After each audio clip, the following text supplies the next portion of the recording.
In a plain with nothing but bushes, Kim Suho, or rather, Lloyd Frontera, observes with his pets and his loyal servant a vast sea of money. Digging his shovel into the ground, Lloyd activates his ability, turning that vast plain into a cluster of future buildings. This is the story of a civil engineer who completely changed the medieval world. But before that, let's go back a few years. You have been randomly chosen by the Absolute Being as a candidate. From now on, you will be a character in the novel. Knights of Blood and Iron. This was the message Kim Suho received as soon as he opened his eyes. Instantly, he realizes he has ended up in the fantasy world of the novel he read the night before but is confused because he woke up on the ground. He gets up, freezing, his mouth paralyzed from sleeping on the road. The system mocks him, leaving him stressed and making Lloyd try to hit it. Regaining consciousness, he knows he has possessed someone from the novel. But the only person who sleeps on the street and lives in the rural area is the young Master Lloyd. His bodyguard,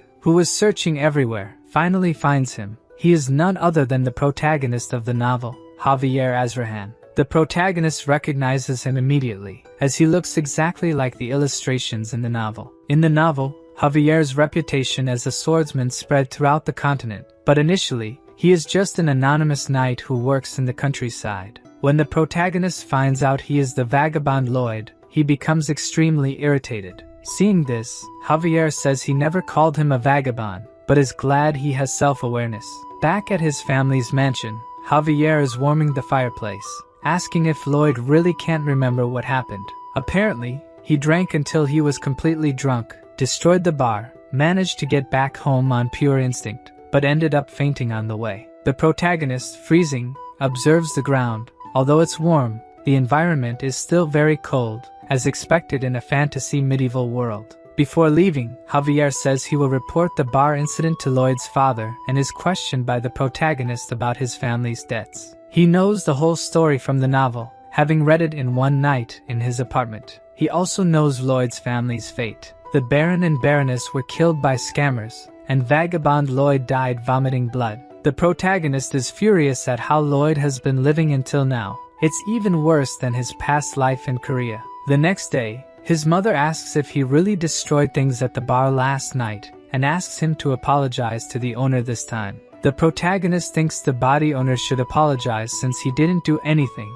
but still says he will apologize. His words truly scare them both. They never imagined he would apologize to anyone. In the city, a man working with Hay sees Lloyd and his guard walking through town, so scared of him that he hides behind the cart. In fact, this happens to everyone in town. Even children are instructed not to make eye contact with him. His mere presence disgusts the villagers, but this is something he already knows. He wonders why Javier is following him. Javier says the Lord asked him to prevent any accidents from happening again. In short, he's there to protect the villagers from Lloyd. The protagonist wonders if he should try to clean up his image first, but the more urgent matter is to make a lot of money to settle the family's debts so he can enjoy a good life. He checks the system for any hacks he can use, but only finds 2 useless abilities. Javier asks where Lloyd is going since they are already in front of the bar. The protagonist says he got distracted and didn't realize they had arrived, but Javier is still very suspicious of his actions and suspects he is lying.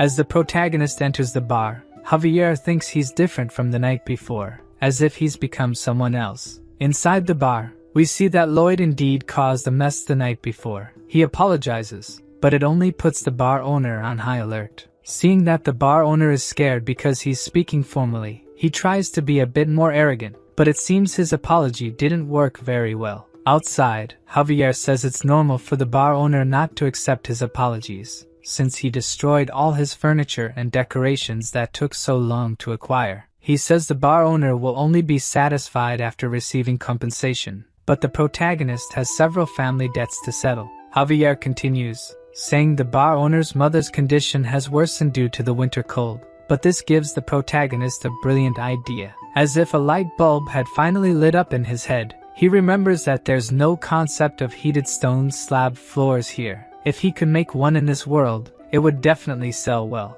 This is something Lloyd could never do, but with Kim Suho's knowledge, it would be possible. In Korea, he studied civil engineering and even managed to build a house while in the army. Excited about the new idea, he tells Javier he'll go back to the bar, but as he's returning, he receives a notification from the system saying his real journey has begun, and now he had RP points to earn from people. At first, he doesn't quite understand what it means and imagines it must be similar to XP. However, unlike XP, he doesn't gain it by killing monsters but by improving his relationship with characters, so he takes the opportunity to test how it works on Javier. His impression level with him is at -30, finding this number very low. He tries to compliment him by saying he's handsome, but this only makes the impression even more unfavorable, now at -31. He decides to set this aside for now to avoid irritating him and proceeds to the bar. At the bar, Lloyd is trying to make a contract with the owner. The contract states that he will build something to pay for the cost of all the items he broke. The owner obviously becomes wary and suspicious of his actions, even using a mental barrier ability against the protagonist. Since his reputation is completely destroyed, he can't simply try to transform into someone else to redeem himself. Instead, he uses his reputation as a vagabond to make the bar owner sign the contract. Now with the contract in hand, Lloyd says it was an excellent choice to negotiate with him, while his bodyguard looks at him with suspicion of his actions. Outside in the bar's yard, he's measuring the site with a shovel. Javier asks if he's trying to establish a new pattern of misconduct, since he threatened the bar owner to sign the contract. The protagonist says he's judging him based on what he did in the past, but now things are different. He will make them smile in the end. He starts digging and thinks that the reason for their smiles will be the foundation of his future money. He begins digging a hole and flattening it, hitting it several times to make it smooth. Then he constructs the house structure using wood from the mansion's warehouse. A week later, the foundation of the house is almost ready. He just has to use the red clay by the river to create the exterior. However, he's not an inexhaustible machine. His body is still physically weak. Javier is truly impressed that he is keeping his part of the contract with the bar owner. Even though he's exhausted, the protagonist says he has no time to rest and continues his work. He prepares to cut the wood but is stopped by Javier, who takes the axe from his hand and asks what needs to be done. He tosses the wooden planks into the air and quickly cuts them into perfect shapes. The protagonist is impressed, giving him a thumbs up. This is expected from someone about to become a sword master, and he compares it to modern equipment. He boldly asks Javier to help him dig, which obviously annoys him since instead of thanking him, he's asking him to work more. But the protagonist convinces him, saying that if they finish quickly, he'll be able to satisfy his curiosity about what he's doing. With no other choice but to help him finish faster, Javier starts working with the protagonist, and shortly after, they complete the house. He questions him about the symbol on the plaque, but the protagonist says it's his logo. Then he calls him to check what kind of problem he caused, lighting the fireplace and calling the bar owner and his mother. Both seem to love the warm room. The old woman says she feels like her joints are loosening, while the bar owner wonders how he did it. The protagonist thinks it's normal for people in this world to be surprised by this. It's the power of the Andal floor technique, a Korean method for heating rooms. Javier is impressed, seeing that he really managed to make the two smile. Even though he still doubts Lloyd's intentions, it's undeniable that because of him, two people are happy. Javier's impressions of the protagonist increased by 2 points, earning him 36 RP points.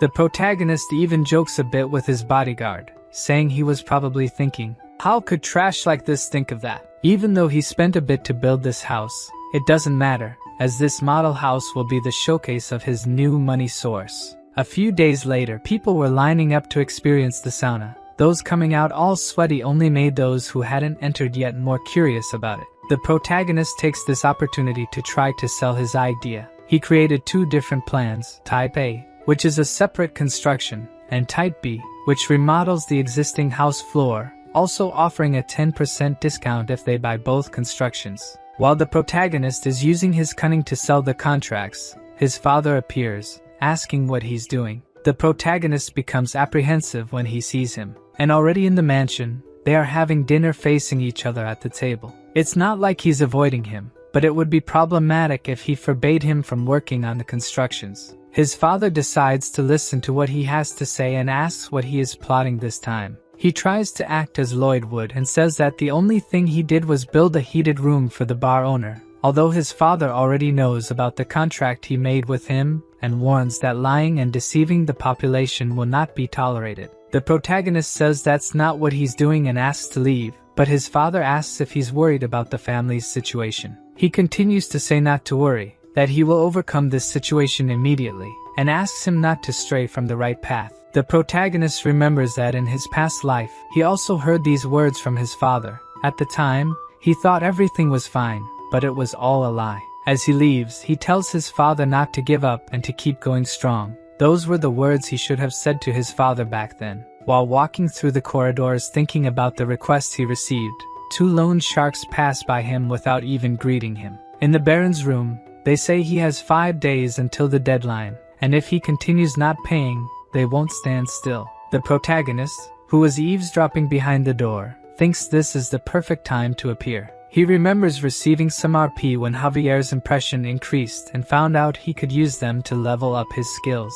A sensor scans him completely, analyzing all the skills he possesses. The system says he's smarter than he seems, and the protagonist, angry, says it's obvious since he was a high-achieving scholarship student. The 2 skills he acquired based on his current knowledge were basic measurement and basic design. Even though he doesn't quite know what they mean, he buys both. Basic measurement is activated, and his eyes begin to glow green. As soon as he looks outside, he can calculate the land area simply with his eyes. The design skill creates a screen in front of him capable of drawing models quickly, much more useful than doing it on paper, for example. Even though the work will definitely become easier from now on, there's still a construction problem since he doesn't have enough manpower, and he thinks that having a backhoe or heavy machine would make things much easier. The system says it's possible to summon one, making the protagonist quite excited, but it costs 50 RP to summon a random fantasy species, and he only has one.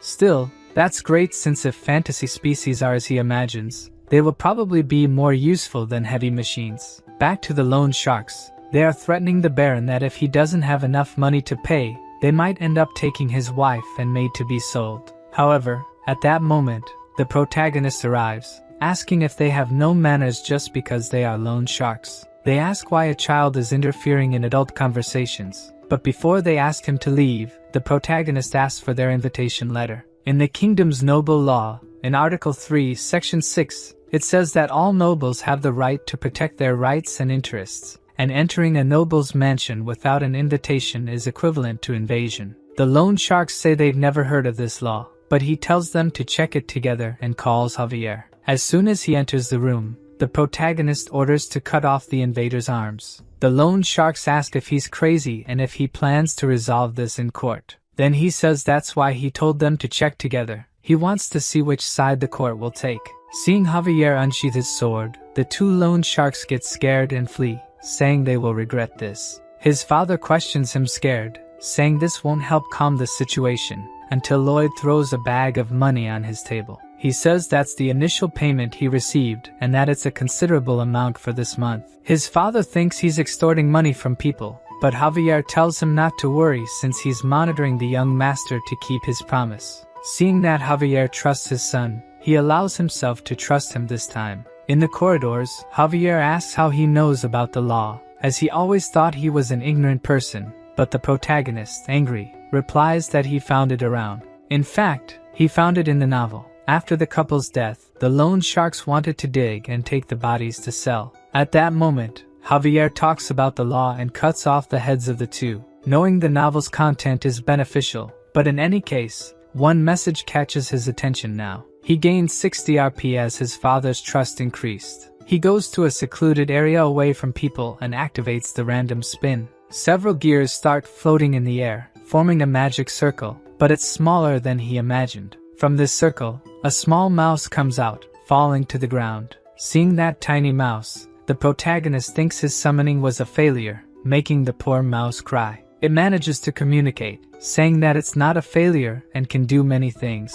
The protagonist asks what it can do, so it spits out a manual. Despite finding it grosses, the protagonist takes the drool-covered manual and discovers that besides being cute, they can have their constitution altered by feeding them sunflower seeds. Red seeds make them giant for 12 hours, while blue ones make them small. He asks if it can become as big as a human, since hamsters are good diggers.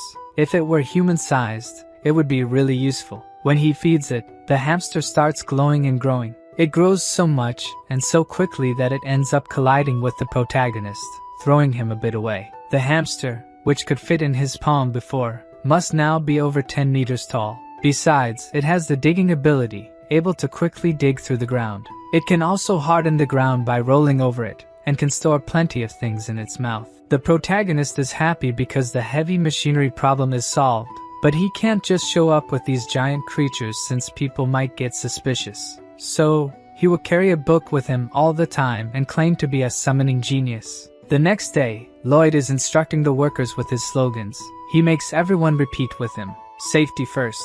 The army of 30 people is clearly demotivated for work, even though they are still paid even if they don't work. The protagonist wonders why the Baron didn't fire them before, but this works better for him since there won't be additional labor costs. To try to motivate them, the protagonist gives a motivational speech, pointing at a handful of dirt, saying he spent the night digging it up and they should take it to the constructions. In reality, it was Podong who did it in 30 minutes. But even with a speech, they are still not motivated at all. He even thinks it's a normal reaction since people don't like to work. Then he is interrupted by the senior knight Nauman, who asks what he just ordered his troops to do. This man appearing there was something he expected. There are 3 knights living on this property, Newman, Bayern, and Javier. In the beginning of the novel, Bayern and Javier remained loyal until the property collapsed. But this man in front of him was the first to betray the Baron. Lloyd asks what he's doing, and he says he can't believe he's giving his soldiers dirty work. And as the head of the knights, he can't accept that. The protagonist says he got approval from the Lord,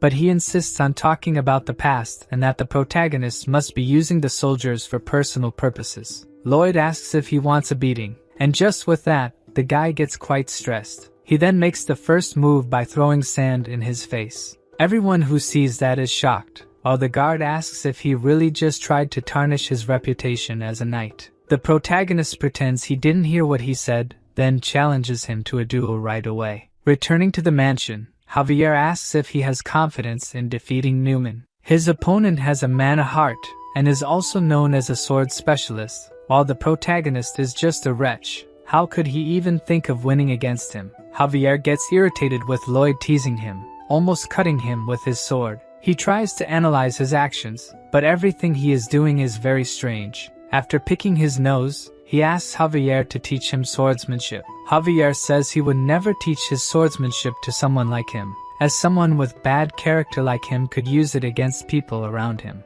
The protagonist knew he wouldn't teach his swordsmanship right away, so he proposes to cure his insomnia. Javier wonders how he knows that, as if he's answering him in his head. The protagonist says he read it in the novel. In the novel, the ranking of the knights is divided into 4 levels. Javier's level is expert swordsman, and he will soon rise to the highest level, master swordsman. And the reason he can't sleep is that his nerves are superhuman. He agrees to the contract with Lloyd, but he will only teach swordsmanship if he can make him sleep, and says that he has already tried several ways to cure his insomnia, from cognitive behavioral therapy, herbal remedies, aromatic therapy. Even after saying all that, in a few minutes, he was already sleeping like a baby, hugging his pillow. The method the protagonist used to make him sleep is the same as teachers do in the classroom. He talked so much that at some point he just fell asleep. Now that he has fulfilled his part of the deal, all his sword techniques will be his. The next day, Javier,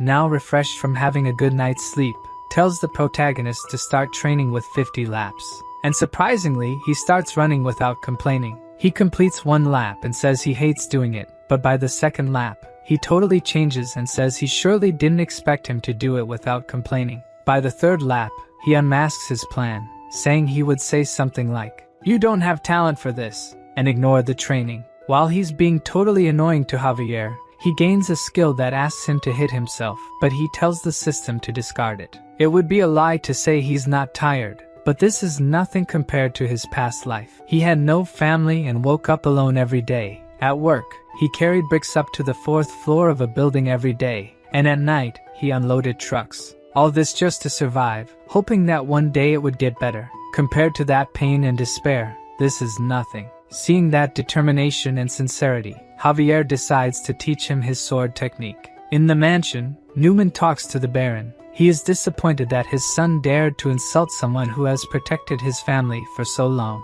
He had hoped that he was becoming more rational, but it seems he was mistaken. He says it's his duty not to cancel the duel, but asks him not to hurt him so much since he's still the heir to the estate. Newman says he accepts his request, but his true intentions are entirely different. He plans to kill him in the fight, and if the Baron complains, he will kill him and his wife and make it look like suicide, all as he had planned. 1 month later, the long-awaited battle begins. The Baron and the Baroness, with their servants, watch anxiously. Newman asks if the protagonist is prepared. He, carrying only a shovel, says he should be prepared to take a beating. Everyone watching the fight from outside wonders if he's really going to fight with a shovel. Javier says he personally asked the blacksmith to forge it. His father is deeply disappointed, thinking he's playing around with a serious situation. But Javier, who has been following what he's been doing for the past month, doubts that he's just fooling around. Early in the morning, he did the basic training without complaining.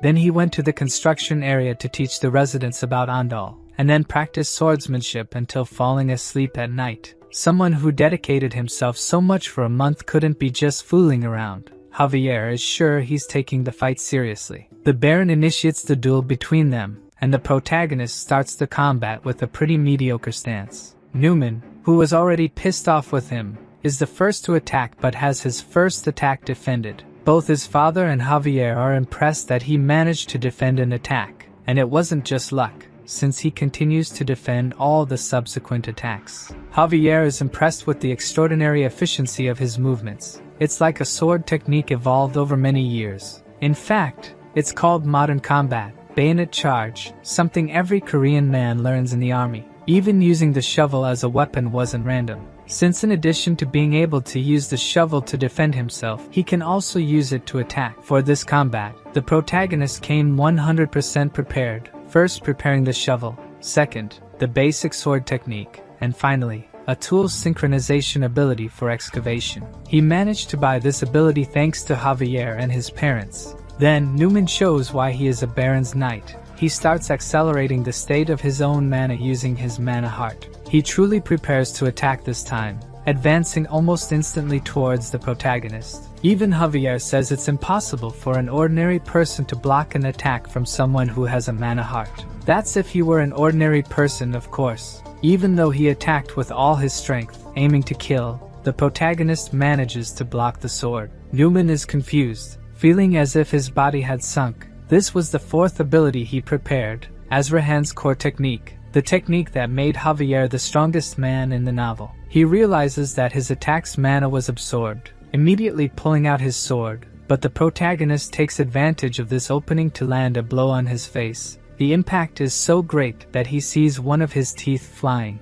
and then he is hit by another attack. Everyone around is shocked. Lloyd really managed to win. His father ends the duel, but this isn't enough to quench Lloyd's anger. He continues to beat him while he's on the ground. His father gets angry, telling him to stop trying to tarnish the knight's honor. As some of the soldiers try to stop him, saying that the duel is over, the other knight from the family remarks that he's out of control. Lloyd claims to have calmed down and asks the soldiers to release him, only to hit him again immediately afterward. Javier, who is observing more closely, notices that he's hitting only in places that would cause almost no wounds, and the calm expression on his face indicates that he already knew this would happen. 15 days before the duel, the protagonist came asking him to teach the mental technique Azrahan. This startles Javier, since this technique was created by him, and supposedly no one else should know it. He confirms if this technique can attract mana from the surroundings and convert it into one's own. Javier asks how he knows the technique, but the protagonist shamelessly lies,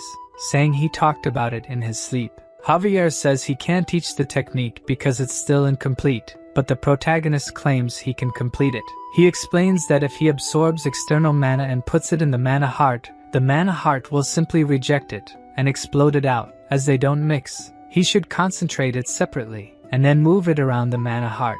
Javier thinks this might really be possible and asks how he came up with it, but the protagonist continues to brazenly say he just imagined it would work. That day, Javier was able to complete the technique he had been worrying about for so long, and on the first try, he managed to create 3 circles. Lloyd says he doesn't want to create a mana heart, All he wants to learn is the absorption part. He just wants to absorb what he can touch. Since he had learned this ability, Javier thought he could defeat Newman, but he triumphantly won. His father again tells him to stop talking about his reputation as a knight, but he tells him to look under the tablecloth and then say if this man deserves to be called a knight. He finds several letters, and when he reads their contents, everything is there. From the property's situation to the Baron's likes and dislikes and instructions on how to forge fake documents, these letters contain everything he has shared so far. Newman wonders how he found them since he had hidden them inside the wall, but due to the novel, he already knew where they were and sent his hamster to fetch them. He sees that his father is completely shocked.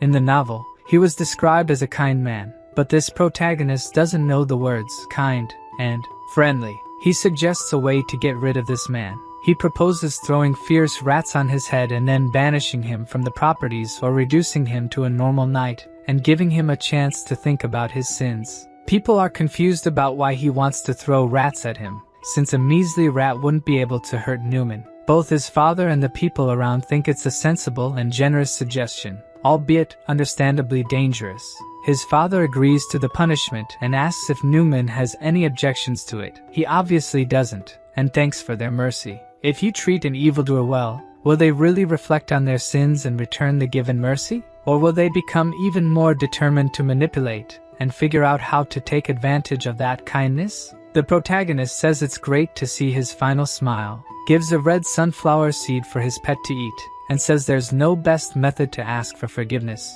The rat thrown into the air grows to a colossal size, falling on top of Newman, probably killing him. With this, the rotten apple of his lands has just fallen. The next day, his hamster digs a path in the middle of the city. Javier asks what he's doing, and Lloyd replies that he's preparing the way to build a road. The engineering unit, previously shy and unwilling to work, has now become surprisingly efficient. He mentions that in ancient times there was a city called Rome, where people loved roads and even created a road system called the Appian Way. He wants to build something similar, a road that stretches from the Baron's house to the eastern coast. Javier questions again why he's building a road, but the protagonist tells him to just watch quietly and see the rising popularity of roads. However, everything seems very strange to Javier, so he asks where he suddenly learned to do all this. He asks if he's really his young master Lloyd. When the protagonist saw this guy's personality in the novel, he knew something like this could happen.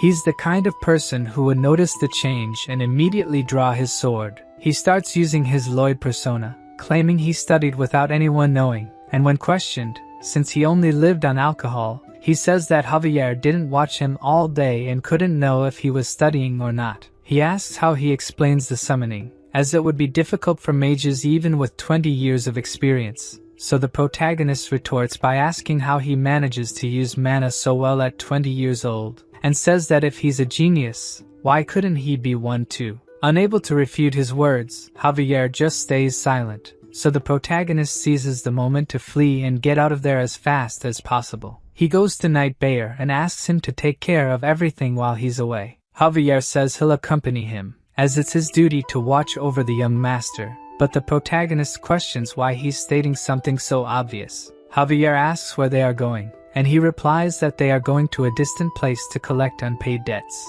In a small, remote town in the Runia property, the scammer from Thor to Real Estate is very stressed because he lost a lot of money. His bodyguard says it's normal since he makes money by gambling, and also says that if he doesn't have enough money to pay him, he'll have to leave. The scammer gets scared, saying he can still pay and that he shouldn't go anywhere. He can make money by cheating others again, but since many people are looking for him, it's better to lay low for now. At that moment, the protagonist kicks the bar door open. The man asks what's wrong with him, but when the protagonist introduces himself as Lloyd Frontera, the guy is shocked as if seeing a ghost. The scammer immediately tells his bodyguard to run with him, and with just one leap, he jumps through the bar window. However, when he reaches the alley, a man is already waiting for him. Javier orders him to surrender the scammer and leave. If he refuses, he will be considered an accomplice. The bodyguard won't give up so easily, and as he prepares a spell, he asks if he even knows how to use a sword.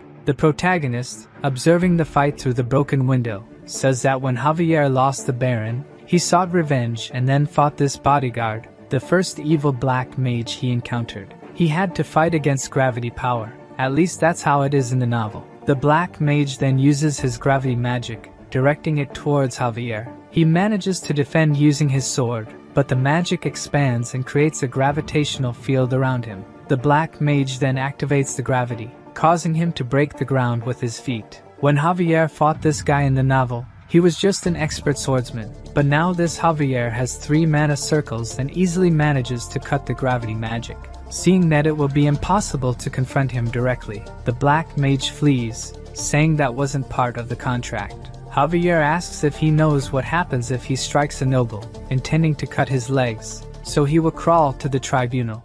However, at the last second, the scammer is saved by Lloyd, who steps in the middle of the attack and prevents it from landing. He shouts at Javier, saying he will be punished with death if he goes to the tribunal. Javier is shocked. Lloyd just showed kindness to another person. They tie up and lock the swindler in the room. Seeing him quite apprehensive, the protagonist tells him not to be so afraid since he won't kill him. After all, if he did, the people he owes money to would cause a mess. The swindler asks if the protagonist will forgive him, and Lloyd replies that he won't take it to the tribunal, but he expects compensation in money. But since he doesn't have money to pay, the protagonist has another way to forgive him. All he has to do is sign this contract, and that's it. The swindler asks what kind of contract it is. It's just an ordinary worker's contract, and he will be paid, of course, but 80% of his salary will go to repayments due to the high debt, to be paid after 520 years. This shocks both the swindler and Javier. It was obvious that he wasn't there just to sympathize and forgive.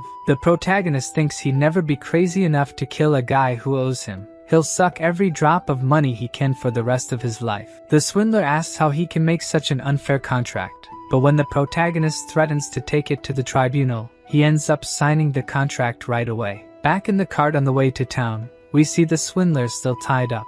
Javier mentions that due to this guy's money, they won't have to worry about interest for a few months. However, the protagonist corrects him, saying he'll use all that money to invest in labor costs since the 30 soldiers aren't enough. A few days later, we see the protagonist recruiting employees. The line is so long that it extends for several meters. He asks Javier if these people really hate him. He's sure they do, but due to selling the Diandal for a lower price and being firm in punishing the traitor, people have started to see him as trustworthy and capable. The man in front of him asks where to sign the contract but thanks him first since his son used to get very cold in winter. But thanks to him, he doesn't have to worry about that this year. The protagonist even feels ashamed, as he's only satisfying his greed. The man continues, saying he has relatives from another town who would like to buy the Andals. The protagonist expected this to happen, since he didn't build the Andal for nothing. Now he'll raise the price under the pretext of travel expenses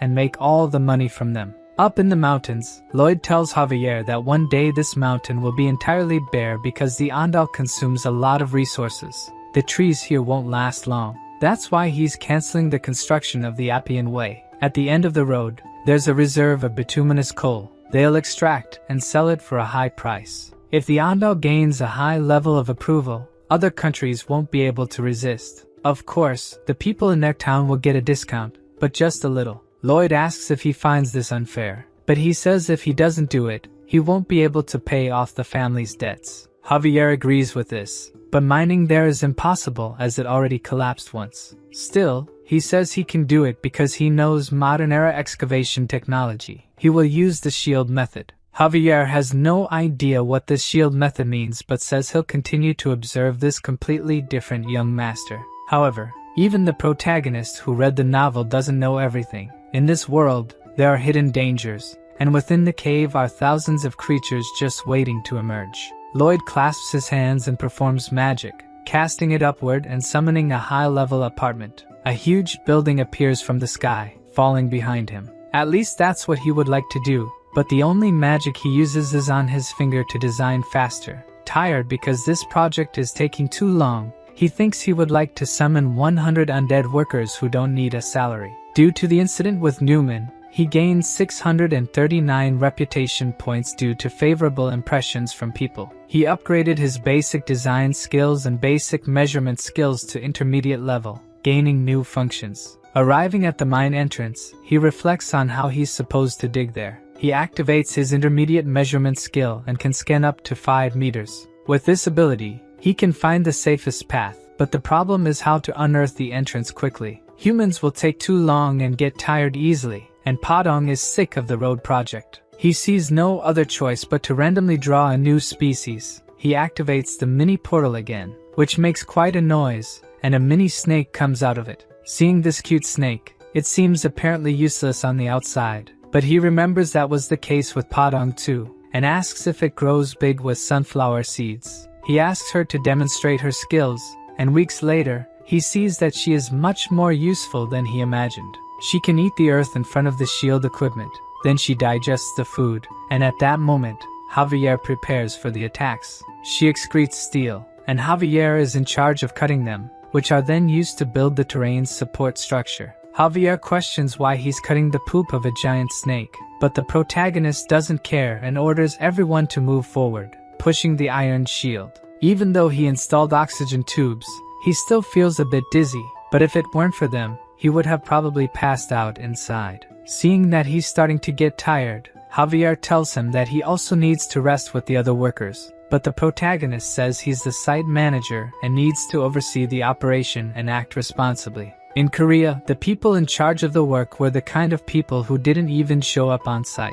He hated those people and promises never to be like them. So, he uses his ability and detects luminous coal ahead. He cheers everyone up, saying they're almost there, and thanks to Little Snake because thanks to her, they were able to do this 10 times faster. While the protagonist explains that after they reach the coal, they'll have to dismantle the shields and expand the space, they start hearing a noise coming from the ground. Alarmed, the protagonist uses his ability and sees a small hole that wasn't there before, and this hole begins to grow larger until a giant ant emerges from it. Javier immediately cuts its antennae, and Lloyd uses his shovel to crush its head. The sudden appearance of this monster surprised him since it's something that didn't appear in the novel. But this is not the time to relax because an ant never walks alone. Thousands of ants begin to appear, and the protagonist evacuates everyone outside, while Javier manages to hold several of them, cutting them into pieces. If there's an ant colony, there can be from 200 to 1,000 monsters there. Javier is running out of breath. He won't be able to hold them all,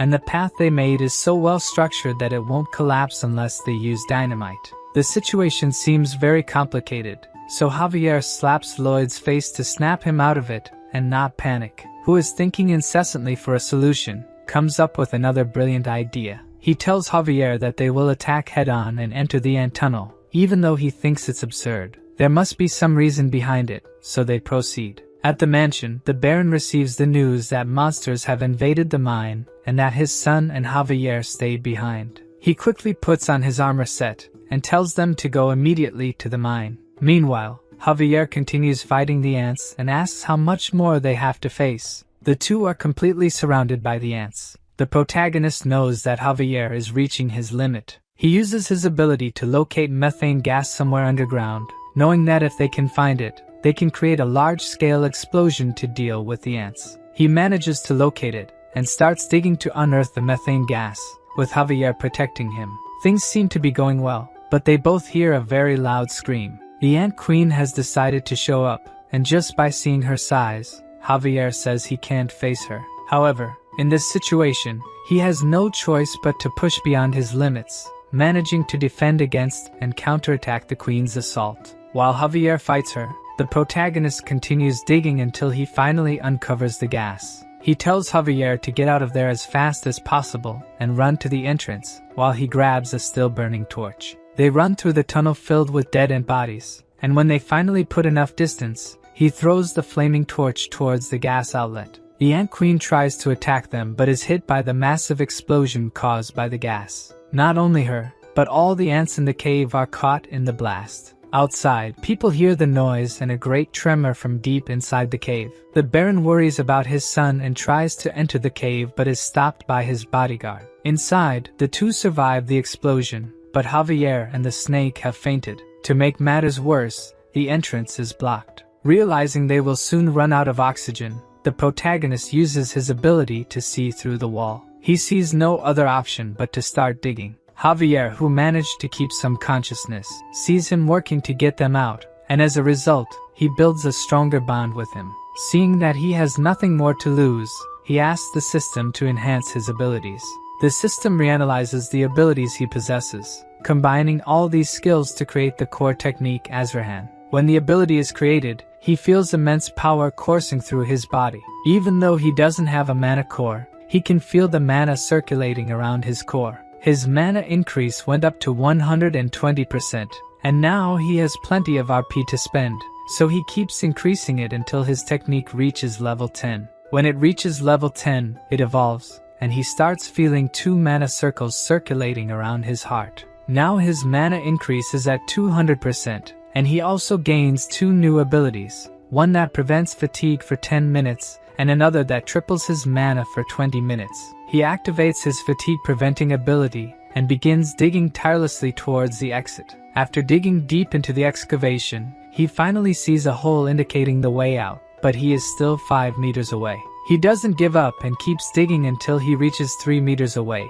but his oxygen runs out, and he falls to his knees, exhausted. Then he activates his other ability, Power Extension, and continues to hold on firmly to the excavation, but its limit is 20 seconds, which is not enough time for him to reach the exit. Already feeling hopeless, he thinks that as the son of a noble in a remote area, he just wanted to live a quiet life. Unfortunately, he is about to die after exerting so much effort. When he was about to accept his fate, Padong appears, making a small hole. This small hole is enough for him to breathe and regain his strength. Even though he is tired, he still gets up, clinging to the hope that a peaceful life as a noble awaits him just ahead. Inside the cave, the Baron's group explores it, even the deep parts, in search of the two, until he sees his son carrying Javier on his back, who surpassed the limits of his own body, was able to create a third ability that allowed him to endure until there. Seeing that he has finally achieved his goal, the protagonist faints, being embraced by his father. The next day, people in the city talk about what happened.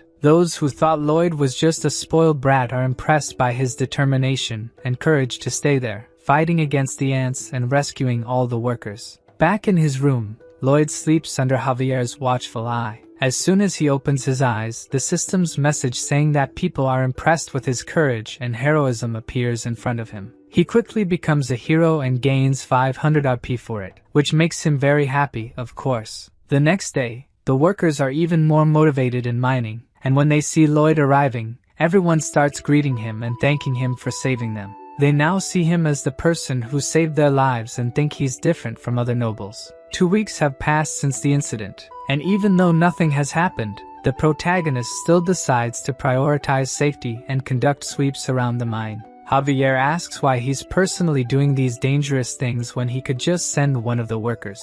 But the protagonist calls him an idiot. He should be responsible for the dangerous tasks, so they won't say anything even if he spends a lot of money. They reach the end of the tunnel, and Javier tells them to go back.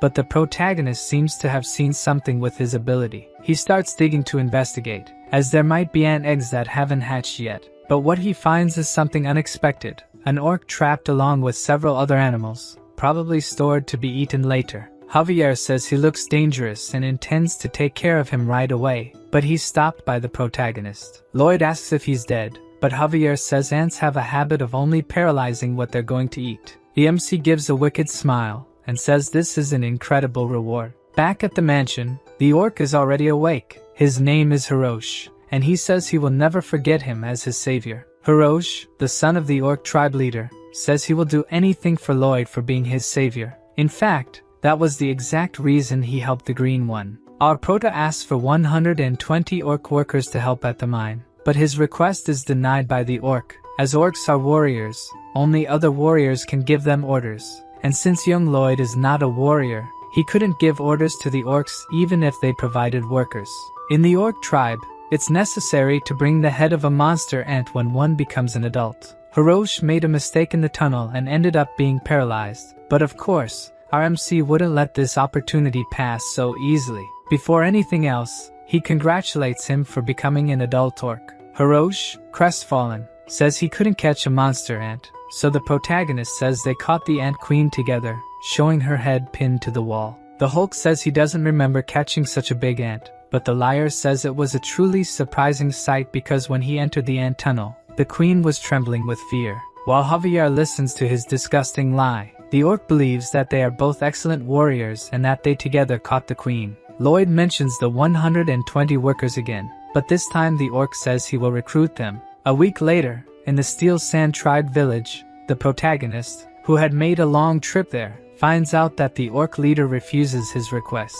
Shocked, he asks why. The orc chief says they need to hunt every day, and if they don't eat protein right after the hunt, they will lose muscle strength. Javier says these orcs are bodybuilding maniacs, so it will be impossible to convince them. The protagonist asks if there was a way to preserve the meat so they could go without hunting for more than 3 days, and he says he knows how to prevent the meat from spoiling even after several days. Let's go back a little in time to remember the moment they arrived in the village. The father and son, who hadn't seen each other for so many days, were extremely emotional to see each other again. They run to each other and give a tight hug. The impact of the hug alone was so strong that it caused a gust of wind to spread around. Lloyd says that if anyone had been between those two, they would have turned into mincemeat. Our mercenary thinks that if they can get 120 workers with these two, productivity will increase hundreds of times. But that wasn't the only thing that caught his attention. When Hirosh brought the Ant Queen's head as a celebration, the orcs were using massive gold objects for squats. Lloyd is shocked and wonders where they found those. It's as if they stole or took them from somewhere. Because of this, he makes a deal with the orc tribe leader to get both the labor force and the treasures. Javier is reading the contract and discovers that they will build a stone-cold storage warehouse. Not knowing what that means, he asks Lloyd. The royal family preserves food using ice magic. What they are going to do is similar, but they won't use magic. To make it, they will need a special stone called granite. It is a very resistant stone and will be difficult to extract. Normally, one would use dynamite to extract the stones, but right next to him is a human dynamo. From Javier's look, he already knows he will use him again. In one of the main episodes of the story, in the city of Namrum, the entire population was trapped in a magic barrier, and within this city were thousands of refugees that Javier needed to save.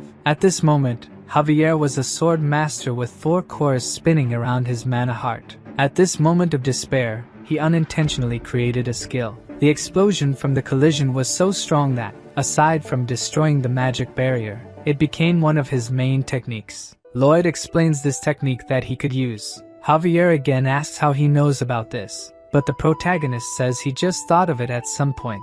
Even though the real reason he taught him this technique was to use him, it would still be a great strength boost if he could execute it. Protecting the mana heart with 1 core and moving the other 3, he releases an explosion into the rock.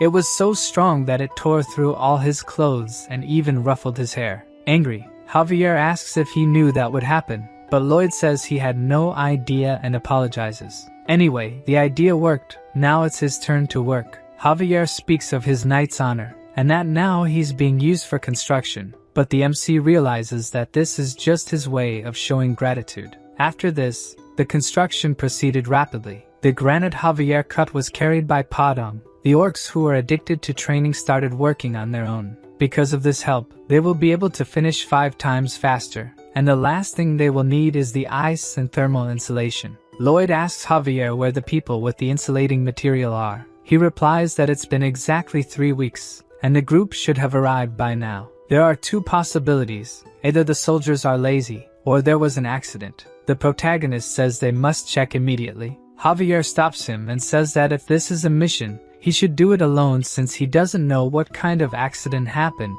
It could be dangerous. But Lloyd has explained this several times. He is in charge of construction and responsible for the workers' lives. Exploring further into the mountains, he ends up finding one of the gloves he had custom made to use when handling insulating materials. Javier warns that he senses a strange energy coming toward the canyon, an abnormal flow of mana but very faint. Thinking about it, he tries to remember if he saw something similar in any of the novel's episodes, but something leaves him completely terrified. He immediately says there's no time, and they need to walk quickly, as everyone might be dead. They venture further into the canyon, finding several clues from the missing group, until they reach Rupalan's dungeon. This was a place Javier had been looking for since the beginning of the novel, the hideout of a black mage named Rupalan. The protagonist is deeply irritated that someone dared to lay hands on his workers. Javier is the first to enter the cave, telling Lloyd to stay behind him. He ends up stepping into a trap but is narrowly saved by the protagonist. MC asks if he's sure he's a knight. He should have thought that there might be a trap inside. In fact, he already knew about the existence of this trap since in the novel, Javier fell into it and had to continue through the dungeon all battered. But Javier is the type of person who never falls for the same trick twice. Lloyd comments that earlier, he felt a normal mana flow and asks him to use that technique since magical traps are linked to mana. He would be able to sense any abnormalities. Javier manages to detect where the traps are located and begins to guide the way to the back of the cave. The swordsman thinks that even though his master always lies or insists on annoying things, this time it seems like he knows exactly what's going on. He can't sense any special mana or energy, and thinks it might be a type of very powerful mana, but he decides to ignore that and focus on rescuing the workers. Inside the cave, a black mage senses the presence of intruders since one of the traps was activated. They probably came to rescue the recently kidnapped people. However, the black mage has already finished the preparations he needed to make and approaches a large iron door. Opening it, the 5 missing workers are there. He grabs one of them by the hair and starts dragging him, throwing him into a magic circle of blood. This is the magic circle that connects to hell. Using a scythe bathed in blood for 100 days and a young human, he will execute his spell. Before he can hit him, the black mage hears a shout telling him to stop. At the entrance to the laboratory, he sees Lloyd and Javier ready to attack him. Surprised at how fast they got there since there were hundreds of traps in the cave, the mage automatically uses one of his spells. 2 iron doors close around them, trapping them in that small space. The protagonist already knows what's coming and holds his breath as a sleep-inducing gas starts to fill the area. Lloyd uses his ability that makes him tireless for 10 minutes and starts digging quickly into the ground to make a tunnel. He doesn't need to worry about Javier since he is already immune to all medications to treat his insomnia, so sleeping pills don't work on him. Seeing Lloyd digging a hole under the door, he looks like a giant mole. Javier will keep that memory to tease him later. When the MC finishes digging the hole, he calls Xavier to finish it, preparing a magical explosion to surprise the black mage. The big explosion works, and the black mage is totally shocked to see that. Observing the protagonist emerge from the hole in a monstrous way, he decides to summon a creature to fight. A 2-headed monster comes out of the circle. Even though it's one of his failures, this monster is still very strong. Seeing this giant creature in front of him, Lloyd tries to tell Javier its weak point, but using the explosive wave, he manages to make a cut that tears the monster in half. Even the MC is impressed, since he didn't know he could use the explosion as a propeller to cut. This is a technique that doesn't even exist in the novel. Seeing the swordsman easily deal with his monster, the black mage goes into despair as he can't defeat them. The protagonist approaches him and asks how he intends to compensate for delaying the construction by 2 weeks due to the soldier's abduction.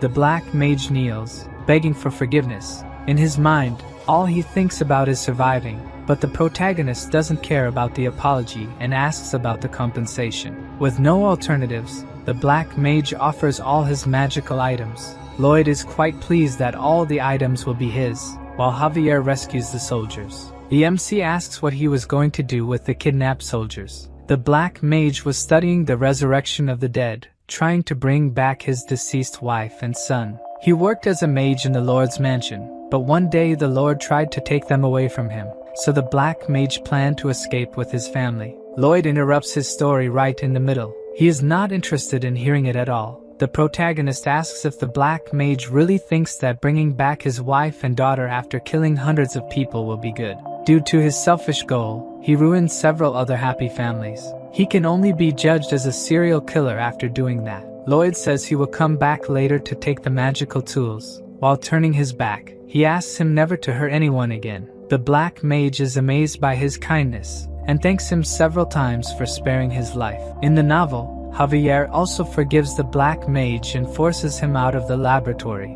Repellent kills hundreds and transforms into something strange, becoming a demonic villain who fights Javier several times. Even knowing that he was beyond saving, Lloyd still turned his back because he knew from the beginning what he would try to do. Quickly, Javier finishes off the black mage who was ready to attack, removing his head from his body. Before becoming Lloyd, in his past life, he met a man who simply mistreated him for no reason. The supervisor acted like this every day, and the MC always apologized. Thinking that kindness begets kindness, he lowered his head, but precisely because of this, he chose him as an easy prey to be mistreated. One day his anger finally consumed him, and he couldn't stay calm anymore. That day the protagonist gave the beating that bastard deserved. While hitting him, all he could think was that he was screwed. But the result was completely different. The man started to fear him and avoid him. On that day, he realized that there are certain moments when violence needs to be stopped with violence. Villains must receive punishment equal to their crimes. Returning to the orc village, the protagonist notices that his men are very tired.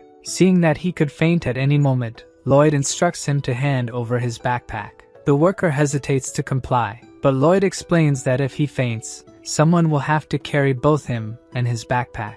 In reality, the young master takes backpacks from all the workers, ties them together, and declares that if anyone complains from now on, they won't receive bonuses. Javier isn't sure if he's doing this just for the backpacks or for the soldiers as well, but the truth doesn't matter to them, since all the soldiers see Lloyd as a trustworthy leader they can follow. The system sends messages asking if he doesn't find this rewarding, but for the protagonist, his only reward is money, nothing more. Arriving at the orc village, the stone-cold storage is already complete. Inside, the young orc notes that it is indeed a bit colder than outside, but not enough to prevent the meat from spoiling. Lloyd says it's still not complete as they lack ice to cool the area. Hirosh asks how he's going to get ice since their living area is very hot.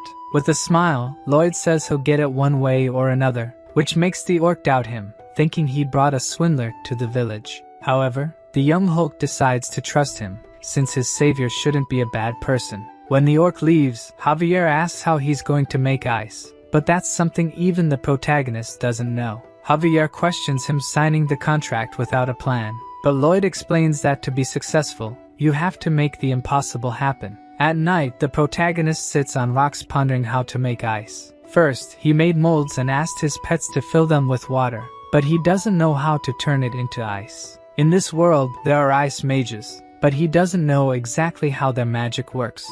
He knows that magic is a way to control mana freely, a technique based on changing the arrangement of mana in the atmosphere. There are various types of different mana. If he can gather just one type and concentrate it, then he might have what is considered magic. Lloyd asks his pets to fill the giant ice cubes. Even though he can't use mana freely, he can do something similar. Placing his hand in the water and using the Azrahan core technique, he will try to draw only the warm mana and leave the cold in the water. In the first attempt, he does the opposite and pulls only the cold energy. Javier thought he was just being reckless, but apparently, the young master is finding his way proudly. A few days later, he actually succeeds. The orc chief and his son are shivering in the cooling room. What causes all this cold is a huge block of ice made from several smaller ones.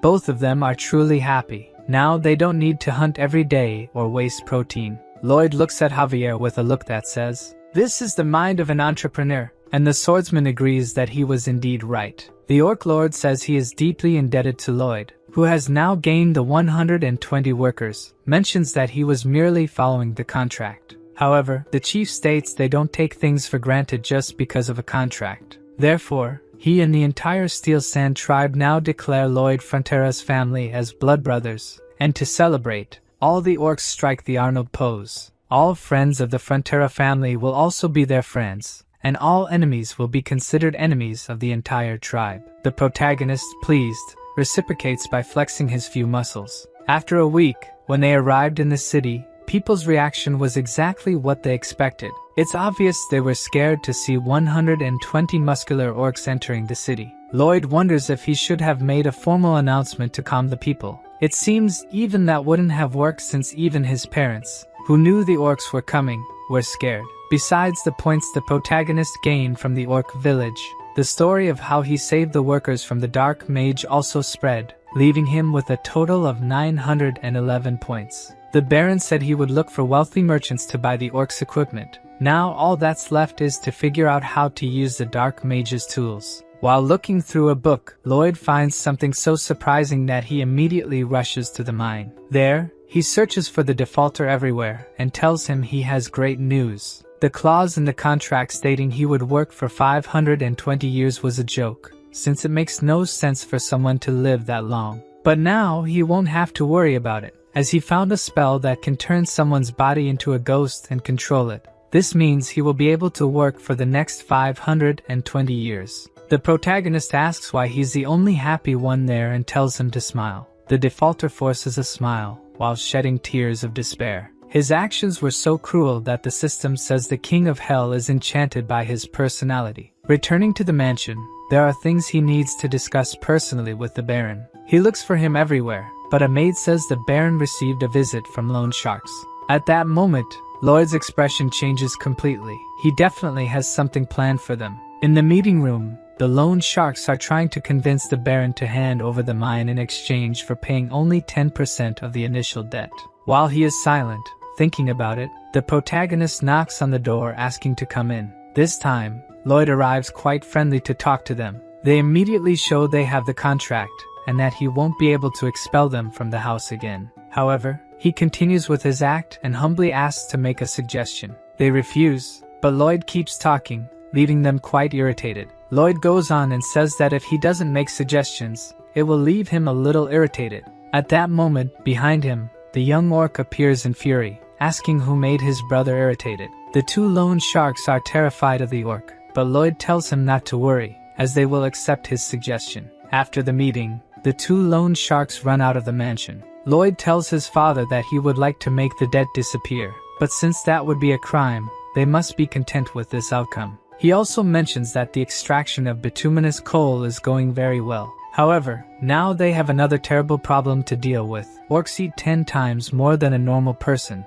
and if they can't resolve this, they will end up with more debts. As he expected, the orcs are great miners. Some of them mine for over 24 hours without stopping and have to be forcibly removed by humans. Their productivity is 10 times better than he expected, and they also refuse to receive wages. Their payment is in food, but the cost of this food has increased so much that Lloyd considers raising taxes to meet this demand. However, continuously raising taxes would be theft, making the population dissatisfied and work less. The simple solution to this problem is for the population to earn more money, and for that, they will use the wasteland in the north of the village, turning a swamp into a farm. Obviously, this won't be easy. Even with knowledge from another world, the protagonist still struggles to create a perfect drainage system. After 21 days of effort and hard work, even Javier asks the Baron if he should stop Lloyd, as he's not sleeping or resting properly. But the chief says that he used to hate his son,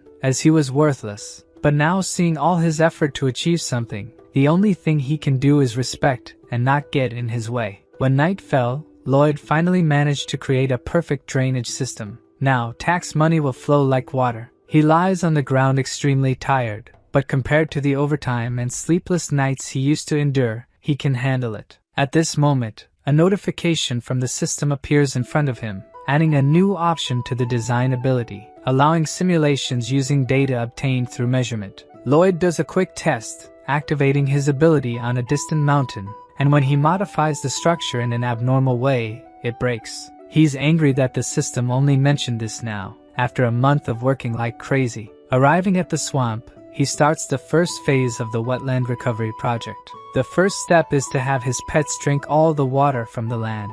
The MC knows that just the two of them won't be able to do it, so he intends to use all his points to summon as many pets as possible. With his current number of RPs, he can summon 4 of them. The pets don't need to have special abilities. They just need to be big enough to drink all the water. The creature that comes out of the portal hits the protagonist's face due to its speed, and when it lands, Lloyd is surprised as it looks like a hippopotamus, an aquatic animal. The 3 pets celebrate by playing among themselves. The protagonist, now hopeful, asks him to show his instructions. Like all the others, Hippo spits out a card, and Lloyd, accustomed to this, picks up the card and reads it, discovering that it won't grow even if fed sunflower seeds. As Hippo doesn't grow like the others, it won't be suitable for this mission, so Lloyd decides to ignore it and summon another. His pets become irritated by his attitude and console their new friend. The The protagonist tries to explain that he's not suitable for the job, but the pets go on strike, insisting he acknowledge their values. Lloyd decides to give it a chance and asks about its ability. The small hippo demonstrates the one gulp ability, which allows it to drink a lot of water in just one gulp, but it can only drink what its stomach can hold. Lloyd briefly thought this would be the best ability for the job, but is once again disappointed. Hippo decides to show what it can do and starts drinking water from the lake. The protagonist thinks he's hallucinating. As Hippo seems to be getting bigger, it begins to drink the entire lake, leaving Lloyd astonished by how much it has grown. In a few seconds, that immense swamp dries up. Hippo seems satisfied after drinking so much water, while the protagonist is completely shocked by how much he managed to drink in such a short time. The other two pets look at their master with a "I told you so" expression, while Lloyd asks the system if this is really random since he always gets the magical beasts he needs, but the system is vague and only says he's lucky. Hippo asks if it can keep drinking more. The reincarnated architect tells him to drink until he can't anymore,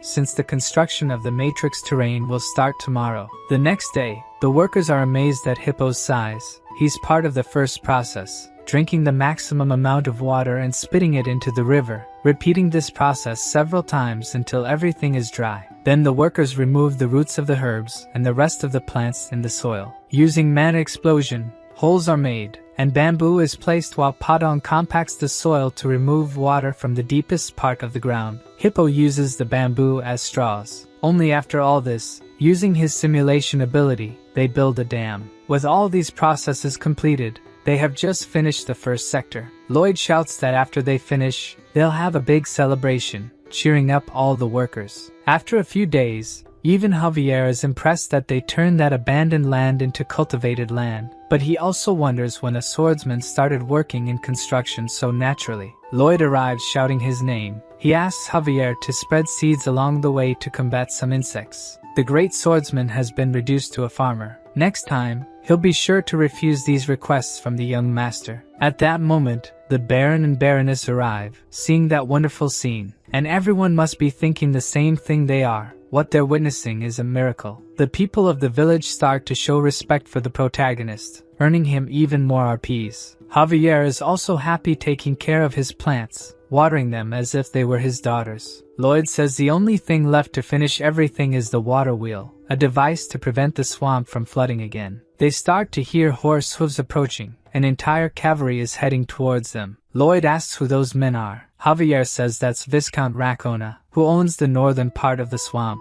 When they arrive, the protagonist identifies himself as responsible for the construction. One of the mounted subordinates says this is the Viscount's land, and they should leave immediately. The Mara's swamp is a place that hasn't been visited by anyone for hundreds of years. The northern part is land administered by Viscount Lacona, while the southern part is administered by the Frontera. However, they obviously claimed rights over the land out of nowhere, aiming to take this fertile land without any effort from the start. It makes sense for them to insist on handing over the land, since a part of the swamp is indeed their property. That much is clear until now. Lloyd asks the Viscount if he's really saying that his land was invaded. The man on horseback tries to speak but is interrupted by the protagonist, who says this conversation is among nobles. The man gets angry, while the farmers question the young master's actions. Lloyd introduces himself as the eldest son of the Frontera family. The Viscount comments that his behavior is indecent and asks to call Baron Frontera. The MC pretends not to have heard and scratches his ear. When questioned, he says the only thing he heard was the sound of a dung fly. The Viscount looks for the fly but is alerted by his guard that the young man is referring to him. Lloyd talks about the laws of the kingdom's lands, Law number 321,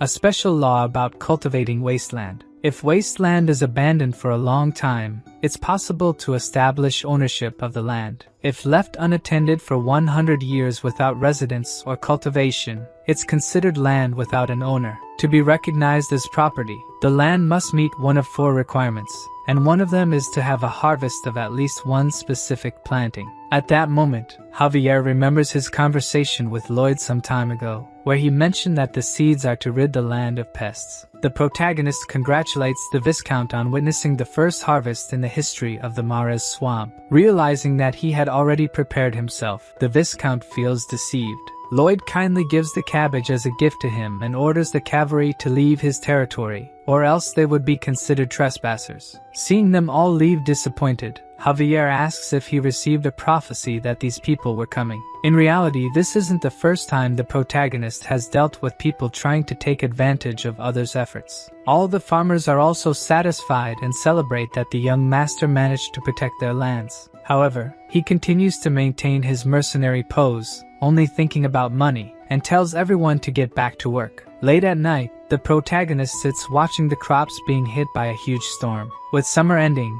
autumn brings rain. Even though he has used simulation hundreds of times, he shouldn't let his guard down and observe until the end. By morning, the rain has passed, and with it, the worry. Thanks to his great invention, that land didn't turn back into a swamp, and he even gained achievement points from the system. Now that the first thing is done, he will move on to the next step.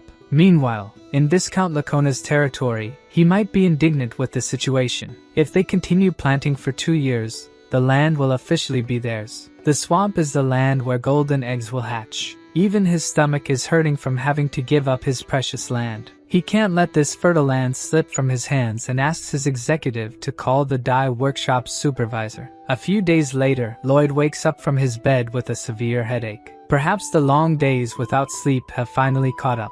Even so, he can't just lie in bed, as there's much to do. The problem arises when even Javier wakes up strangely. He's also experiencing the same headache, making the protagonist realize that this isn't just a coincidence, but something intentionally done by someone. It wasn't just the two of them who were affected. The maid Emily, Mr. Alap, the boy in charge of the cows, and the cows themselves were all affected. In summary, this is affecting everyone in the village, humans and animals alike. The animals with better instincts refuse to drink water, leading the protagonist to believe that the water must be causing this. Lloyd's greatest weapon in this world is his knowledge, but after the incident with the ants, he realized that not everything is as it seems. Expecting the Viscount to take action, research was done on his territory, revealing that his main source of income is dye technology using the Ladona fruit. The problem is that this fruit can be toxic to humans. Due to his envy and greed, Racona, without a doubt, sabotaged the village's water. Inside the mansion, Baron Frontera is shocked by a proposal. The Viscount's subordinate demands half of the wetlands, promising they would stop dumping dye waste into the water.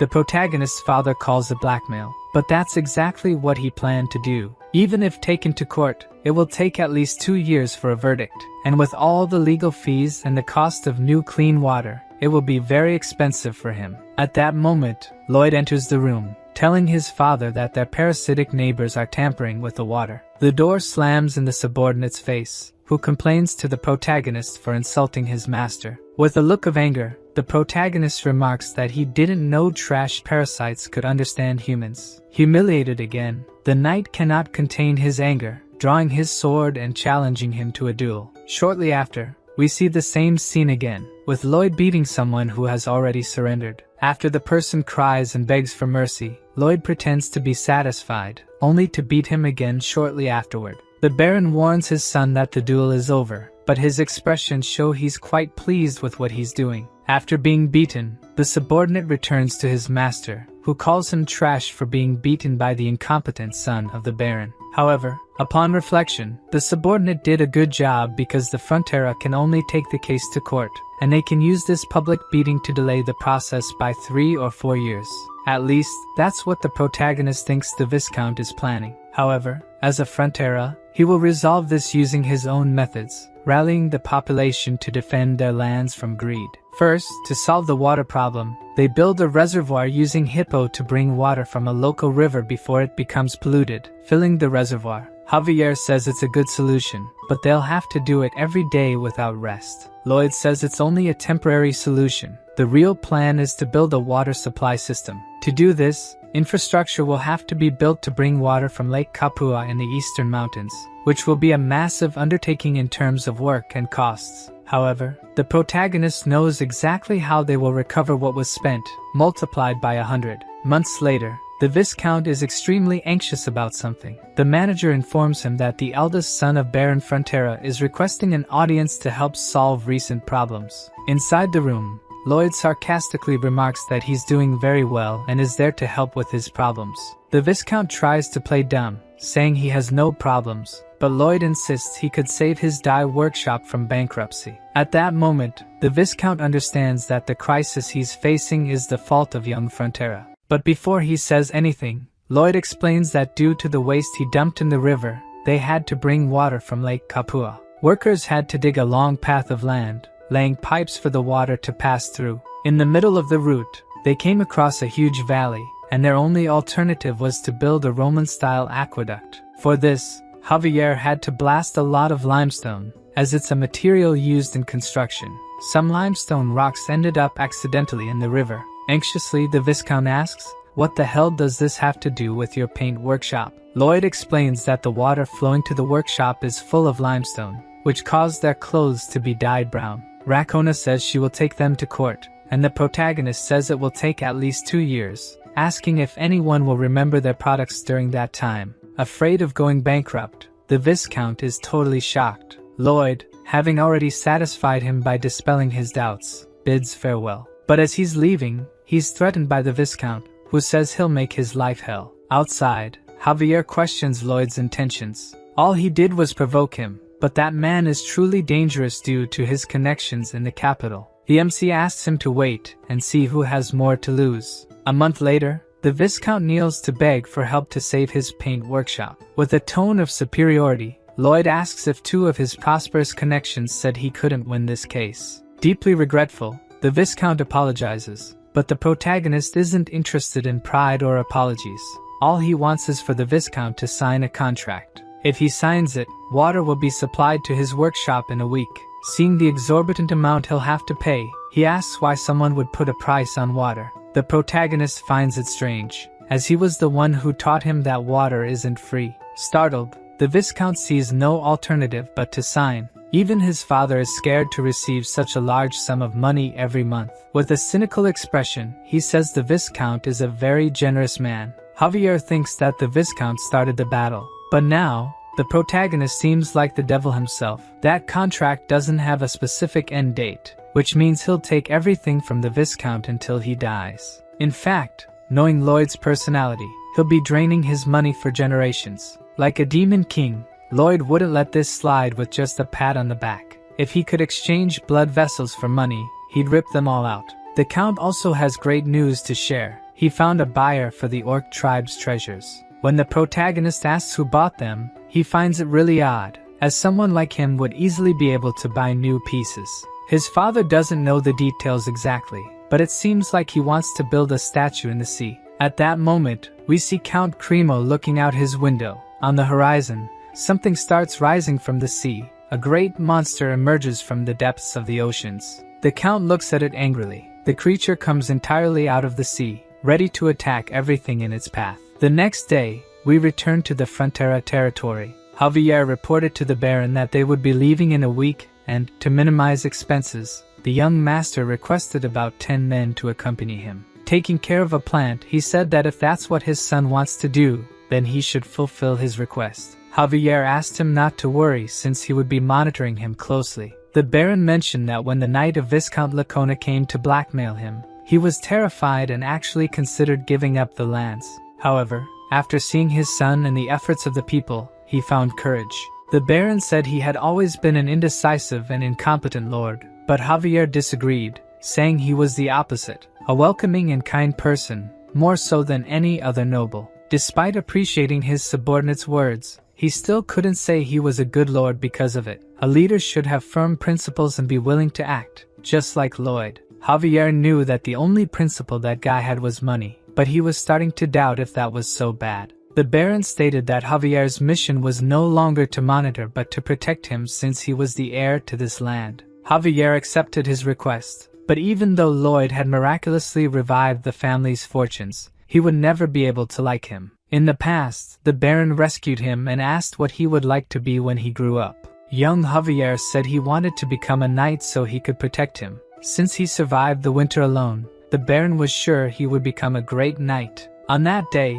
he carved a wooden sword and gave it as a gift, but young Lloyd mocked him, asking how an orphan could become a knight, and broke the sword his father had carved. Javier returned to his room, taking off his coat while looking at the broken sword he had kept for so many years, sure that he could never like Lloyd. The MC started attending to his recurring client, joking that Javier couldn't live without him anymore. To help him sleep, Professor Miram began reciting the discharge compression method. Almost falling asleep, Javier was sure he should hate him, but it's as if he had transformed into a completely different person. It's hard to admit, but he had become a decent person. In the middle of the night, while both were in a deep sleep, an assassin invaded Lloyd's room and blamed everything on him. The assassin leaped from the window ready to stab him, but Javier quickly woke up and attacked the assassin, cutting his sword and leg. Due to the commotion, the protagonist woke up and saw Javier immobilizing the knight of Viscount Racona. The next day, while monitoring the work, he reminded his employees of the company motto, "Safety first."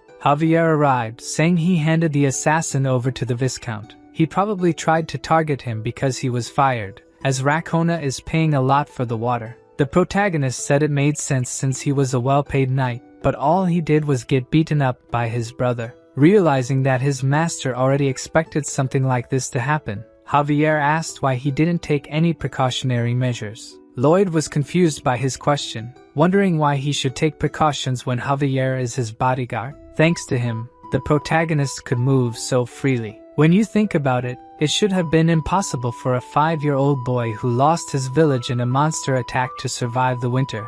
But he did and even became a knight. Is there anyone more reliable than him to be his bodyguard? Hearing the sincere words of the protagonist, Javier slowly started to let go of his long-standing resentment. He hated himself for thinking it, but Lloyd really is a decent guy. Since they would have finished the pipe construction by tomorrow, they could finally prepare to go to Cremo to make a lot of money. On the way, the protagonist falls asleep on Javier's back, which angers Javier enough to elbow Lloyd in the face. Lloyd wakes up, asking if he really just got hit. The MC decides to get off and asks Javier to teach him horseback riding. Javier retorts that he is a knight, not a teacher. Lloyd says it's an order. Javier calls him repulsive, but the system continues with automatic translation, making the protagonist angry and telling him to shut up. Then he receives a truly useful notification. Rumors of his incredible construction work have spread, earning him even more fame points. Realizing that fame means money, the protagonist now sees a great future ahead. The journey there isn't short. Winter arrives while they're still on the road, so they only manage to reach Cremo in the middle of winter. The Baron there greets them. He had heard rumors about a talented builder, but never imagined he would look so young. However, he's not saying this to the protagonist but to Javier. Lloyd tries to interrupt, but the Count is determined to marry Javier to his daughter. Due to the interruption, the Count gets angry, asking how a mere servant dares to interrupt a noble's conversation, even making the system laugh at the MC's face. A while later, they manage to explain the situation. Lloyd is in deep depression, while Javier struggles not to laugh. To make matters worse, the Baron says it's Lloyd's fault for being born with the appearance of a servant. This man in front of him is the Lord of Cremo, the commercial city, and also an important character from the novel, helping Javier when he became a criminal. He wants to buy jewels to decorate a statue to be placed in the sea. However, his business is declining because some years ago,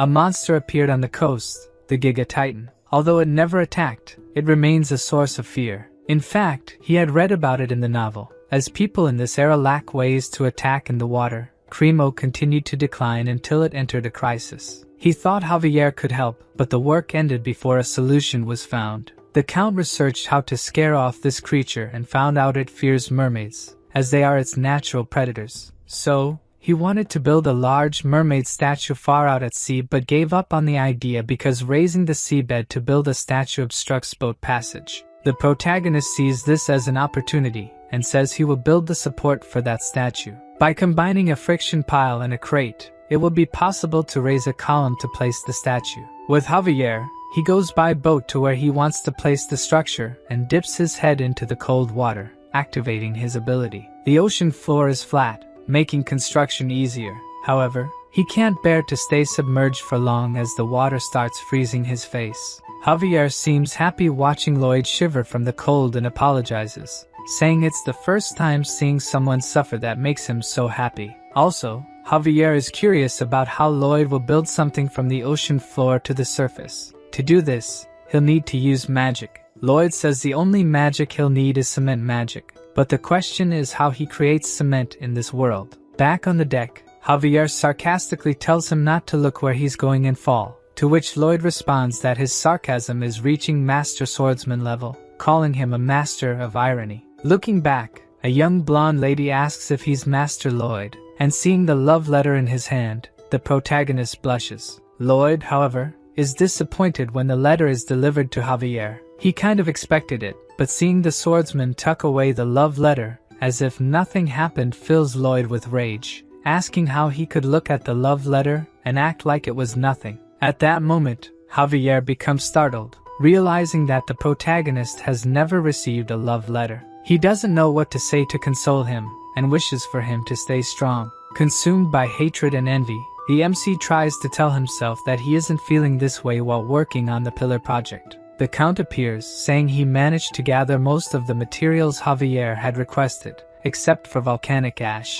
Ash is the main ingredient in Roman cement, and the advantages of making this cement are obvious since its structures have stood for over 2,000 years. To obtain ash, they would have to go to a volcano, but even the Count doesn't think they have that much time. The protagonist says he will find another way, giving up on making Roman cement and focusing on Portland cement. This was the cement that gave rise to modern cement.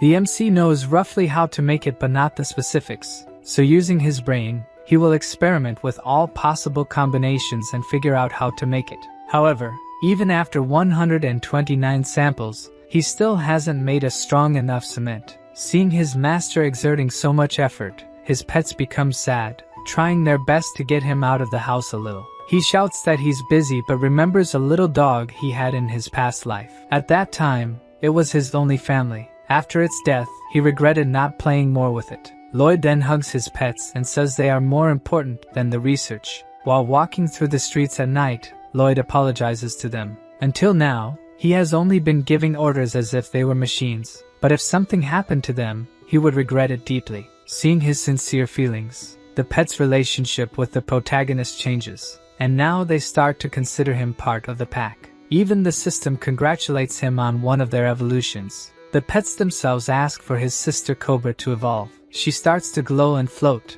gaining several new abilities. But the ability that catches Lloyd's attention the most is volcanic explosion. The next day, a huge explosion is seen from the mountains, and the people in the city are frightened by it. Even the Lord thinks it might be an enemy bombardment, but it turns out it was just the protagonist testing the new ability of his little snake. Using her ability, he analyzes that the ashes are indeed volcanic ashes. Excited, he tells Javier that this is an absolute gift, but due to the explosion, Javier isn't hearing anything. Thanks to Bangul, the cement problem is quickly resolved, wasting no time and moving on to the first step of the pillar construction. They built a massive diaper to collect the volcanic ashes, and when Bangul activates his ability, the diaper prevents the ashes from spreading. The entire population is impressed with Lloyd's ingenuity, especially the Baron, who will keep an eye on him and analyze his creations to make an impartial report to His Majesty the King. Once the ingredients for the cement are gathered,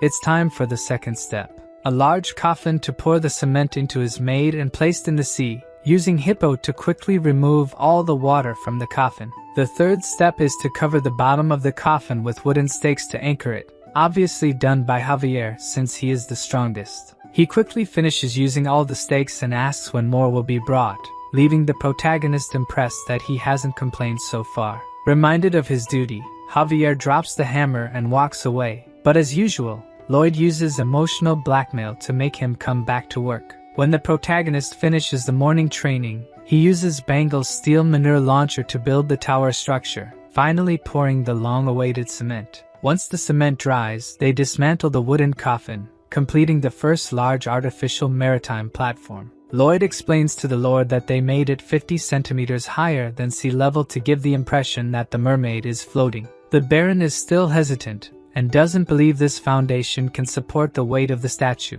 But if it does work, he won't be disappointed with the construction fee. At night, the statue is finally placed on the platform, a grand mermaid statue covered with sparkling jewels. To celebrate the achievement, a nobles' party is held on the ships. The protagonist, obliged to participate, feels uncomfortable in his outfit and asks Javier how he can stand wearing it. The Lord introduces Lloyd, saying it was this young man who made the statue a reality, and once again, the protagonist is ignored by people who mistake him for Javier. He knows he's smarter than most and prefers money transfers to compliments, but the look of sadness on Javier's face annoys him greatly. To completely crush his self-esteem, the Lord appears, saying it's because of his face. While the party is going on, a little distant from the ships, at the bottom of the sea, the Giga Titan observes the statue. Seeing that mermaid, his natural enemy, all he can think about is attacking her. He quickly approaches the ships, where the protagonist chats with other nobles,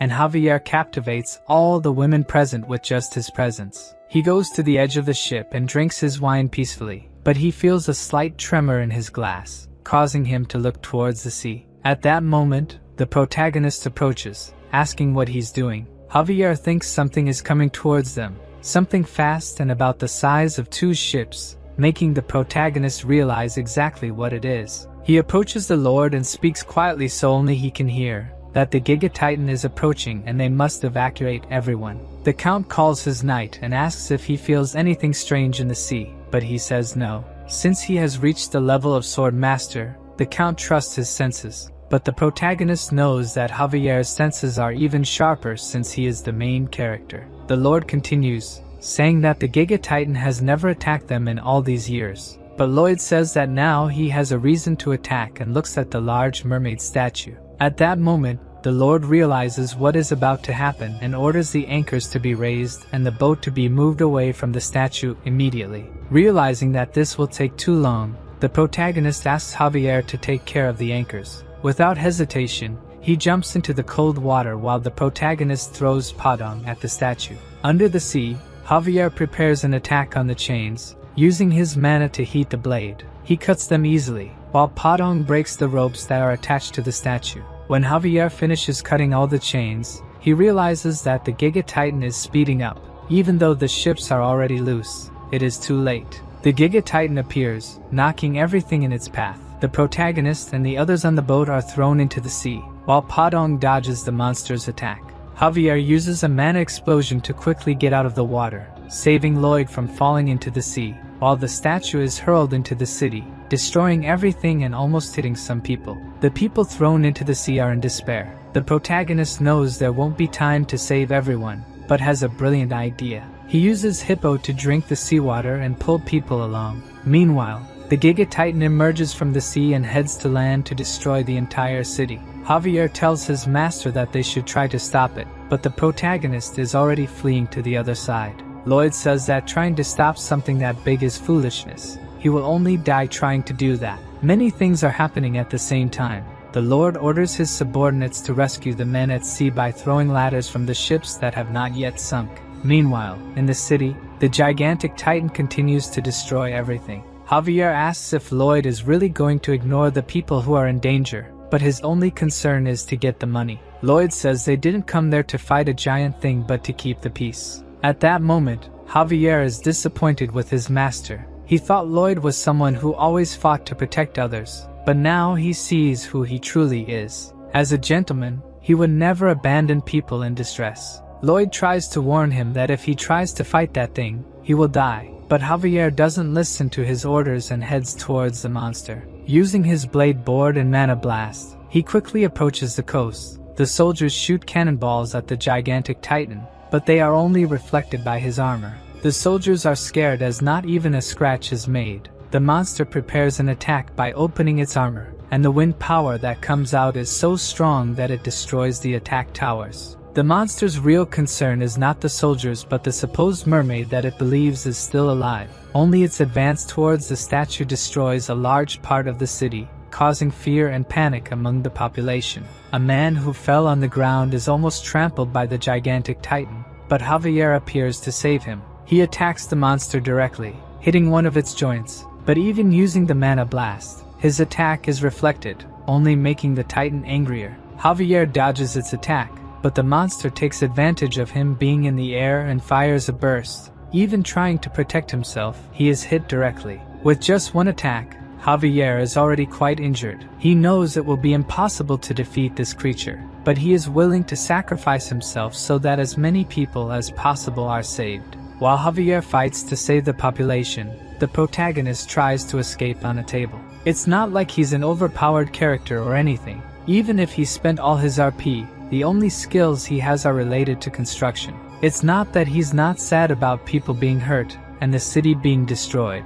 but he can't do anything. However, when the protagonist says these words, something clicks in his head. He realizes he must return immediately since the Lord hasn't paid the construction department's commission yet. While Lloyd advances quickly to the city, Javier fiercely fights the creature. Dodging its attack, he thinks that as monstrous as it is, it's still an animal. Its weak point is probably in the eye. However, even using the mana blast and attacking the eye directly, nothing happens to the monster. With nothing else to do, Javier is attacked by one of its antennas, but Hippo appears just in time to save him, releasing all the water and returning to the protagonist's head. Lloyd is extremely angry because the giant lobster dared to interfere with his cash flow. Javier takes advantage of the opening his master created to attack the monster, but once again the attack is only repelled by the armor. He becomes scared since he can't get through this thing. At first, he thought he could win, but now he knows it's impossible.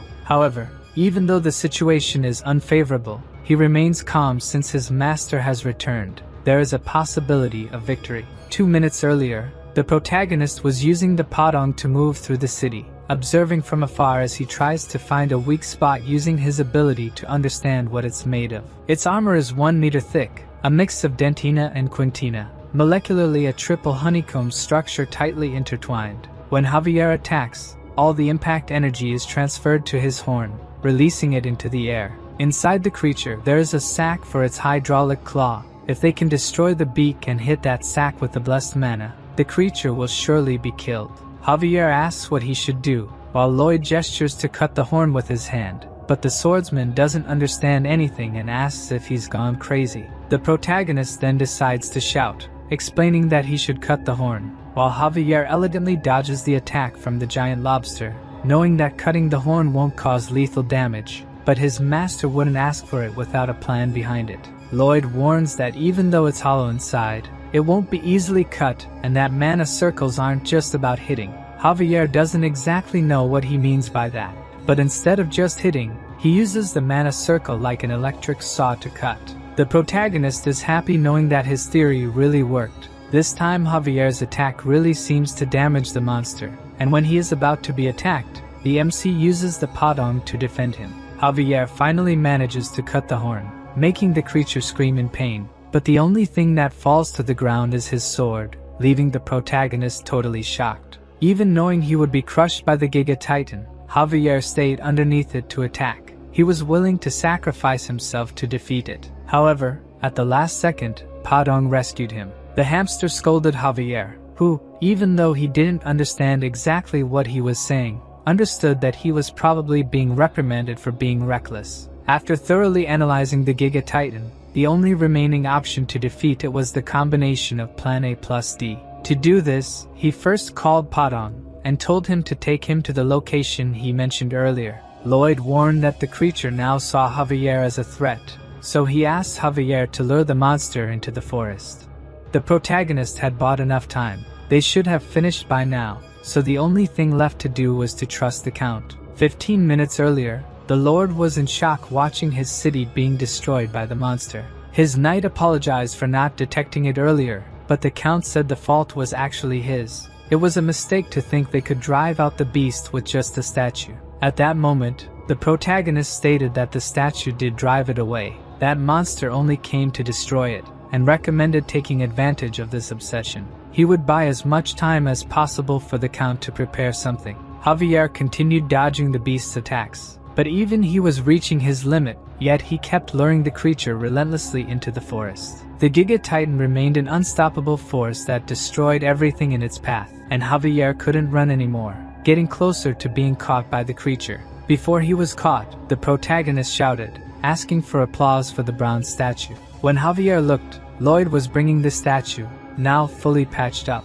Seeing its natural enemy, the Giga Titan flew into a rage, leaving Lloyd quite pleased with its reaction. Through the novel, he knew he could trust the Count to reassemble the statue. His plan was to use it to create an opening for Javier to attack. When they got close enough to the monster, Padong drifted the cart, and they began to lure the titan towards them. Javier seized the opportunity to attack the creature's weak point, hitting it precisely with a mana blast. Even though the attack was powerful and created a huge explosion, all it did was create a crack in the armor. Javier was saddened by his weakness, but as he fell, he heard Lloyd say to leave the rest to him. As your master spoke with great confidence, he knows he can now relax. Before he hits the ground, Hippo appears to cushion his fall. Lloyd shouts that he will protect this city no matter what. Padong is also at his limit, and he can't ask for more from him. At his signal, Padong throws the protagonist towards the Giga Titan. Earlier, when he was still heading to save the city,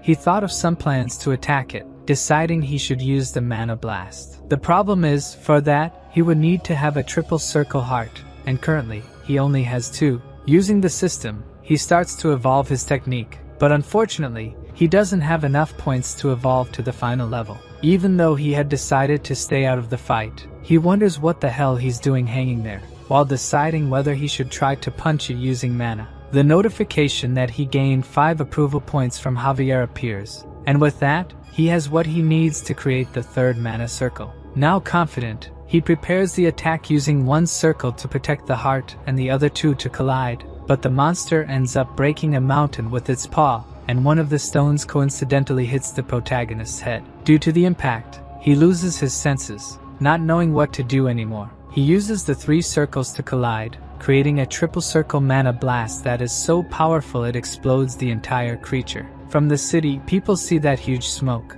The creature is now completely dead. Lloyd's pets try to wake Javier up. Slowly, he gets up and sees the Giga Titan on the ground, impressed that he actually succeeded. However, Padong is not happy at all and tries to get Javier's attention. He follows the 3 desperate pets, finding Lloyd a little further ahead, with a bleeding head and lifeless eyes. He gets close and listens to his heart. However, Lloyd has no heartbeat. A carrier pigeon flies to the Frontera household, where the Count retrieves the letter and is completely startled by its contents. He immediately mounts his horse and sets off towards Cremo. In the letter he read, the Lord of Cremo mentions that his eldest son, Lloyd, admirably completed all the construction work they needed, but after the party, the city faced great danger, and at that moment Lloyd and his guards sacrificed themselves to save countless lives, leaving Lloyd in an unusual coma state. The Baron hurries to Cremo, worried about his son, yet recalling all the moments he shared with the new Lloyd, who never called him father,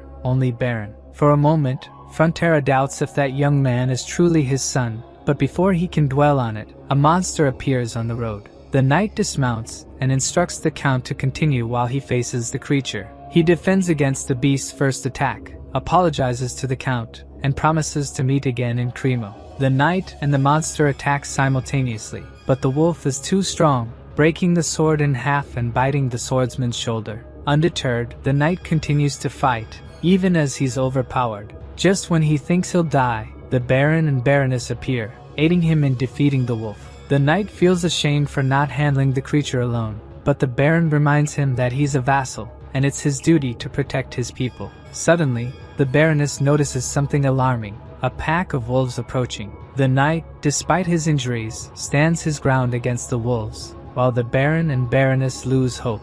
Then Javier arrives, swiftly dispatching the wolves and offering to escort them, asking if anyone is hurt. The Baron's knight knew Javier was skilled, but wonders what made him so powerful since arriving in Cremo. The Baroness asks if Lloyd is alright, but Javier can't say for sure if he's alive or not. He explains that after the giant was defeated, Lloyd had no heartbeat. Worried that he would lose his new home, Javier was suddenly relieved when Lloyd's pulse returned.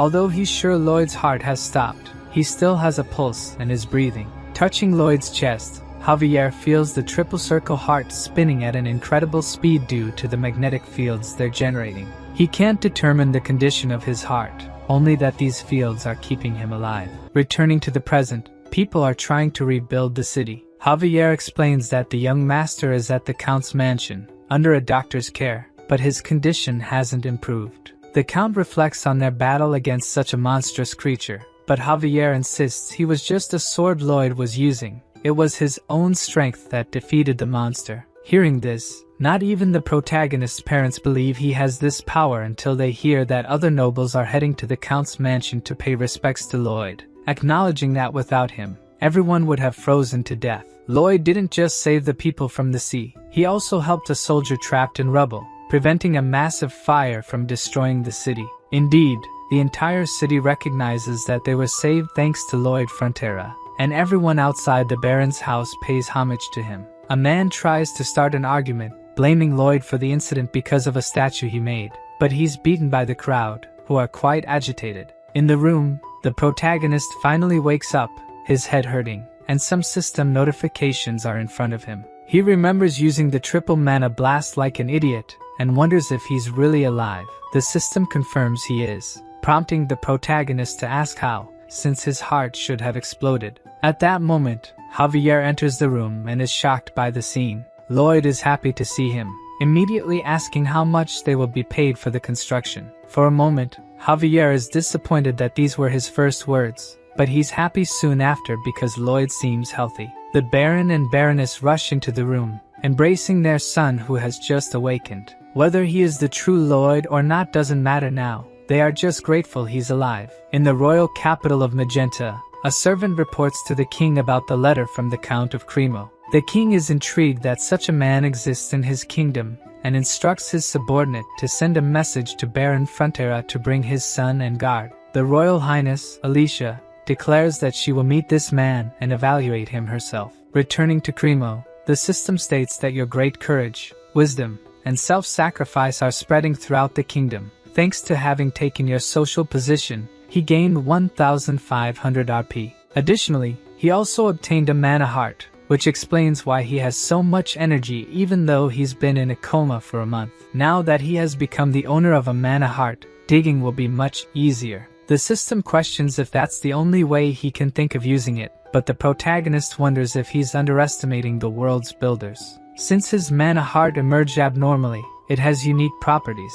He gained the ability of neutralized shock, which literally means he can use the triple core explosion whenever he wants. Now the work in the mine will be much faster. The protagonist explains that the mana heart needs to be protected from the impacts caused by blessed mana. It acts practically like an ammunition depot, which is why he must protect the mana heart using one of the circles. But at that moment, he didn't have a mana heart, so he was able to survive the shock caused by the explosion. Who would have thought that neglecting mana heart training would end up being beneficial? At that moment, the Lord enters the carriage, saying they must leave immediately. As he watches the Lord go to sit down, the protagonist gives a look as if planning something. The carriage continues through the city streets, and looking out the window, Lloyd wonders how much it will cost to repair the buildings and streets. The Lord says it's hard to say, but it will probably take a month of the city's budget production. Upon hearing this, the protagonist plays his card and says that if the Giga Titan had not been defeated,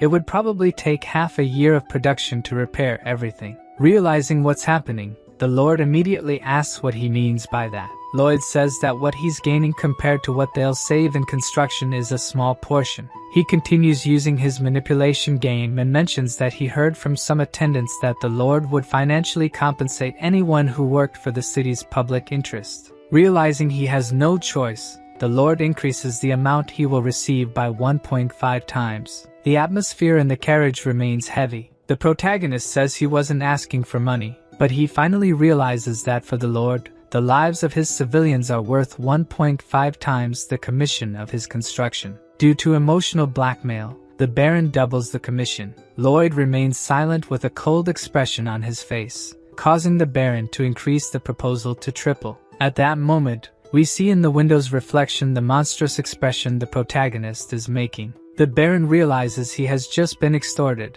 while the MC extends his hand to him. Now with a completely friendly atmosphere, he appreciates his generosity, and says he will make good use of the special compensation. The Lord shakes his hand, though he finds it very strange since he was definitely just extorted. Still, he can't bring himself to hate him. The Count's carriage passes through the crowd, who are shouting incessantly that Master Lloyd has arrived.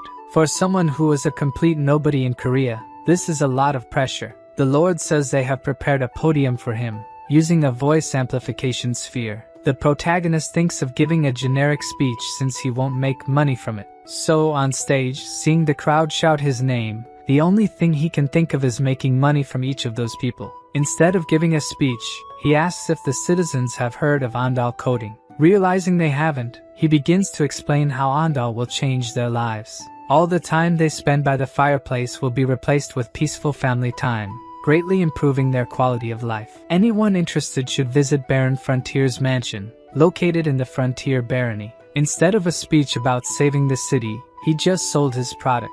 The Lord understands why he doesn't hate him. Someone so obsessed with every penny of profit that persists in their goals is someone you can't hate, but rather desire by your side. Returning home, or rather, his future golden goose, Lloyd thought that the oldest knight, Lord Byron, earned far too much compared to his level of skill, which barely reached intermediate. However, the man in front of him left him completely amazed. He neatly organized the ongoing mining plans, the list of names and details of land construction, and simply everything that needed management, even down to sales and profit. Startled, the protagonist asked if he had done all this while he was away. Byron replied that he had left it for him to take care of, so he was just doing his job. A worker arrived and reported that the interior of the Andal floor project was complete and awaited inspection. Outside, he meticulously observed every detail of the floor, praising the workers for this time there were no flaws. Lloyd was simply shocked looking at him. This man he thought useless was extremely capable. If he had been born in modern Korea, he would probably be a director of a major corporation. The large-scale contract was entirely handled by the Baron and Baroness. These two had a gift beyond being lords of a state, making the protagonist realize that your luck starts the moment you are born.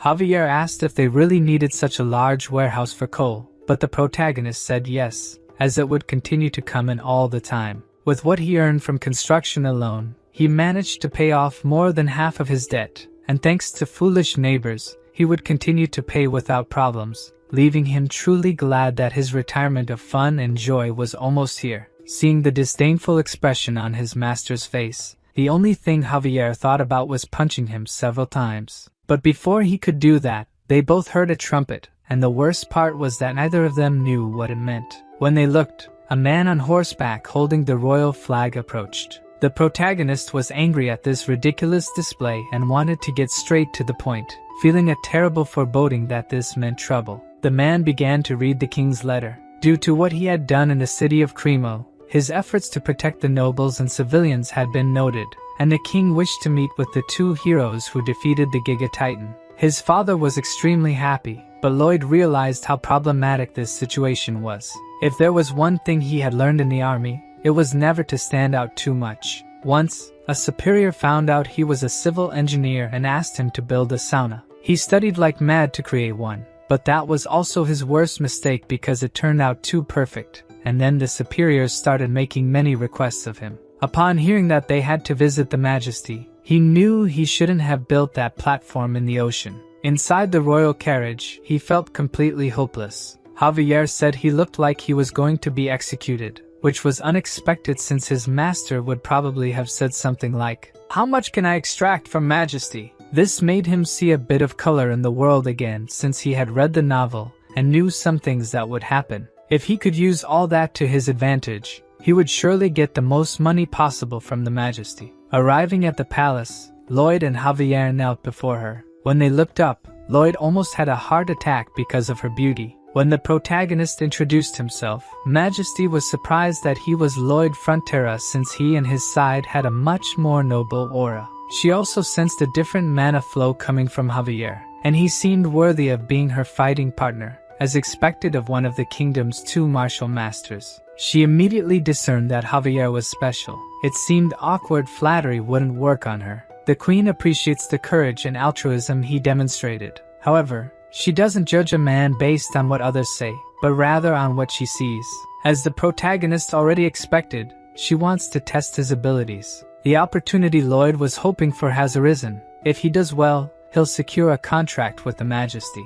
So the queen asks which construction he thinks is most urgent in the royal capital. Even though the protagonist has just arrived, he obviously knows, having read the novel. The queen thinks that if he is truly capable, he will perceive it the moment he enters the royal palace. The most important construction at this moment is repairing this ruined palace. At least that's what she would like to hear. But Lloyd says that the most important construction now is a bridge over the Magenta River. The Queen looks at him with a displeased look. The protagonist knows this is not the answer she expected, but given his personality, the test won't end here. Queen Magenta is the one with great authority and absolute power, a tolerant, fair, impartial woman who listens to everyone regardless of their class or rank. She asks why the bridge is necessary. The protagonist says other men might think differently and say that repairing the royal palace is most important. He knows a dragon with a bad temper took down 2 towers of the palace, which is why the roof is so heavy. However, this weight is pressing on the ground and its pillars, causing it to slowly collapse. Even after all this, the protagonist says that the repair can be postponed and that building the bridge is more urgent. The Queen realizes he knew what she was thinking and still gave a different answer, while the protagonist knows that she knows he gave a different answer. The Queen, like a lion ablaze, shows her power, while Lloyd is like a puppy chasing after a construction contract. He says the current Magenta River Bridge has been rebuilt 20 times and regularly collapses due to not withstanding the rising waters in spring, asking for Majesty's trust to build a new bridge that will never collapse, clearly referring to a modern suspension bridge. Seeing that the man in front of her just criticized her decision, the Queen starts to like him and asks to hear more about this bridge. Majesty took the bait, and Lloyd lets out his demonic laugh. He knew from the start that the Queen despised sycophants and placed trust in those who were strong in their words. However, eventually, she will be betrayed by someone she trusts and will lose one of her arms, becoming the assassin tyrant. But that's a story 3 years in the future. The Queen asks what he will do if the bridge collapses. In his mind, Lloyd would pack his things and leave the country, but he ends up betting his head on it. In return, as long as his bridge stands, he would like to secure a position for his family. The redhead, who hadn't shown anything until now, gives a small smile and accepts the proposal to build a bridge. Lloyd reaches into his pocket and pulls out a contract. The Queen asks if he doesn't trust his words and is impressed that he prepared a contract in such a short time. Humbly, the protagonist says that this contract states if he doesn't build a bridge honestly, she can do whatever she wants with him, thinking of it as a loyalty contract from a humble man to Her Majesty. The Queen ends up signing the contract and finds it strange that she was led to do so, but she doesn't mind. As a gesture of gratitude, the protagonist raises his but while holding the contract. Walking through the palace following the butler, Lloyd twirls and shows off the contract he managed to get from the Queen. Javier asks him to be a bit more careful, since she could have taken his head if she wanted. The man next to the Queen says that he is quite intelligent. She really thinks he's more cunning than she imagined. When Kyler asks if she wasn't displeased since he knew from the start that he could defeat her, the Queen says no, as he seemed pathetic and adorable. A few days later, Lloyd prepares to leave with a large bag on his back.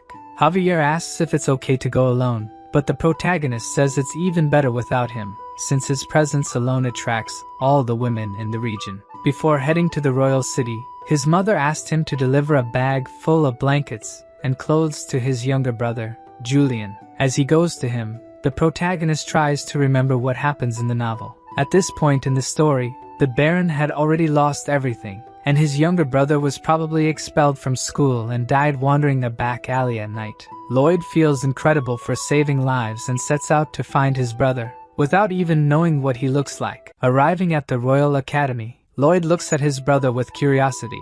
Even though he's the same age as Javier, he's practically a garden gnome, and the way he's looking at him makes it seem like he must have suffered at Lloyd's hands. The protagonist decides not to be too nice and acts as if he's turned the page. Maybe then Javier wouldn't suspect so much, throwing the bag full of clothes at him, saying their mother sent it. Julian finds it very strange that Lloyd didn't insult him. Moreover, he wonders if he really came there just because their mother asked. The system warns that his brother suspects his identity because he's being too kind. To try to act a little more like Lloyd, the protagonist leaves cursing at him, but Julian finds his human behavior even stranger since he left without beating him up. Before leaving, Lloyd reminds him that their mother asked him to have lunch with Javier, even though he finds it a drag. He asks if there's any fancy restaurant around. Julian questions why he's asking, and Lloyd says he'll take him to lunch since their mother asked. At the restaurant, his brother is extremely suspicious. He orders a basic set, but the protagonist tells him to choose something more expensive since he doesn't frequent these kinds of places often. Julian wonders why he's acting so normal. He used to hit him just for looking at him directly, and starts to find it even stranger when Lloyd says he quit drinking. A few days ago, someone from the palace came to say that his brother saved the city of Cremo from the Giga Titan attack. At the time, Julian thought it was an unfounded rumor or that he stole credit for something Javier did, but seeing his current behavior, it really is like he's a different person. Suddenly, Julian gets a slap on the head. The man asks what a nobody like him is doing there. Even as he tries to explain, the man keeps punching him, saying a poor baron should eat where he can't be seen. The protagonist looks around, and 2 students are laughing at the situation. There are even teachers and staff there, but they're just ignoring what's happening. They call it an academy, but all they really value is family status. Lloyd wonders if he should intervene, but if he did, his brother's life would only get worse in there. Then suddenly, the student beating up his brother mentions that his family has the renowned Lacona painted fabric in their title. Immediately, Lloyd associates that this young man is the son of Viscount Lacona and again makes that demonic expression, probably planning something. Lloyd approaches and asks who his father is. The blonde says it's the merciful and wise Viscount Lacona and tells him to move, getting slapped immediately afterward, losing 2 teeth. Lacona's son flies and lands at the end of the restaurant. That's the anti-horse slap. But the system says that's not an official skill. Another student yells at Lloyd, asking how he dares to touch a member of the elite union. But he also receives a slap that knocks out a tooth. Another student who is considered the best second-year fighter appears, but is neutralized with just 1 slap. Extras keep appearing. The twin brothers get beaten up at the same time, and the guy who introduced them also gets beaten up. Even the 2 who were just laughing at the situation against Julian get beaten up. Lacona Jr. appears behind the protagonist, punching him in the face, but immediately realizes that was the worst decision of his life as Lloyd looks at him as if he's going to kill him. He beats Lacona Jr., but before killing him, he's stopped by his brother. Julian is worried that he will be even more intimidated at school after this, but the MC says with a smile on his face that if they die, they will never bother him again. Julian is completely shocked at how he can say something like that with such a bright smile. Lloyd continues beating and thinks he's seen many guys like this in high school. The best remedy for dealing with them is the fear of death. Suddenly, soldiers appear, commanding him to stop immediately. An old man says this is the Sacred Academy and asks what he's doing. The protagonist, still holding the Viscount's son like a demon, leaves his brother scared, thinking he will try to hit the guards too. But to his surprise, his attitude changes completely, and he calmly introduces himself as the son of Baron Arcos Frontera. He apologizes for the commotion, but says he was only defending Her Majesty's honor. The old man says this is ridiculous and asks who would dare tarnish Her Majesty's name. Lloyd says Lacona's son was intimidating his brother, and even points to a teacher who witnessed the situation. But since there was no intention to punish him, he had to intervene. The reason he didn't do anything is obvious.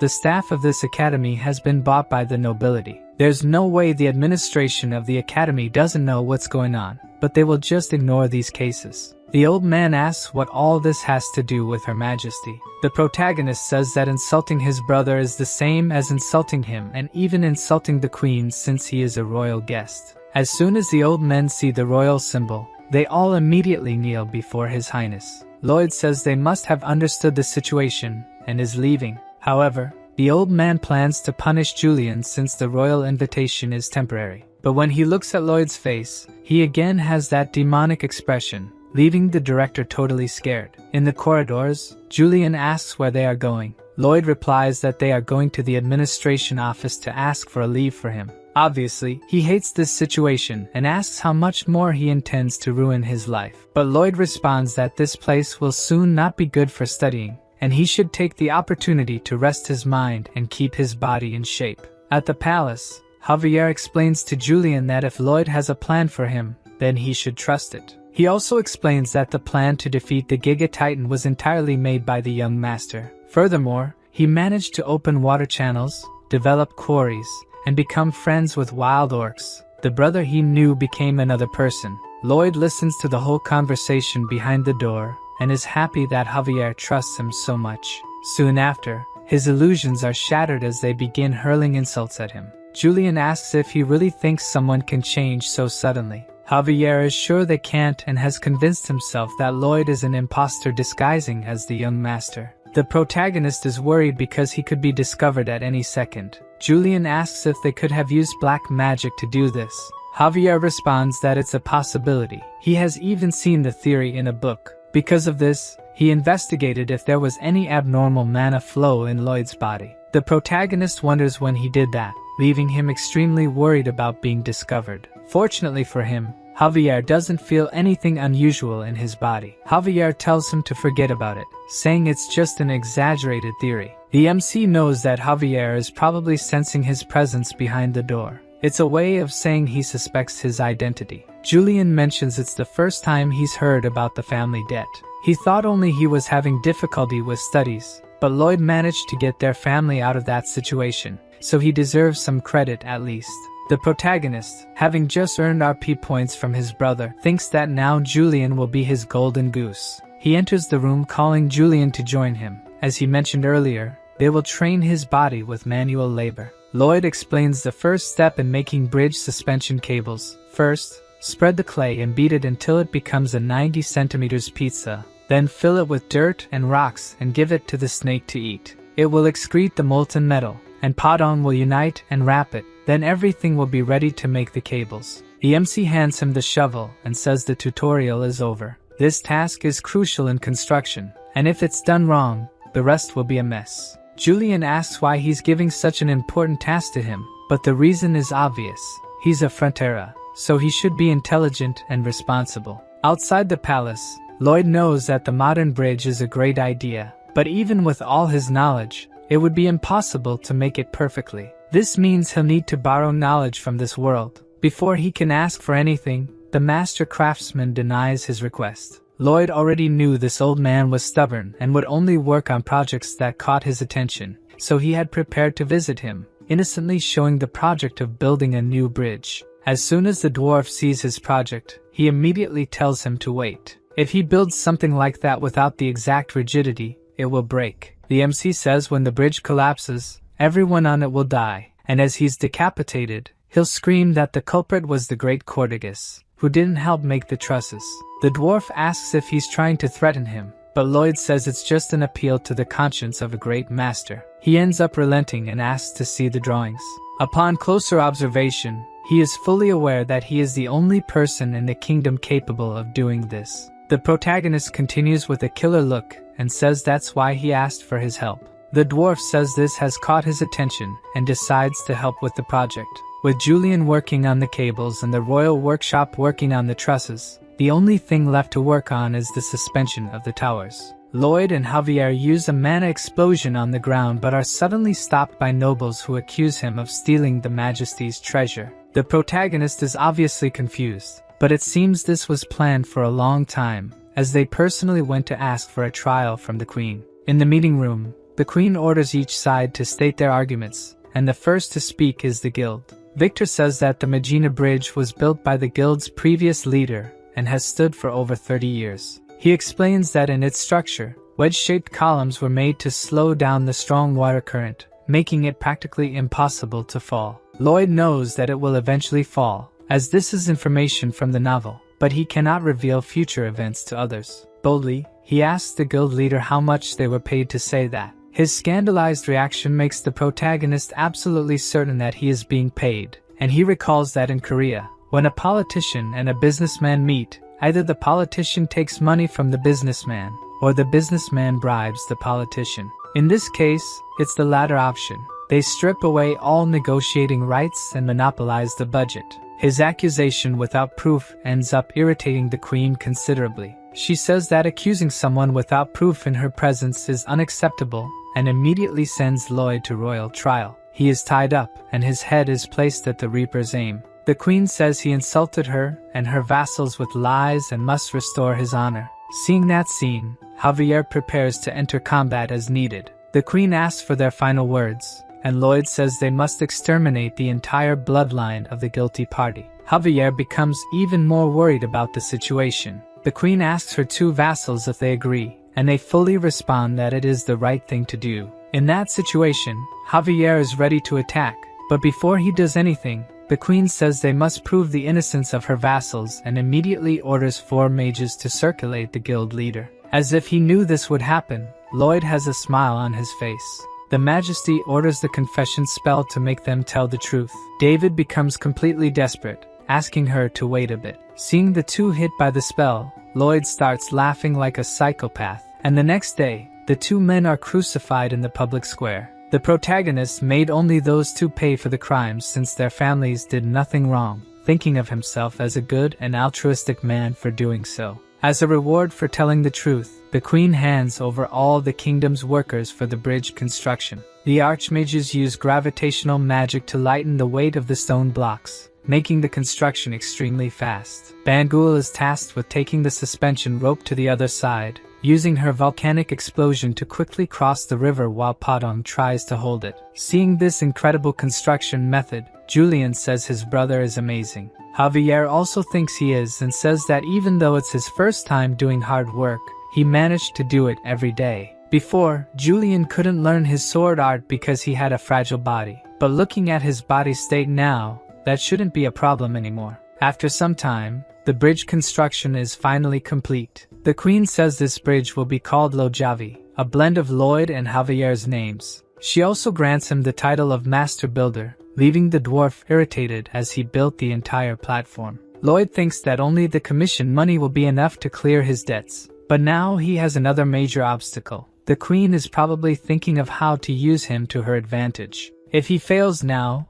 it will break his entire plan of becoming a wealthy and lazy lord, so he will put the plan of escaping work and helping Julian in the academy into action. Returning to the castle, the queen fulfills her part of the agreement and grants a noble title and properties to Lloyd. The castle's nobles were not pleased with this at all. The queen thinks it's natural, since he has sunk other nobles. The protagonist says he would like to ask for something a bit bigger and mentions that if she considers his request reasonable, she may even withdraw the offer of the title and property. This piques the queen's curiosity about what he will propose.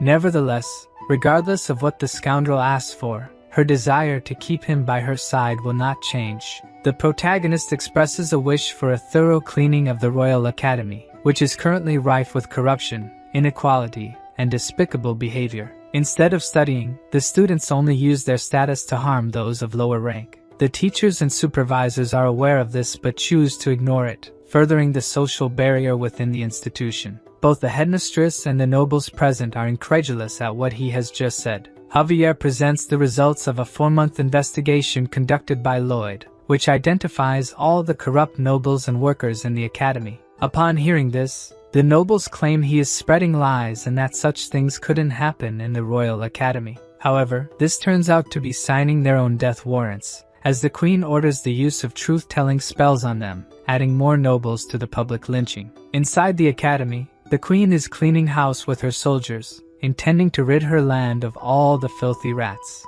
Lloyd watches from afar, a satisfied smile on his face. Javier asks if his smile is because the nobles are being condemned, but in reality, it's because his plan to get rid of the queen and enjoy a lazy life has worked. Suddenly, the royal bodyguard appears with a message. He can go home whenever he wants, but must attend the banquet tomorrow night.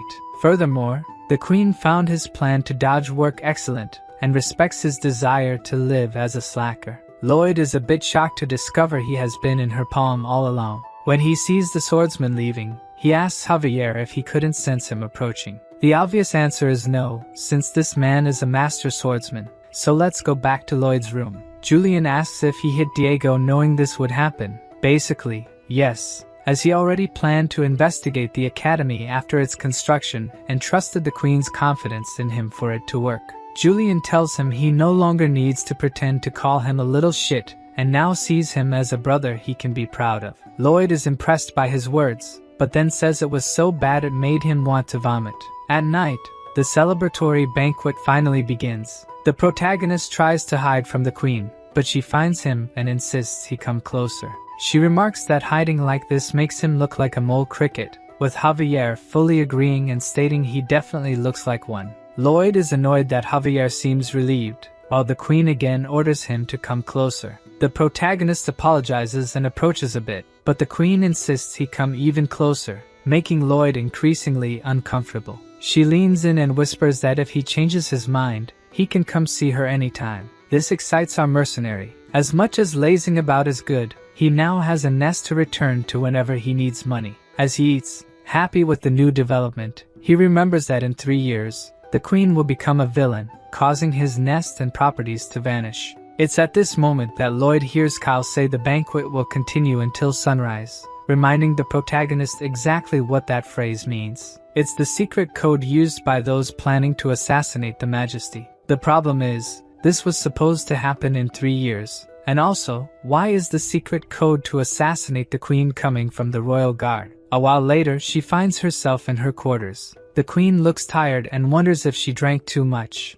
but she thinks it must be because she's been working hard in recent days. This excessive work is due to Asfahan, an enemy state where King Samarkand has been amassing an army. But it's probably not for an invasion, since trying to invade through the jungle would be a suicide mission. At that moment, the queen feels a strong headache. She finds it strange, since the effects of alcohol should be neutralized by the mana in her body. Soon after, it becomes difficult to control her heartbeat and breathing. She tries to circulate mana to neutralize the effects, but a sharp pain hits her heart, preventing her from circulating mana throughout her body. The queen has no doubt it's poison and tries to walk to the door, calling for help from anyone who might be there. The front door begins to open, and her knight Kyle appears. The queen says he arrived just in time and that she needs his help, but the help Kyle offers is different, leaving the queen incredulous at the betrayal. Meanwhile, Lloyd, still at the banquet, tells Javier that they have a problem. The swordsman simply starts following him without asking anything, surprising Lloyd that he doesn't inquire about what's happening. He asks if Javier can knock out a master swordsman. Javier knows he's not joking but asks for some sense, and says he'll try to stop him for a maximum of 3 minutes. Turning the corner, they come across a pile of bodies. Inside the room, Kyle does his best to kill the queen, but even poisoned, she manages to defend herself. She asks why he's doing this and receives a kick to the stomach. Kyle prepares for a final attack but is stopped by Javier, who approaches quickly. Not giving him time to react, Kyle attacks, but our swordsman manages to defend, surprising Kyle as he stopped his sword using a candelabra. Taking advantage of the distraction of the battle, Lloyd approaches the queen, covering her mouth before she says anything and using the core technique to absorb the poison. Javier continues buying time, but Kyle is not playing around and activates the sword's aura. Realizing that if he completes that, they're in trouble, Javier throws the candelabra, interrupting the aura formation. He catches the candelabra back in the air and uses blessed mana to attack, impressing Kyle with his mana talent. However, he still lacks experience in real combat, and Kyle takes the opportunity to strike while Javier is in the air, cutting his candelabra and his chest. Lloyd continues absorbing the poison mana. The only thing he can do at this moment is pray for Javier to win, or everyone there will die. Kyle knows his cut was superficial but takes the moment to land another blow. However, our lunatic swordsman isn't afraid of death and charges forward, dodging the strike at the last second.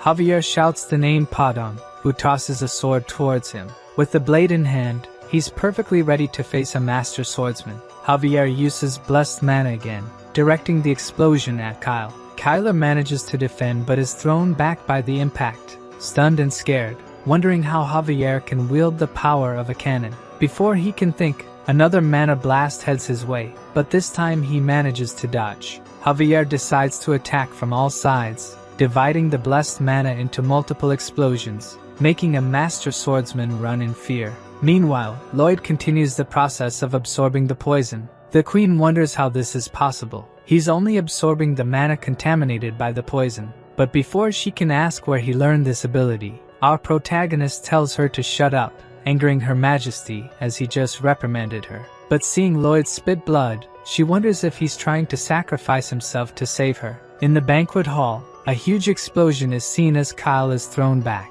watching Javier advance slowly. The master swordsman realizes he can't handle him alone and shouts to the guards that Javier is an intruder who tried to assassinate the queen. With a single sword swing, our mini-monster sends several elite guards flying back and, concentrating a bit of mana, causes an explosion to keep them at bay. Kyle has never heard of a man who could do something like this in history, and is scared at the possibility of him becoming a sword master. However, that won't happen as he will personally ensure Javier is eliminated. Seeing the sword's aura, Javier knows he's in trouble. Just swinging his sword makes the ground stones float. Shortly after, Javier is thrown away by the aura, heavily injured, as Kyle approaches to finish him off. At that moment, the protagonist finishes absorbing all the poison, but it's too much for his body to handle. He starts vomiting black blood, and the queen says he will die like this, instructing to gather all the mana in his arm. However, our mole man refuses to lose an arm as it will make digging harder.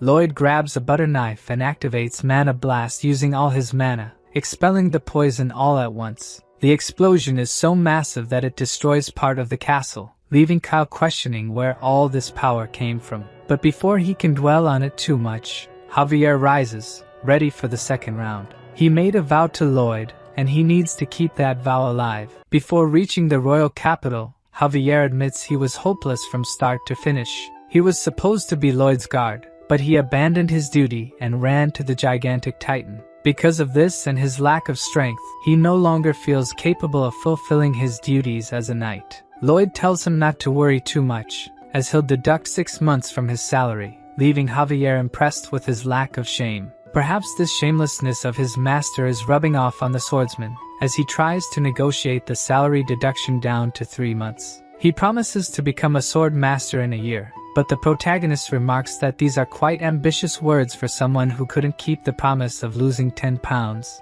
Nevertheless, Lloyd decides to help him, explaining the concept behind becoming a sword master. Before finishing the explanation, Javier interrupts, saying he'd like to do it without his help. He advances determinedly but is impaled by Kyle, who is surprised that he survived. Most people would have been torn apart as soon as they were hit by the aura, but our prodigy concentrated all his mana into one point to strengthen it. Kyle would like to see more of his tricks, but he's running out of time. At this moment, Javier starts to catch fire but still manages to hold onto Kyle's hands, preventing him from escaping. The aura is burning his body, but while holding Kyle's hand, he manages to absorb the aura directly from the mana heart. Realizing the danger, Kyle throws Javier away, who simply falls to the ground without showing any signs of life. Even the master swordsman can't detect any breath from him.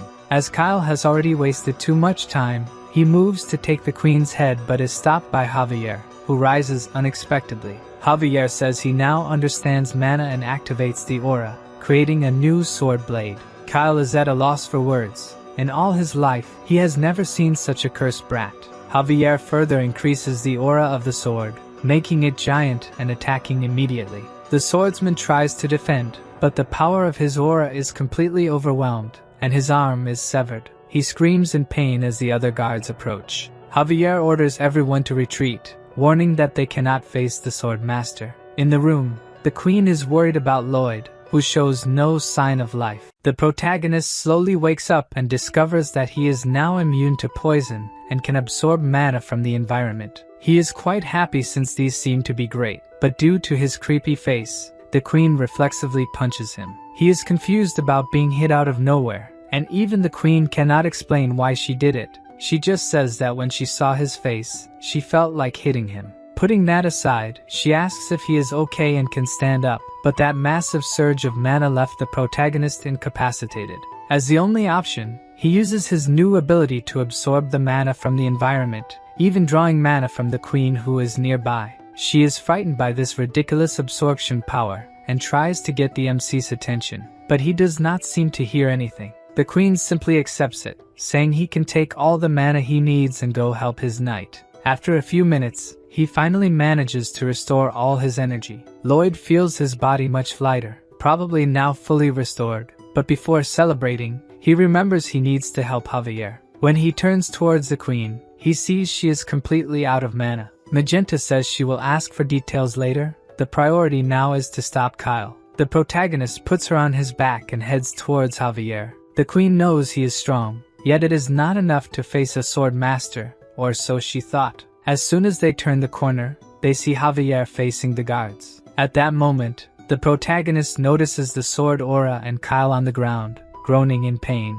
The queen orders the guards to lower their weapons and explains that these were the two heroes who protected her from her guards' betrayal. All the guards line up as the queen states that everyone who attended the banquet must be investigated. Lloyd asks if he really became the sword master. Javier casually says yes, as his master keeps putting himself in dangerous situations. This is his way of fulfilling his duty. Due to all his incredible achievements, the system activates a new function called the praise system. Whenever he does something fantastic, he earns a title, and this title comes with an ability, but he did not expect the boost from the ability to be so great. The system also gives CP, but Lloyd has to beg the system to tell him how to use it, discovering that this CP is used to see a final spoiler. Returning to the room, Lloyd complains of exhaustion, having been unable to sleep the previous night due to the investigation. Julian asks if they found the culprit behind the plan, but Lloyd explains that they used some barrier that prevents the truth spell. Because of this, he will have to stay a little longer in the royal capital since the novel had no information about the murder,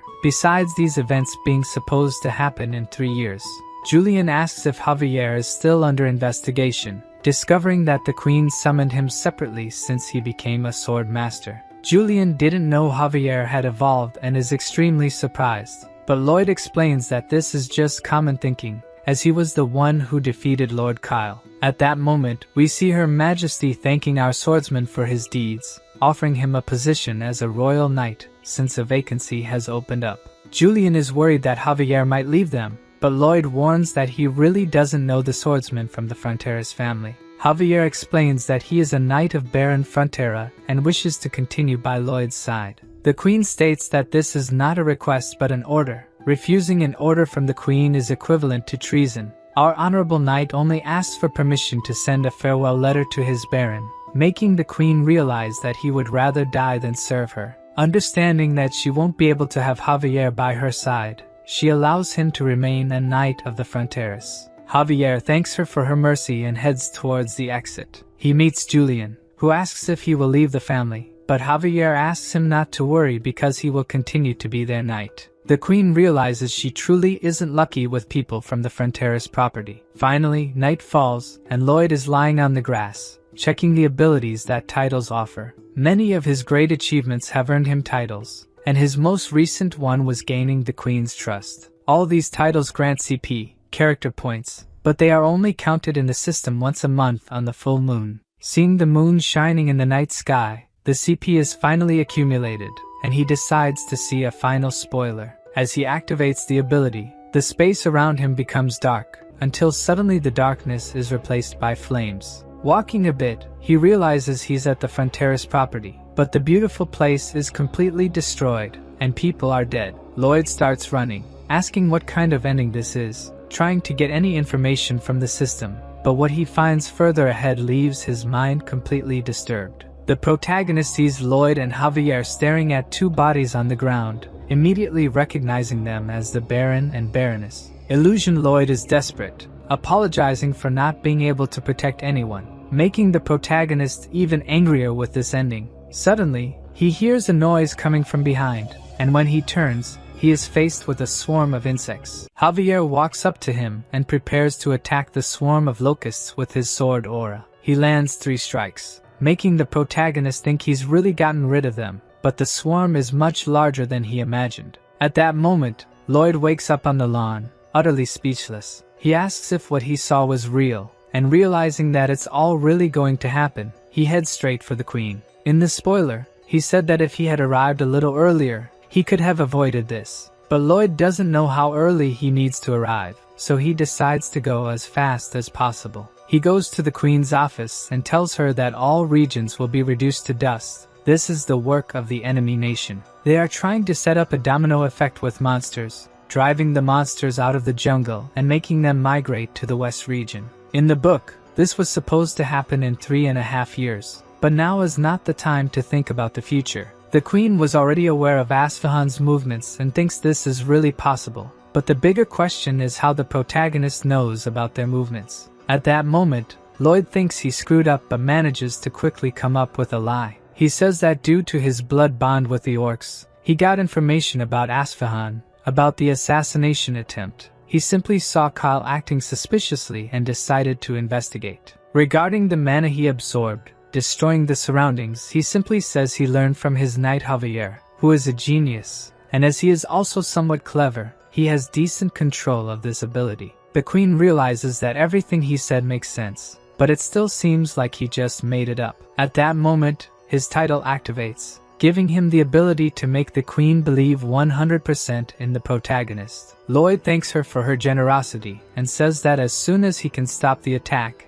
he will give her all the credit for the resolution, restoring the honor of the crown that was tarnished by the assassination attempt. The queen has never met anyone as suspicious as our protagonist, but she's glad they understand each other so well. Lloyd and Javier head to the Frontera territory. The horses' legs have been reinforced with magic, making them run at supersonic speeds, which further distorts Lloyd's not-so-pretty face. After a whole night of travel, they finally arrive at the territory just in time, since the locusts have already begun to appear in the sky. Seeing that black cloud forming, the field workers don't know what to do until Lloyd appears, telling them to hide in their homes and asking for the largest pot lid they have. The invasion of mutant locusts continues, spreading rapidly through the city, even invading the Baron's house. A maid passing by is frightened by the insect, but is saved by the Baroness, who crushes it using a chair. At that moment, several other insects invade the mansion. The two start running in fear, and when the Baroness peeks out the window, she sees that the swarm of mutant locusts is so large it almost covers the sky. The Baron appears, telling them to join Byron and the other soldiers, but when they open the mansion door, they attract the attention of all the locusts outside. Byron runs through the city, calling his soldiers to mount a defense at the Baron's residence, but he realizes that all the villagers are in danger. This leaves the bodyguard confused. Should he protect the Baron or the people? Byron recalls a conversation he had with his master, where the Baron advised that if the property were ever in danger, prioritize the people. The knight goes to save a citizen who is being attacked, but ends up completely surrounded. He knows it will be impossible to deal with all these locusts alone. Fighting the invaders alongside the Baron are the orcs. Being a tribe of warriors, they uphold the oath with their blood brothers. Everyone fights relentlessly for their lives or for the lives of others, and when all seems lost, people start hearing sounds that draw the locusts' attention. Lloyd shouts, saying they should be in a natural history museum, while holding a pot lid for Javier to bang. The impact sound on the lid attracts the locusts' attention, making them stop attacking the city and start chasing them. Javier notes that they are following in a regular manner, as he had said. Lloyd says they should circle the entire city and attract every locust that is destroying it. The protagonist orders his swordsman to hit the lid harder but gets annoyed when he realizes Javier is enjoying it. Thanks to the novel, he knows that locusts are attracted to this kind of loud noise, and he doesn't plan to stop just at his properties. He intends to save the Laconas from the invasion. Javier is surprised that he is helping the neighbor even in a critical state, but Lloyd simply doesn't want to lose his water supply. In the Viscounty, Lacona is desperately trying to survive the invasion, until Lloyd simply appears, destroying part of the house, telling Lacona not to even think about delaying the water bill this month. Javier asks if his plan was to lead them through the buildings and concentrate the swarm even more, but the protagonist just wanted to be a jerk like the Viscount. While attracting the locusts, Lloyd repeatedly shouts his name and that of Frontera. The swordsman tells him to save his strength and stop shouting, but again, all of this is a plan to make everyone know who their savior was. Not even Javier knows what's wrong with this guy, but since they've already attracted most of them, now they must go to the wetlands. Heading to the plantation, their path is blocked by another swarm of locusts. But of course, for a master swordsman, this swarm is nothing. Javier simply passes through, cutting down all that stand in his way. Moving forward, Lloyd realizes that the horses can't run anymore, so he has a brilliant idea. He jumps on Javier's back and uses him as his horse. Even pissed off with this, Javier goes along with the idea and starts running, but they're not faster than the horde and almost get caught. Lloyd shouts, calling Bangul and Hammon, who emerge from the water at the same time. Hammon uses his volcanic fart to explode a large number of monsters, but it's still not enough to eliminate them all. So, Hippo uses the accumulated water as a pesticide to kill even more insects. Round 3 belongs to the protagonist and Javier,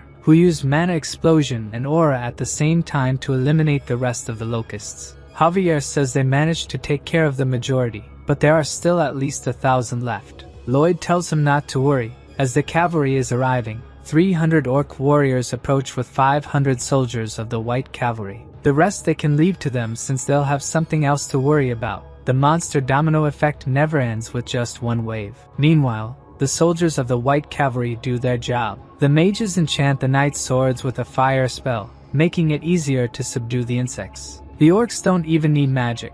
With just a stake, they can impale 3 at once. As they are crazy about protein, they roast the insects and eat them right away, saying they found a strong protein source. The maid, saved by the orc earlier, hands him a gratitude flower, leaving the warrior quite happy. The baron and the baroness rush to their son, worried he might have been hurt somewhere, and embrace him, asking why he likes saving people so much. In fact, the protagonist only did it for his retirement. Everything was for his own benefit. Anyway, now he must prepare for the second wave. At night, the commander of the white cavalry appears and asks why Lloyd called him at this hour. First, he thanks him for helping exterminate the locusts, but the knight tells him not to say nonsensical things. Anyone can see they were just responsible for cleanup. Valalardi says he is a brilliant strategist, even being an engineer. Nonetheless, his pride is hurt. He sent the mages back and asked the cavalry to stay. The greatest pride for a knight is to fight and die for the queen's honor, so he didn't like Lloyd preventing that. In the novel,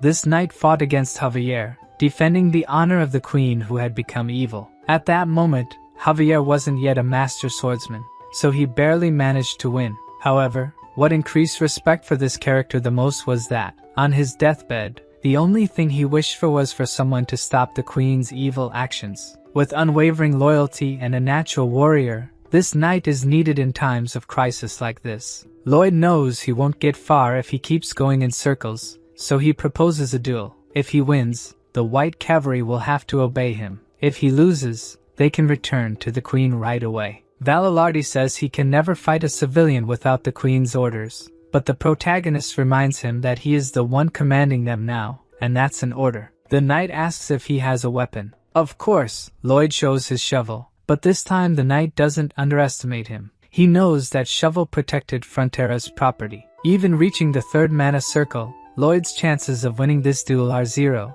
but as always, he has a strategy to win. The knight says their levels are very different, so if he dodges any attack, he'll be the duel's loser. As soon as he finishes speaking, the protagonist prepares an attack. He uses Mana Blast with all his mana, causing the knight to dodge. The attack only stops when it hits a mountain, creating a huge hole in it. Lloyd falls to the ground with no energy left in his body, but still has enough energy to smirk wickedly with the easy victory. With that, the 500 strongest in the kingdom will become employees in the Frontera barony. Of course, the knights wouldn't be happy about it, but their leader says there's nothing they can do since he lost the duel. At the top of a mountain, Javier asks if this will really work. Lloyd says it was tested by the orcs, so it's a method with 100% effectiveness, showing a large sculpture being made on the mountain walls. After a few days, the second attack finally begins. The villagers hide in their homes. The entire Frontera property was drowning in terror. At the same time, they all shared the same feeling,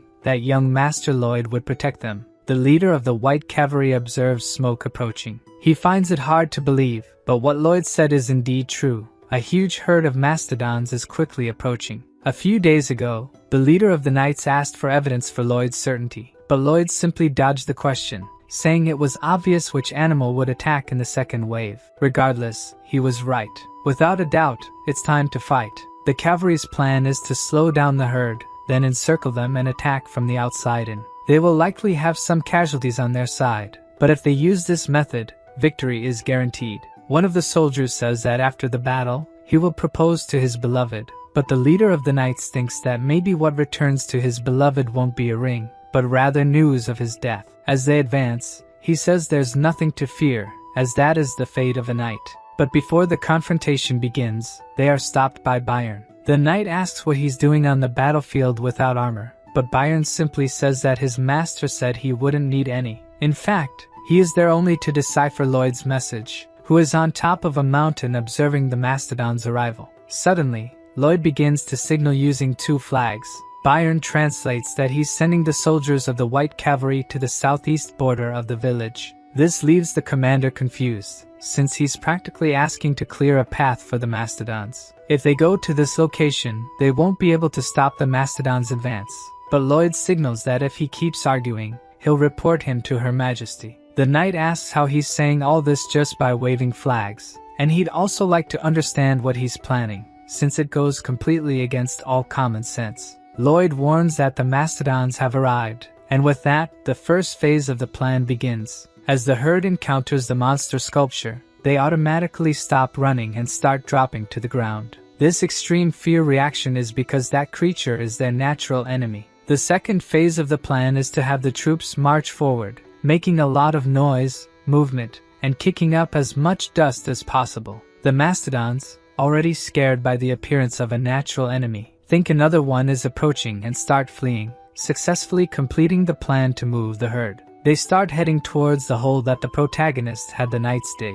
They all fall into the trap, and at that moment, Hippo appears pouring water on all of them, leading that gigantic herd away. Lloyd throws down the 2 flags he was holding and is pleased with his flawless performance. The knight is impressed that they managed to win without even fighting. Lloyd says that there is plenty of food down there, so there's no reason for them to return to a place with their natural enemy. Normally, after a battle, at least 5 men don't return home. They are tasked with delivering this news to their families, and even though they tell themselves that dying in battle is honorable, they know there is no honor or bravery in death. Deep down in their hearts, they all know that the only thing left behind are hellish days for those who remain. However, now, their soldiers celebrate a complete victory. They hope to be invited to their comrade's wedding, while their leader is happy that they had no casualties. Lloyd says that they will probably still have to deal with dozens of hordes like this one, but executing a large-scale plan every time something like this happens will cost too much.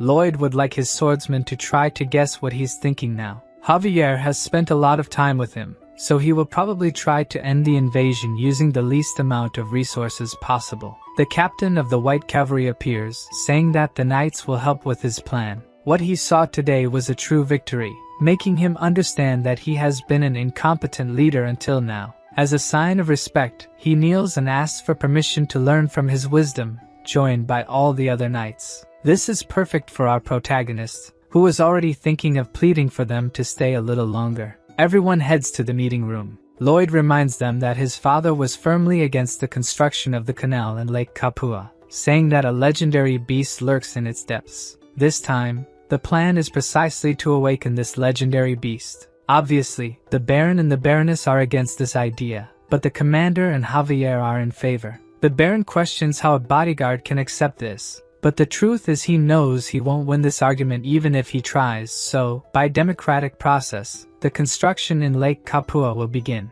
All the new workers march towards the mountain. Javier asks if he will try to control King Storma in some way, but Lloyd is not a wizard or anything like that, so the only thing he managed to do was study his habits. The only things he found out are that he's a beast as big as a mountain and that if his habitat is damaged, he will let out a roar before starting repairs. The protagonist's evil plan is to destroy a part of the lake every day so that his cries scare off the monsters coming from the eastern mountains. Javier thinks his master is a demon since he will torment a beast that was quiet, but questions what would happen if the plan went wrong and King Storm attacked. Lloyd says he would have to give his all to defeat him, and that he would be the one shouting day and night to scare off the monsters. Finally, Lloyd arrives at the lake. He uses his ability to analyze the terrain and figure out where to break to avoid causing a flood, but since only he can see the ability, to others, it looks like a lunatic waving his hands in the air. Meanwhile, at the bottom of the lake, the monster senses the presence of humans. Last time, he let it slide,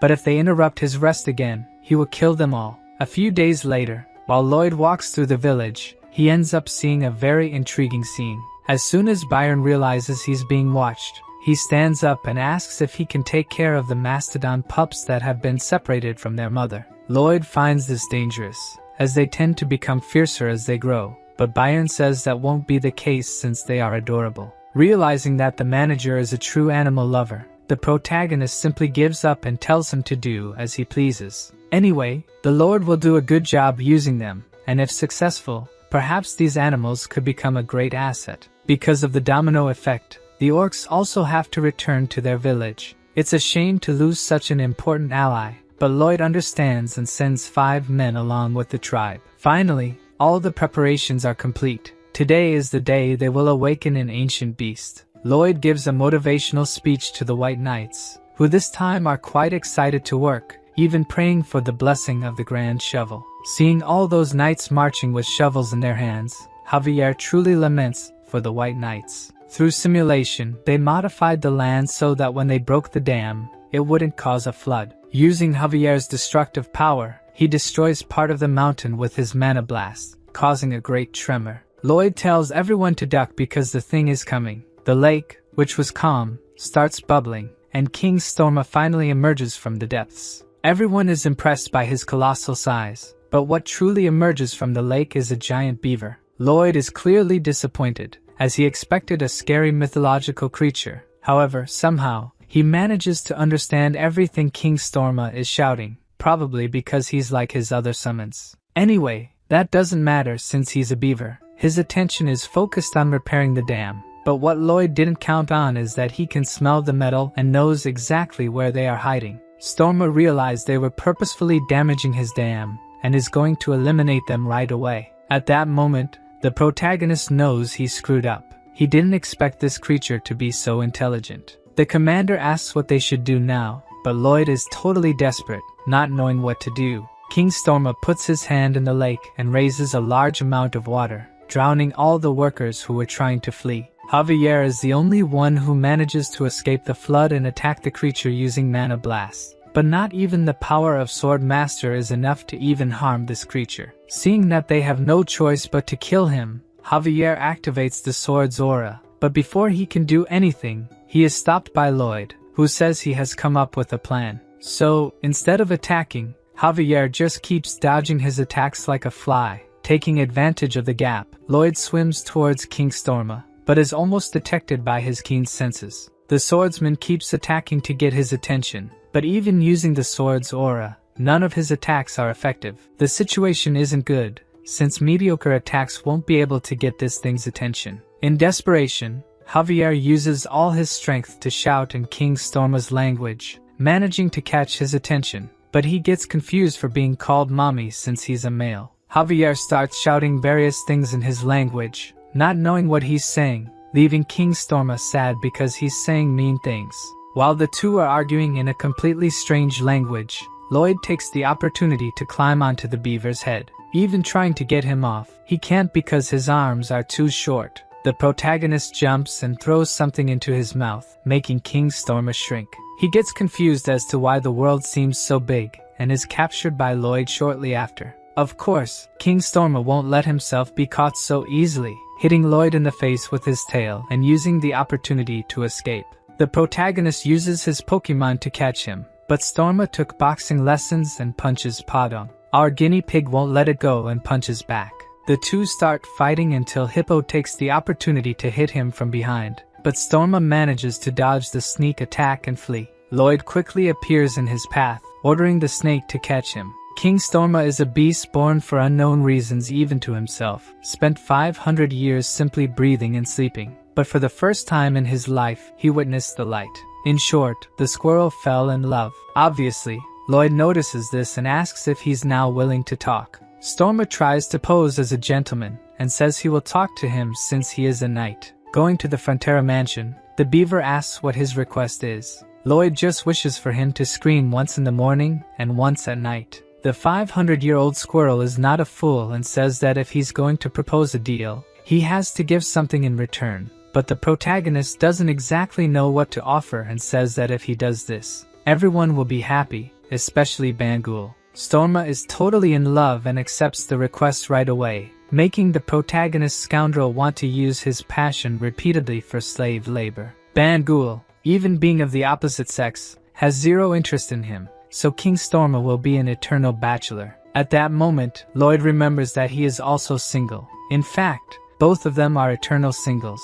Storma, who was previously confused about what he was doing, ended up feeling the emotions Lloyd wanted to share. So Lloyd asks if he can call him by Byung from now on. At that moment, one of the workers arrives in the room, and Greg informs them that the orc tribe is being attacked by a group of megalania. Even though they are a tribe of warriors and all very strong, they are still not enough to penetrate the thick skin of these lizards. The leader is thrown far away with just one attack, yet he orders the other orcs to keep fighting. Lloyd orders the entire white cavalry to gather at the entrance of the village and tells Javier that they need to take advantage of this golden opportunity, turning the monster's domino effect against themselves. Storma eats a red grain, becoming gigantic and scaring the townspeople. Lloyd tells him to show his cool side and win Bangle's heart, while Javier is confused about what he's talking about. With just a few leaps, Storma quickly reaches the desert. The orcs continue to survive the lizard attack, but at this moment,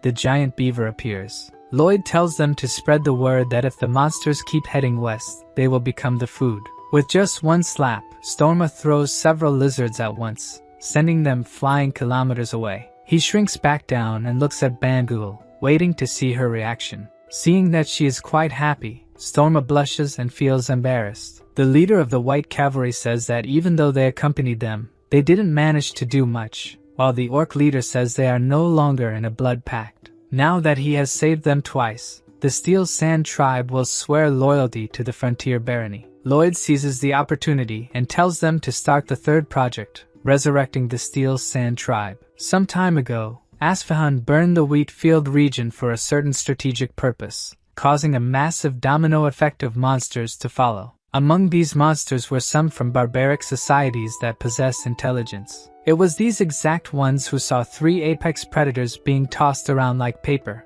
They spread the news that there was a beast the size of a mountain to the west, so large it could touch the clouds. Its eyes were black as the abyss, and its fangs could devour all living beings in the world. Moreover, there was the master who controlled the beast, with demon eyes that looked like hell itself. In the palace of Asfahan, a man informs the king that the Steel Sand tribe abandoned their settlement and migrated to the Magentano forest.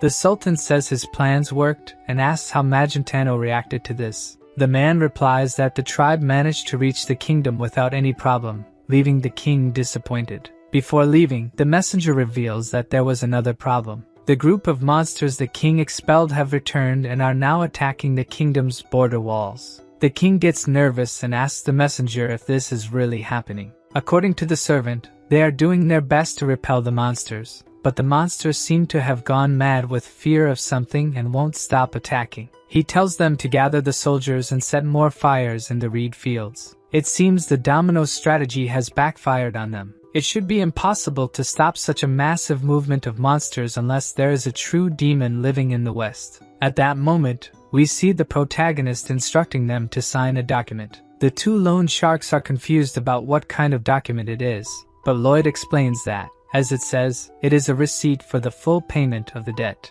The loan sharks are shocked, looking at the huge check, but the MC asks what they are doing, tells them to sign it quickly, and get lost. As the 2 idiots leave, the Baron arrives. He asks Lloyd if their enormous debt was really paid off. Lloyd shows the Baron the payment receipt and even suggests putting the receipt in a frame. In tears, the Baron hugs Lloyd and apologizes for making his son pay his debt. He reveals that he doesn't even know if he deserves to be the father of someone like Lloyd. Looking into the Baron's eyes, Lloyd asks if he really loves his son. To the Baron, this is a silly question because he is certain that he loves him. So the protagonist says that this is enough to make him his father. While walking through the mansion's corridors, Javier finds him and says that the tribe's relocation went well. Lloyd takes the opportunity to tell him to take the day off. With the tribe's relocation, they might buy some time if the domino effect returns. His debt is also paid off, so he has nothing more to worry about.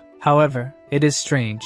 Our protagonist would normally be jumping with excitement when the debt was paid. For the first time in a long while, Lloyd lies down on his bed to rest. He remembers the Baron crying when the debt was paid, but this memory triggers another memory he would like to forget. He remembers his real father in Korea, crying and apologizing for making his son suffer. The protagonist says he managed to take care of all the problems in that world, yet he still feels guilty for not being able to help him in any way in his world. Javier hears his master's muffled sobs behind the door, while the protagonist, for the first time, cries as Suho and not as Lloyd. A few days later, while the MC is walking through the village, he is greeted by the villagers as if he were some kind of celebrity. Suddenly, Mr. Byron appears, saying there are problems, and Lloyd gets excited to hear this. According to Mr. Byron, many people are coming from the south. Lloyd is curious if they could be enemy soldiers, but it turns out all those people are refugees.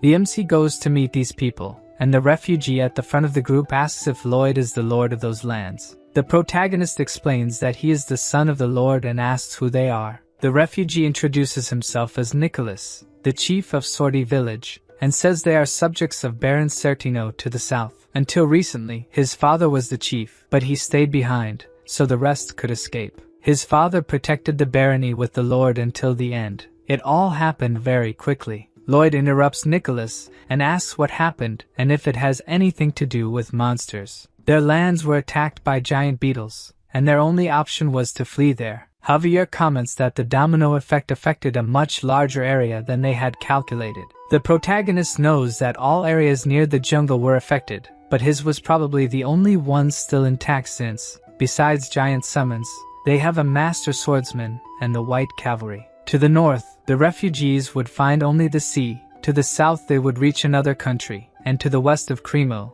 it would be too far to go. So, they would probably head to the center, where Frontera and Lacona are, making Lloyd worried about the number of refugees that could go there. They beg for food, even if only for their children. Javier comments that they won't have enough space to accommodate everyone, but the protagonist is quite excited about all this. Obviously, the swordsman is scared, asking what he is thinking in this situation. But Lloyd asks how much he thinks they will start earning when they tax all these people. Javier gets angry, asking how he can think of taking money from these miserable people. But the protagonist ignores him and orders Mr. Byron to prepare some of the cooks to feed them all. While the young master goes to report all this to the Baron, the knight asks Javier not to be so angry. Even though he makes those bizarre expressions and can read people like a book, Lloyd is a good person, so it's better to see what he does before getting angry. The Baron is frightened to learn that more people will come in the future. Although he wants to help everyone, the current food stock is not enough. Lloyd is confused and asks what he is talking about, since they should have enough to feed everyone for now. Initially, they were stored to be used as fertilizer, but there are several warehouses with tons of them. Obviously, the Baron says that giving locusts to people is a bit bizarre, but when he notices, his wife is already eating one of them. She says they taste like shrimp and there shouldn't be a problem since the orc warriors eat them too. The problem is that the smell of the insects is quite bad, and she asks to be in charge of the kitchen. Soon after, tents start being set up for the refugees. While they are still finishing the first set of tents, more refugees arrive in droves. The protagonist tells them to hurry, or everyone will freeze to death in the winter. While the workers set up the heating system, the Baroness explains how to prepare nutritious meals using locusts. The other cooks say the smell is very strong, but the Baroness shows the legendary recipe book, leaving everyone astonished, since this book is the obsession of all aspiring cooks. Looking at the construction of the tents, Lloyd realizes there won't be enough space for everyone. Even if they expand the houses to the northern mountains, it won't be enough. At that moment, he sees a child crying, wanting to go home, reminding him of the day he had to move as well. At the time, his parents were happy while mentioning "our home" in their sentences. Unfortunately, he will never see that smile again. Even if it was a small and bad house for others, it was where he had the best moments of his life. Lloyd tells the boy not to worry since they will have a new home soon because the legendary architect, Lloyd Frontera, is there. Hearing this, Javier feels a bit relieved to know that his master is not a complete jerk. Lloyd says this will be the biggest project they have ever done, and he will solve the space problem by creating apartments. It's a common type of building seen in South Korea, and based on the current circumstances, this would be the most effective type of construction to house everyone. The necessary costs are also reduced due to standardization, and having units in all directions optimizes insulation. On top of a mountain, Lloyd analyzes the surrounding area using his ability. The construction of the apartments will bring significant changes to his lands, and these changes will bring rivers of money. This will be his last job. After that, he will enjoy a lazy life for the rest of his days, finally achieving humanity's ultimate dream of becoming a wealthy, unemployed person. He won't even need to manage the state. He will just dump all the work on Mr. Byron. Lloyd begins the meeting about the construction of the Hive apartments. Javier immediately objects, as he suspects there are many hidden motives behind this. Mr. Byron also looks uneasy, saying he dreamed of a demon slaver working him to death. Lloyd tells everyone to look at the documents. This is a tulu, an ancient building design found in Fujian in the east. Each generation has a room and a hall, and in the middle, there is a dining plaza with shared facilities. The protagonist's idea is to build them in square shapes, since they are faster to construct than circles. Another essential aspect of the construction is that it will become an impenetrable barrier, protecting the Frontera estate. Then the questions about the construction begin. Javier questions the necessary income to do this, but the protagonist ignores his question. However, when the Baron asks about the necessary funds, Lloyd responds extremely politely. After the questions, Lloyd jokes with Javier, who got angry during the meeting, but for a moment, he decides to be serious. Even our legendary engineer is scared. He doesn't know if he is really capable of doing such a project, but he can't show weakness to others and must always appear fully confident in what he is doing. The only person he can be truthful with is his bodyguard and friend. Javier gets upset, asking if he is just an emotional trash bin, and from the look on our protagonist's face, that's exactly what he's saying. The two then go to the Viscounty of Lacona. Diego, who was expelled from the Royal Academy, walks sadly through the corridors until he comes across the guy who beat him up. The young man, still missing 2 teeth, screams in fear when he sees Lloyd, but the protagonist tells him not to be so afraid since he is there to help him return to the academy, though that will depend on his father's actions. The Viscount is shocked, asking if he really wants to increase the price of water. Besides expelling his son from school and profiting from selling water, this bastard wants to earn even more. But of course, the Viscount won't just hand everything over to him. Perhaps because he is still young, he doesn't know how business works, but this contract has a fixed price, and he doesn't have the right to increase the price of water. Of course, our swindler had thought of this and takes a magnifying glass out of his overalls, showing tiny hidden letters that say the water price is subject to change. The Viscount gets angry, calling him every name possible, but Lloyd says this is a fair trade and that he too will profit immensely. Since 17 states were destroyed because of the domino effect, before the refugees went to the Frontera estate, they had to pass through the Viscounty of Lacona.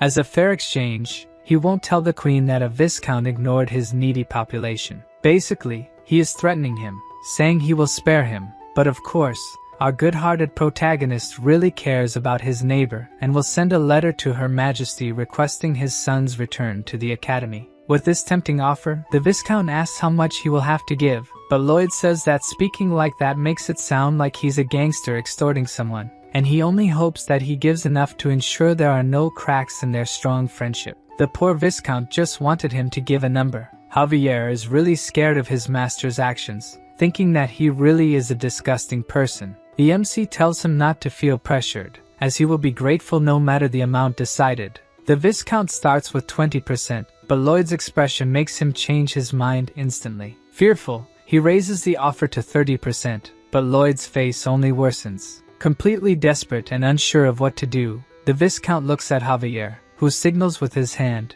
indicating 5, increasing the offer to 50%. Even so, Lloyd is not at all satisfied with this amount, leaving the Viscount confused, asking if he wasn't supposed to increase by 50%.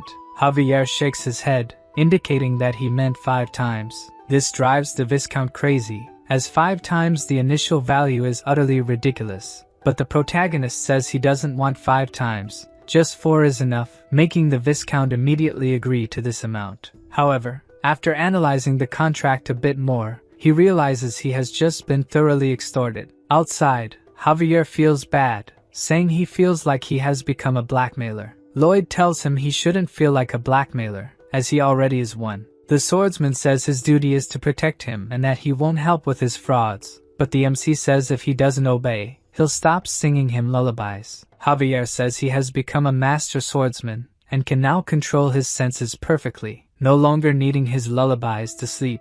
When night falls, the swordsman can't sleep alone and goes to Lloyd's room, begging for the lullabies. The protagonist asks if he has heard of sleep hygiene, which involves repeating a certain routine to form a sleeping habit. implying that Javier won't be able to sleep without his lullabies. He sings the swordsman to sleep and then starts his tasks for the day. Lloyd was lucky with the construction of the Andal, as it was knowledge he already had, but the apartments are different. Never in his life has he built one, meaning our protagonist will test all simulations until he finds one that works. A few days pass, and Lloyd is stressed, giving various orders for Mr. Byron and others to carry out. At night, he continues testing possibilities for his new project. Even Mr. Byron is worried about the increasing number of refugees, but Lloyd tells him to accept everyone. He's running out of ideas to ensure his project doesn't collapse. He refuses to reduce the number of floors in the apartments, and at this point, his body is showing signs that it won't hold out much longer. The next day, Mr. Byron explains that the 4 months they have to build the apartments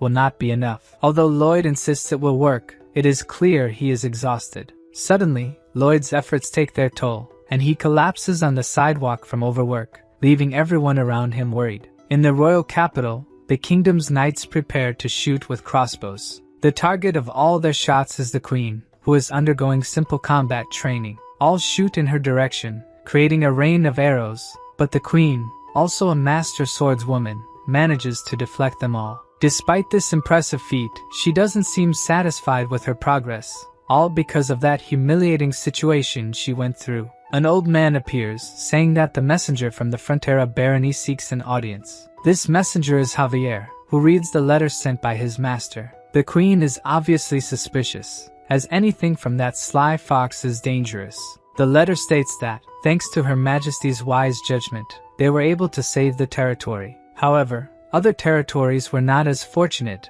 and left many refugees homeless. Since the Great Queen is known for sympathizing with the commoners of her vast kingdom, Lloyd decided to follow her will and shelter all the refugees, but he ended up running out of money. The shamelessness of our protagonist surprises the queen, but she had anticipated something like this and was considering sending supplies. However, as if reading her thoughts, Javier says they will need 3 times more than she has in mind. She is shocked, as 3 times is a staggering amount, and she even questions whether Lloyd has gone mad. Once again, Javier responds to her thoughts, saying he has not gone mad. The protagonist explains the idea of the apartments, which will serve as housing for the homeless, and again mentions that he does not have enough money for this. Her Majesty says she understands the message he is trying to convey, but cannot arbitrarily use a large amount of money and will need to speak with a financial expert first. At this moment, Javier, who had already read the first letter, pulls out a second one. It states that the buildings will be designed in such a way that they function as a fortress, preventing attacks from enemies and monsters coming from the east. Since the defense is directly against the enemy state, everyone who agrees with this plan will definitely gain a much better position within the kingdom. The queen sees no problem with having a fortress city, as there is indeed a possibility that the Frontera territory could become as large a commercial center as Cremo. The queen decides to provide the money, but Javier comments that he would love for her to send the dwarf Corjudas as well. Meanwhile, our protagonist is unable to work, and Greg is in charge of commanding while Lloyd is absent. So you asked me, who is Greg? In the beginning, he was just another lazy soldier, but he was always around, even participating in extremely dangerous missions and difficult and meticulous tasks. He is someone who gained responsibility, did his best, and finally was reborn as a true man. This is the kind of person Officer Greg is. When he leaves the tent, he ends up meeting Emily and asks why she didn't take a break like the others. Greg tries to take the sheets she is holding, but fails, yet the two seem to be having a lot of fun while doing this. At that moment, an orc who is in love with Emily sees this scene. The warrior is completely disappointed by this, while being teased by the other orcs, who say that a human would never like an ugly and muscular guy like him. The orc gives up on his love, throwing the bouquet of flowers on the ground, but this will not be the end of the orc's love story with Emily. In his bed, Lloyd finally wakes up.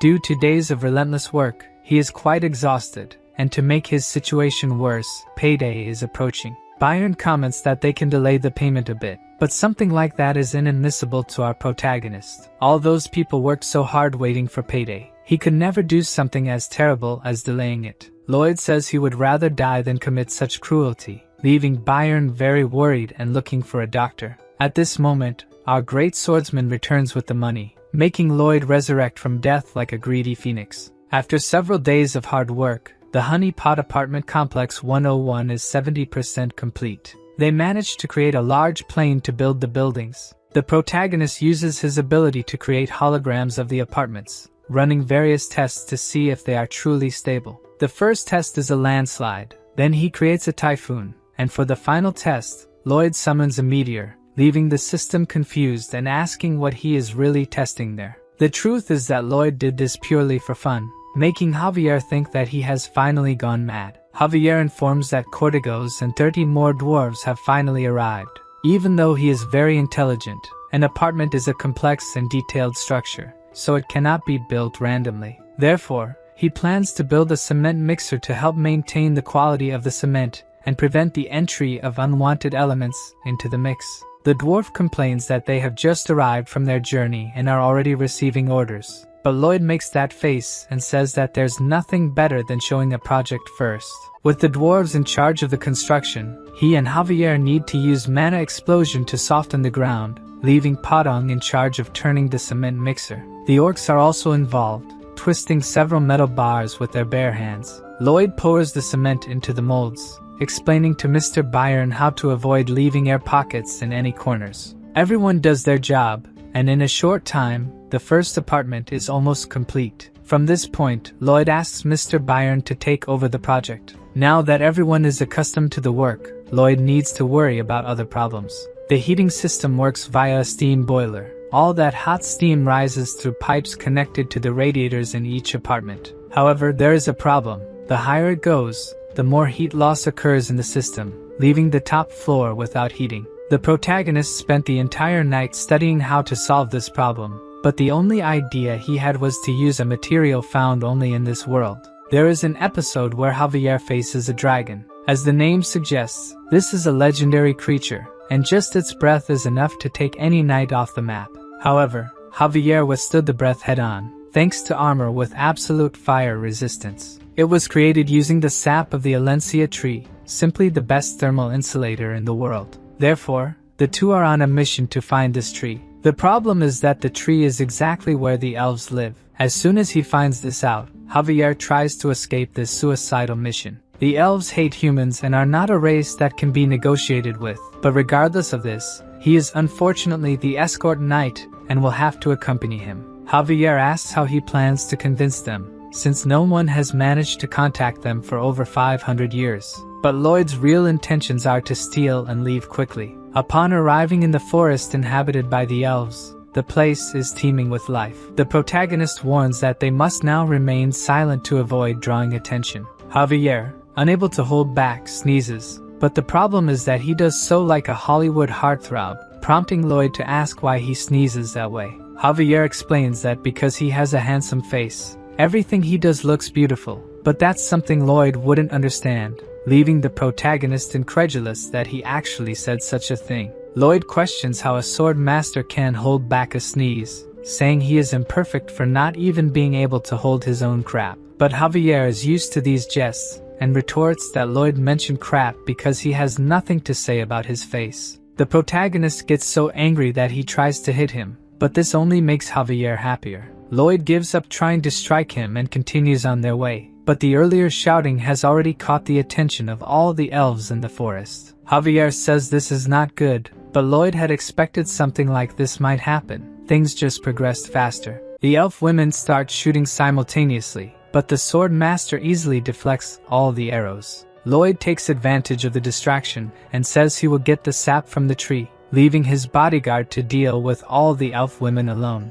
Since the protagonist is just ugly, they decide to focus on the handsome man, using the leaves of the trees to move around. Javier realizes his master was right. The elf women love plants so much that they can't harm them, so they developed a special way of stepping. To escape their arrows, they must use the plants they love so much against them. However, even using a tree as a shield, Javier still finds it difficult to dodge all the arrows and fleas, but he realizes they are intentionally leading him somewhere. Meanwhile, the protagonist finally finds the tree. Since all he needs is the sap from the root, Lloyd starts digging to avoid being noticed by any passing elf. Javier is led to the middle of a lake, with no trees to use for protection. The elves attack from all sides, but for a sword master like him, a rain of arrows is something easy to handle. Leaving the elf women with no options, they use their special weapon, Malika. An elf woman looking like a truck of pure muscle appears. Her bow is so large that it has to be planted in the ground to be used. The shot is so powerful that,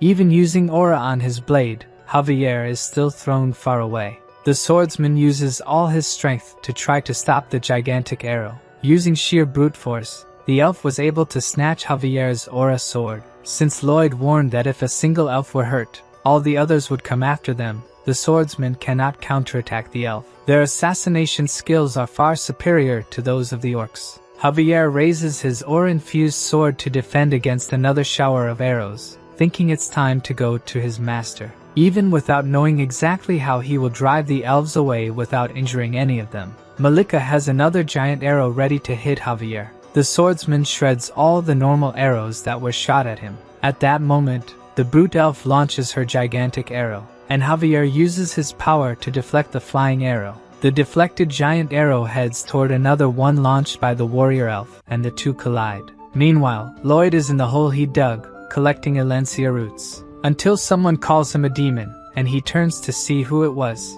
Behind him are 3 elf archers trembling with rage because he dared to cut the precious tree roots. Lloyd apologizes, obviously without any remorse, and says that many lives depend on him. Of course, the elves do not back down and warn him not to move, or they will fill him with holes. The MC says they can do that if they want, but the elves do not understand what the stranger means by that. Then Lloyd turns around holding a mandrake and threatens to burn the plant if they attack him. This horrifies the elves, who love all the plants in the world. The MC continues threatening to burn the mandrake if they do not back off. Furious, the elves start cursing Lloyd, one of them saying that it is because of his behavior that he is not popular with women. This hits the protagonist like a blow, and he almost burns the plant in anger. The elves retreat as he asked, until they reach a wall. With nowhere else to go, one of them says it's time for them to talk. Lloyd does not want to talk and starts biting the mandrake, which cannot stand the situation either. The MC orders the elves to climb out of the hole, and with no choice, they do. Outside the hole, Lloyd is still holding the mandrake, waiting for Javier to find him. The problem is that outside, he is more exposed and could be found by other elves. If something like that happens, it will be the end of our protagonist. One of the elves starts to feel sick after being nervous about the whole situation. Soon after, another one also feels unwell, and their leader insists they must endure and not show weakness before the plant killer. The elf barely finishes saying this, and her stomach growls loudly. Thus, the 3 fall to the ground, feeling ill after seeing Lloyd threaten the poor mandrake. Lloyd looks at the elves, not quite sure what's going on, and he remembers that earlier, when he and Javier were surrounded, they seemed to have tired eyes. Thinking back, since he entered the forest, he has not heard a single bird or seen any animals. With the monster domino effect, they all move to the end of the mountain range, leaving the forest completely empty. Since the elves refuse to harm any plants, it means they only eat meat. In other words, these elves are starving since all this began. Back to Javier, the swordsman is exhausted from the battle, and on the elves' side, the same is happening. Both sides are exhausted. Javier finds it strange that they tired so quickly, given their skills. But thanks to this, he might be able to force his way through them. Even tired, the elf archer fires one more giant arrow at Javier. The warrior does not back down from the arrow, hoping his master is safe. Javier manages to get past the elf archer's encirclement. Their leader yells at her companions not to let him escape, but her subordinates are sprawled on the tree branches, too hungry to pursue. Except for Malika, who, even sharing her meat with her companions, still has the strength to chase Javier. She does not give up and continues shooting her huge arrows at the swordsman. Javier tries to hide from the arrows, staying behind a tree. But Malika appears, coming towards him carrying the arrow like a spear. Javier narrowly manages to dodge the elf's attack. While dodging successive attacks, he thinks only that he should be protecting his master. The other elves also launch arrows with their last strength to help their companion. Focused on escaping and getting to Lloyd, Javier manages to support himself on leaves, just as the elves do to evade them. Seeing this, the elves think he is a monster. This was a skill they took a century to learn. Using the skill, the swordsman manages to distance himself a bit from the arrows. But Malika is preparing a new attack, using 2 arrows at once. Javier's last jump propels him above the trees, and he can see the Alencia tree, where his master went. From above, Javier shouts for his master, hoping to be heard. On the ground, Lloyd is with the other elves having a kind of barbecue and turns when he hears Javier's voice. The swordsman finally found his master, and he is in a very different situation than he imagined. Lloyd asks what happened to him. By his appearance, it is as if he has been in a war. The MC turns to the elves, teaching them the ideal point to savor pork. He turns again to Javier and invites the swordsman to eat with them. Lloyd introduces Javier to the elves calmly, saying he is his servant, while Javier has not yet accepted the situation. Javier is also introduced to Muira, the tribe leader of the elves, but he has no reaction, as he has been fighting the elves until now. Muira takes the opportunity to ask Lloyd if there is room for one more person, and he agrees. Then she calls Malika, who is hiding behind a tree, to join them. Malika sits down, squeezing Javier, and Miura reveals that her companion is starving. Lloyd, pretending to be a good guy, says she can eat as much as she wants, although they did not bring much food. For the elves with their bows pointed at them, just the smell of meat has to be enough to satisfy their hunger. Looking closer, the poor elves are weak and salivating at the smell of the food. Taking advantage of the conversation, the MC says that the male elves doing the housework while they do the rest of the work must be starving. Hearing this, they burst into tears, remembering their poor husbands. Lloyd continues, asking how the younger elves and the elderly will survive without anything to eat. Miura says they will be the first to not withstand it, and will return to the great Mother Nature. Even Lloyd is crying, not out of sadness for their lives, obviously, and he proposes a deal to the elves. Miura, even though she is moved, tells Lloyd that elves do not make deals with humans. But to him, this is nonsense because they made a deal to save the mandrake, and they also accepted eating the meat he brought. The elf leader silently reflects on the deals she made without even realizing it. Lloyd reveals what he has to offer to the elves. First, the chance of survival. The leader does not understand what he means by that. Then, the MC explains that he is offering unlimited pork and charcoal to cook the meat. Of course, he does not mention that the charcoal is made from trees, as that would displease them. This time, the offer seems more attractive, but the leader still says nothing. Lloyd reminds her that the slices they are eating were dried by him, but with the deal, they could eat juicy pork. Finally, the leader opens her mouth and asks what he will want in return. The MC reveals that many lives depend on him and will suffer from hypothermia if she does not accept the deal. All they need is the Alencia tree sap once a month. He will explain a way for the elves to extract the sap without harming the tree. Lloyd also thinks that transportation would be faster if the elves were divided into 2 groups. One to transport the meat and another to help with house construction, as this would help both sides survive. The elves are outraged and say their leader should not accept the deal, especially because humans are liars. The leader remembers her mother saying that humans live short lives and therefore try to make the most of it, being capable of horrible things. She should only trust a human if she believes he can be a true friend. A silence falls over everyone around the campfire as the leader ponders what to do. Finally, she refuses the deal, saying she would only make a deal with humans who are friends. The MC realizes that even though they are starving, it will be difficult to make a deal with these elves. Lloyd wonders what it means to be a friend. In his original world, he was always alone, dirty, ugly, and poor. When he joined the Traditional Architecture Research Club to learn something, they laughed at him behind his back. People said he was too poor and always ruined the atmosphere of places. He learned to accept these insults and tried to learn, aiming to use that knowledge to escape poverty. Until one day, someone told him not to take what people said into consideration, because he had better results than others and was also better at duties. This person was eating Korean barbecue with him, and said the MC could eat as much as he wanted, since all he could afford to eat was canned tuna. Hearing something like that made the protagonist freeze. The other guy looked down at him, smiling, as if he was doing a good deed by feeding a stray dog. This made him cry because that good deed of feeding a dog was very delicious.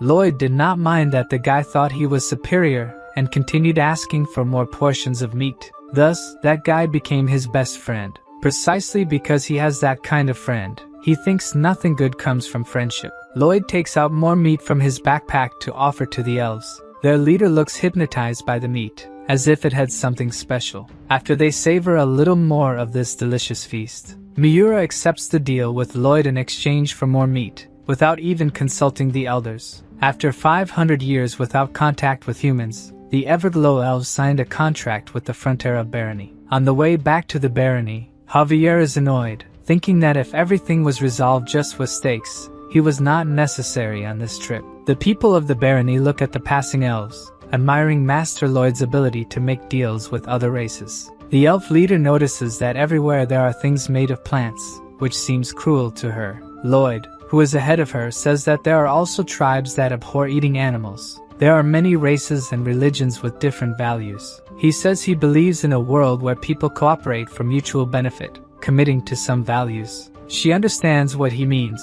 but in her heart, accepting these differences is still difficult. The MC tells her he knows it will take time for her to accept these things, and she can think about it while eating a steak. The leader salivates just hearing those words, as if she would understand everything better by eating. The construction of the Honey Pot Apartments 101 and 102 continued while Lloyd was away. One of his concerns before leaving was whether they would be ready before the temperature drops below freezing. If the water in the concrete freezes when the temperature drops below zero, it will only thaw at the end of winter or when it gets warmer. If these water droplets become impurities inside the concrete, it will be a disaster. However, this will not be a concern for him. The elves, using their skills to jump from place to place at incredible speed, it will make the construction progress much faster, and after the day's work, they will eat meat. On the first snowfall of the year, the Honey Pot Apartments 101 and 102 are ready. Now, they will start finishing things to accommodate everyone until the next autumn. They will test using Alencia tree sap mixed with soybean oil to make thermal insulation. As soon as they finish insulating the pipes from the first to the 8th floor, Lloyd orders the boilers to be turned on to see if the insulation worked. As soon as they turn on the boilers, Lloyd and the others start sweating inside the apartments. The plan was a success. Leaving the apartments, Lloyd orders preparations for people to move into the place. Javier argues about the priority of the moves, but Lloyd wants people to move in as soon as possible since it has started to snow. The lack of attention he receives from his master makes Javier red with anger, as usual. The MC tells Byron that the priority for moving is families with children, then the elderly and the sick. People who cannot move into the apartments will be placed in other heated houses, so they do not suffer from cold or hunger. Thus, they will owe a big favor to Lloyd, and it will be easier to get them to work. With this part decided, Lloyd decides to go to the Baron, telling Javier that they still have a lot of work to do this winter. Even wanting to punch his master, since Lloyd's personality changed, Javier stopped hating him. After changing so much, the protagonist managed to gain the trust of everyone around him. While they are walking, they hear a trumpet, and Javier says it is the royal messenger from the Empress. The Baron and the Baroness are bowed before the messenger. The messenger starts reading the Queen's letter, saying that since the Frontera barony set an example, given the recent events, she orders that from the date her orders reach the Frontera region, the barony will be promoted to a county, and congratulates Count Frontera on the achievement. The Baron and the Baroness have tears in their eyes. They certainly were not expecting this news. The messenger describes the Baron's contributions in stopping the monster invasion, protecting refugees who lost their homes, and rebuilding part of the eastern region, transforming it into a fortress. Because of these contributions, the county becomes independent of Cremo and now has the duty of reconstructing the east. The royal family will provide sponsorship and resources for the reconstruction of the East for 10 years. And lastly, they will be exempt from paying taxes to the crown for 20 years. Lloyd is ecstatic upon hearing this. The Queen must trust him greatly to believe he can complete the entire reconstruction in just 10 years. He turns to Javier, saying they need to return to the village because there is something there he has been preparing for a long time. He leaves, boasting that all the territories bordering the east now belong to the Frontera, including the Viscounty of Lacona. The Baron looks at his son with tears in his eyes, thinking that all of this is thanks to him. It's as if Lloyd were a miracle in person. Later, in front of a statue of the Empress adorned with flowers, Lloyd,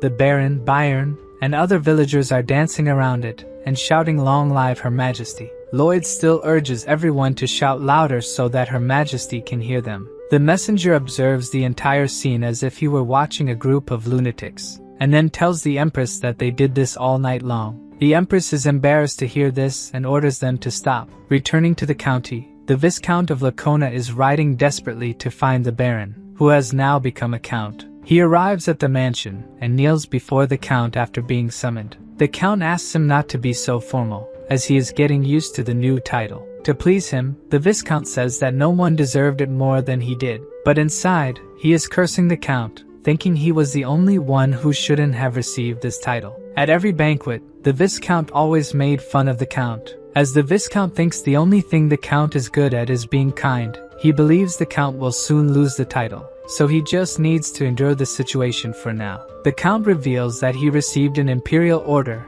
and will have to rebuild many areas in the east. But unfortunately, they do not have enough labor, so he asks if the Viscount could provide some engineers for him. The Viscount agrees immediately and asks how many engineers the Count needs. The Count says that if the number is too high, it might be problematic for the Viscount, but he wants as many as the Viscount can manage. The Viscount raises his head a bit, looking incredulously at the Count who has just made the request. This time the Count has the same devilish look as his son, and says it would be best to send what he asked for so their friendship is not strained. Now the Viscount has learned that he is no longer dealing with just a kind Count. The Count looks at the Viscount through the window. This was the first time he said something like that, and it felt incredible. Meanwhile, Byron informs Lloyd that the admission of residents to apartments 101 and 102 has been completed. It is time for the MC to reap the rewards of his hard work. In one of the houses built for the refugees, a family is excited to eat the meal they received, except for the father, who now sees himself as useless for not providing for his family anymore. He wonders how long he can endure living in this situation. Then he hears people shouting Lloyd's name in the streets. As the MC walks, many people thank him for everything he has done for them. Lloyd treats these people so well, it is as if he is completely out of his mind. Because of this, Javier knows that all this kindness means his master wants to extract something from these people. He barely finishes this thought when a table is placed in the middle of the settlement. Lloyd sits down and smiles, explaining that it is now time for these people to pay their debts through work contracts. The people around him do not understand what Lloyd is saying, but to him, it is very simple. Nothing in this world is free. Javier no longer knows if his master's actions are right or wrong and does not try to interfere. The father from before is the first to say something, asking if he will have a job if he signs Lloyd's contract. According to the good master Lloyd, if he signs, he will even get paid for working overtime. But after signing and receiving the first salary, the worker will have to buy things with his own money. The worker, who does not want to live depending on anyone's goodwill, asks the MC to read the contract for him. Lloyd tries to explain that the contract will exploit him to the maximum but is interrupted. A young woman is also interested in the job, and of course, the contract also accepts women. Quickly, a line of workers forms in front of Lloyd's table. He is already thinking of a new project to provide food and land. He plans to cut parts of the eastern mountains and use gabions to build farms. The problem is that Bangul has not recovered from the work on the apartments. Making her work so hard makes Bibian even angrier at Lloyd, and he kicks the master. After thinking for a few days, the only option Lloyd could come up with was that he needed to summon another pet. Even though he was constantly mocked by the system, Lloyd acknowledged that he always received the ideal pets for what he needed. Padong and Hamong, who were with him, waited eagerly to have another friend. With nothing to lose, the MC asked the system to summon a creature capable of helping him build his dam. The system opened a summoning circle, but Lloyd noticed that something was different this time. Instead of a new pet emerging from the magic circle, a flame appeared and hit the protagonist. With his hair burned, Lloyd asked if the world system was no longer on his side. All the previous summons were just coincidences to make the MC more confident that he would always get the ideal pets for what he needed. Lloyd was furious because someone as manipulative as him should have already understood how this system worked. Even so, he was induced by the system to try his luck again, and started another summoning. The only difference this time was that the explosion was much bigger than the first. Lloyd was overwhelmed with rage and tried to fight the system in vain until he was warned always to try 3 times. and on the third attempt, predicting that there would be another explosion, the MC and his pets threw themselves on the ground to protect themselves. Lloyd noticed that no explosion happened and went to see what he had summoned. Finally, a creature came out of the magic circle, but it looked more like a raging monster than anything else. So, the only thing the three could do was run away before being devoured by the monster. Lloyd went desperately to Javier, who was sleeping peacefully, to get rid of the creature. The swordsman killed it with just one blow and could go back to sleep.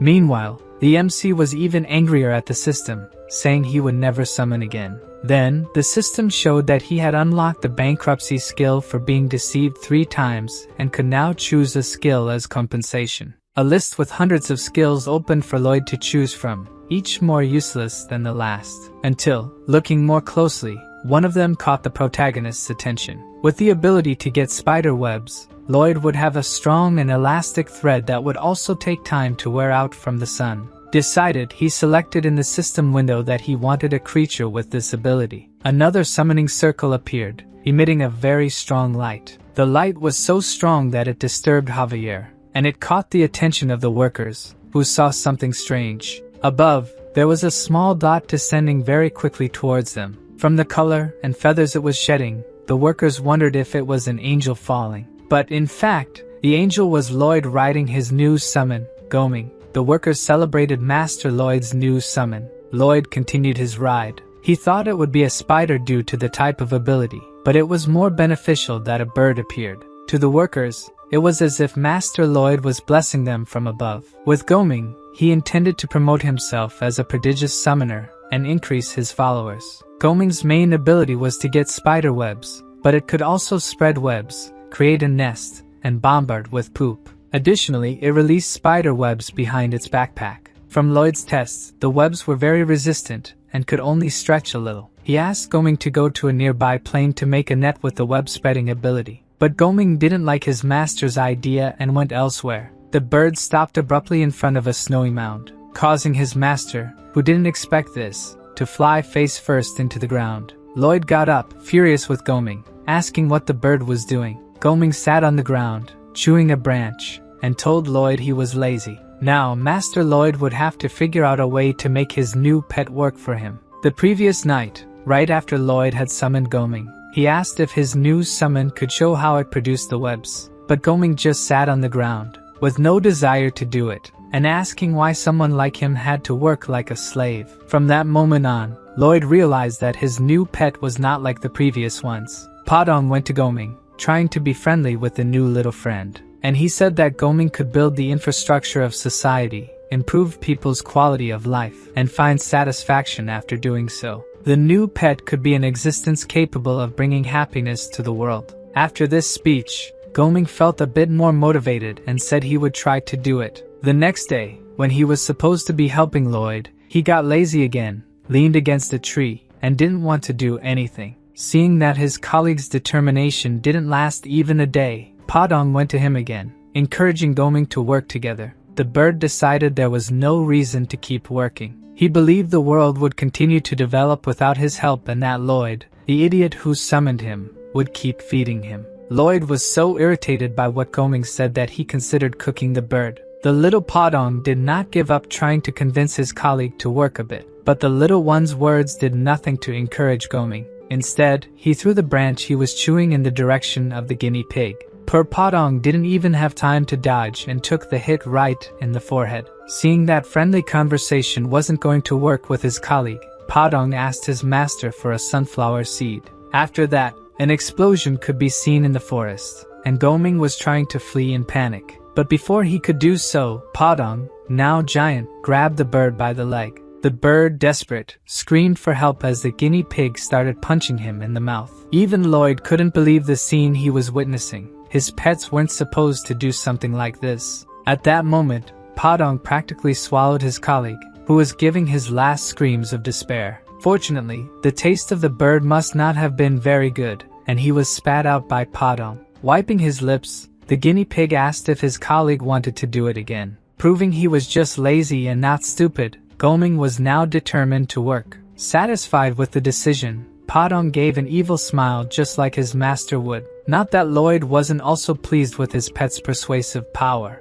Back to the works. The first step was to dig a trench. Step 2 was to have Bibyang sift the fine sand with a giant sieve. Step 3 included using Goming's labor. After filtering the sand, the plan was to have the bird weave webs in a mesh pattern. In step 4, Padong encouraged Goming not to become lazy again, while Lloyd shouted from atop the bird for the white cavalry to start their part. Lloyd's loyal followers were in position, fully dedicated to their master. Step 5 was to use the sand to cover the web and repeat the process until everything was covered. In step 6, after covering all the sides, they would pour stones and gravel into the gabion. Monitoring the work from above, Lloyd noticed that the first section was ready. At this rate, they would finish before spring. Once they sold the land to the refugees and the construction of the apartments accelerated, everything would be ready by the following year. With this, Lloyd's dream of ending his life as a worker was close to coming true. The days passed with everyone working hard to finish Lloyd's final project.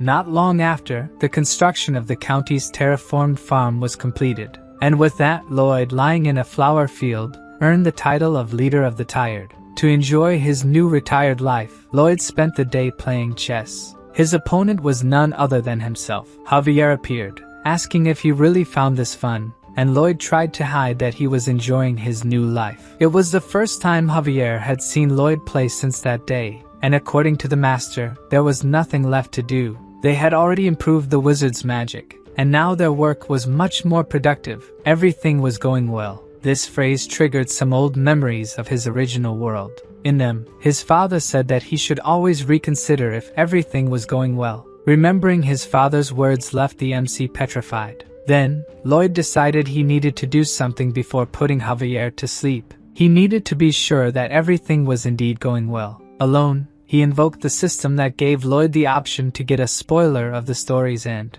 And to make sure the future was secure, he selected that he wanted to see this spoiler. Suddenly, Lloyd finds himself alone in a completely dark place. Gradually, the darkness is replaced by what appears to be his room. When Lloyd turns around, he sees himself lying in bed with Javier standing next to him. It seems Javier is giving some kind of massage to Lloyd, but he soon realizes this massage isn't normal. Javier is using magic, and from what Lloyd can tell, if Javier continues doing that, it will kill his future self. Worried, he approaches Javier, asking him to stop before his other self's heart explodes. But as he gets closer to the swordsman, he notices that Javier is in tears, desperate, in a way Lloyd has never seen. The Lloyd of this future is very weak, with a cadaverous face. Seeing himself, Lloyd wonders what happened, what could have led him to end up like this. Meanwhile, the other Lloyd asks Javier to stop his efforts, as both know it's useless. But Javier doesn't stop. He remains determined to do everything he can to keep his master alive. Lloyd, with great difficulty, says that he is actually not the Baron's son, but Javier interrupts him, saying that he is the hero who protected their home and saved countless lives. This is how he will pass on his master's story. Without the strength to do anything more, the Lloyd of the future meets his end. His pets, all gathered around him, begin to cry over the loss of their master. And since they were all summoned by him, as soon as he leaves this world, they also begin to disappear. Our Lloyd, who continues watching his horrible future, tries to stay calm. This isn't the first time he's seen his end, and he needs to analyze this situation. Since this Javier isn't much different from the one he knows, this future must not be far off. This Lloyd is very thin. He might have suffered dehydration, but for what reason? Javier carries Lloyd's body, and from the landscape, all this should happen in the spring. Our Lloyd keeps following the swordsman, analyzing where he is going. At the end of the path, Javier reaches a place full of bodies scattered on the ground. Lloyd looks at what seems to be a real massacre. Even the Count and his wife are bandaged among them. Then, Javier starts spreading oil over everything, and shortly after, he appears with a torch. Now we begin to understand what is happening. As he intends to burn everything, it's likely some kind of contagious disease has spread and infected all those people. Lloyd concludes it must have been some epidemic that caused all this. But when he thinks about what disease could do such a thing, he has no idea. He doesn't even know if it's possible for a disease. He wasn't a doctor in the other world. Suddenly, Javier starts talking to Lloyd, something that should be impossible. He says that his master asked that when he was cremated, Javier should say these words. With a lost look, Javier says his master's last words. Remember Vienna. The swordsman's words shock the MC even more, who discovered this terrible future. Then, Lloyd returns to the present. The spoiler of the end is over, but the last words spoken by Javier linger in his mind. Perhaps it was a coded message. And it must really be that because that Lloyd already knew how the end would be. So this might be a message for himself, something related to epidemics. Suddenly, Lloyd stops walking in circles. Things are starting to fall into place in his mind. And of course, in the end, his conclusion is that his future self was an incredible genius. A few days later, Lloyd has a conversation with Byron. He explains that he needs some professionals as soon as possible, even though Byron warns that the cost will be very high. But for Lloyd, there's no choice. The Count of Cremo will have to provide these professionals, though it hurts that they'll have to incur new debts. Byron wants to understand how big this new project will be, and according to Lloyd, it will be even bigger than the apartment project. Since he wants to prevent an epidemic, the MC explains that the project will cover the entire Viscounty. He continues by saying they will need tunnels. His new plan is to build sewers. The tip Lloyd gave before he died was about Vienna, where the population grew significantly during the Industrial Revolution without the city having sewers. Thus, people's waste was simply dumped into the river, where it would normally dissolve and decompose naturally. But the brutal winter caused a terrible disaster. With the river frozen, the waste didn't dissolve and remained solid, polluting all the water. And in this way, cholera emerged in that place. Looking down at the Viscounty, Lloyd reflects that the same will happen to them if the river freezes. Just when he thought he could enjoy his life as a rich retiree, he has to go back to work. Anyway, no matter what comes, be it diseases or demons, he will achieve his dream of retirement. Even so, knowing that he is in debt once again dampens the MC's spirits. In addition to worrying about paying the employees, Lloyd also needs to think about the cost of accommodations and other things. The poison of so-called indebtedness consumes the protagonist's thoughts. Meanwhile, near the construction site, we see the love-struck orc. He has just spotted Officer Greg flirting with a girl. The officer is telling the girl that ever since she arrived in the Viscounty, his heart has warmed like the sun. The girl starts to laugh at his silly words but still likes them. This scene becomes increasingly strange for the orc, who continues watching from a distance. From the smile the girl gives the officer, we can see that she likes him. The orc also notices this and becomes completely enraged at the officer's actions. Suddenly, a soldier appears saying that Byron is looking for Greg, forcing him to say goodbye to the girl. As the officer goes to meet Byron, the orc calls out to him. The orc is so angry at the human that it's as if flames of fire are coming out of him. Then he asks how the officer could do something like that, but Greg doesn't understand what he means by that. Kuga, the orc, shouts in disbelief that the officer could court a girl when he already has Emily. The officer doesn't like what he hears and asks what the orc is talking about. What did he mean by someone like Emily? Kuga can no longer contain his anger and tries to punch the human in front of him. The problem is that Greg dodges and punches the orc, sending him to the ground. It takes a few seconds for him to understand that he has just been punched by a human. According to the officer, the orc's weak punch wouldn't have enough power to hurt him, especially now that he can use mana. After a lot of training, the Viscounty soldiers learned to use mana, but they used the power to build Lloyd's projects. Recovering from the blow, Kuga gets up, ready to counterattack the human. Officer Greg is also in an attack position, equipped with his mana. Thus, the two charge at each other to resolve their dispute. But before Greg could attack, Byron appears saying that he is too slow. Neither of them saw Byron arrive, such is his skill. The knight is not at all pleased that the soldier took so long to come to him, and thinks the subordinate was just lazing around. As they walk, he explains that the officer will be sent on a work trip because he trusts him despite his mistakes. Byron continues to reprimand the soldier, who is focused only on staring at the orc. Kuga, in turn, stares back, not admitting defeat. From their faces, this doesn't seem to be the end of their conflict. At the Frontera mansion,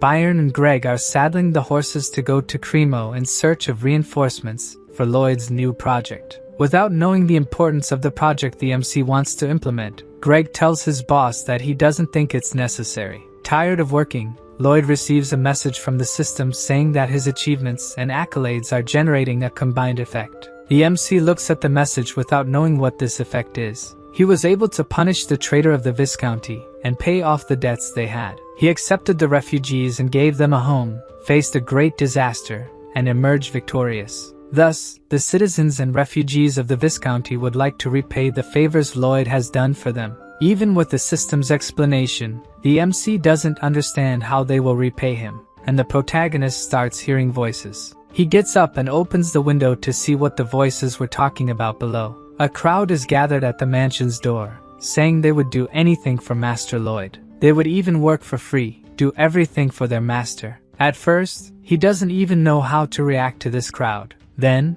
the MC gives the best possible response, shouting for all of them to shut up. This proves they would really do anything for him, as the crowd immediately falls silent. He reminds the crowd that he never gave them anything for free, so they better not even dream of working for free. To avoid this, he will make a contract immediately. After hearing these words from the MC, the crowd becomes even more devoted to him. Inside the mansion, away from the others' eyes, Lloyd wipes his tears. Elsewhere, a carrier pigeon is arriving with a message. It came from spies the Sultan sent to the west, to the village taken over by the domino of monsters. In the village, they found a strange bird capable of opening the skies, a beast so powerful that it destroyed the land, another with the ability to swallow an entire sea. They also found a snake that devours mountains, and finally, a monster whose roar echoes in the skies. The workers of this place can defeat orcs with just their hands, and the old men are faster than the wind. The white cavalry uses shovels instead of spears,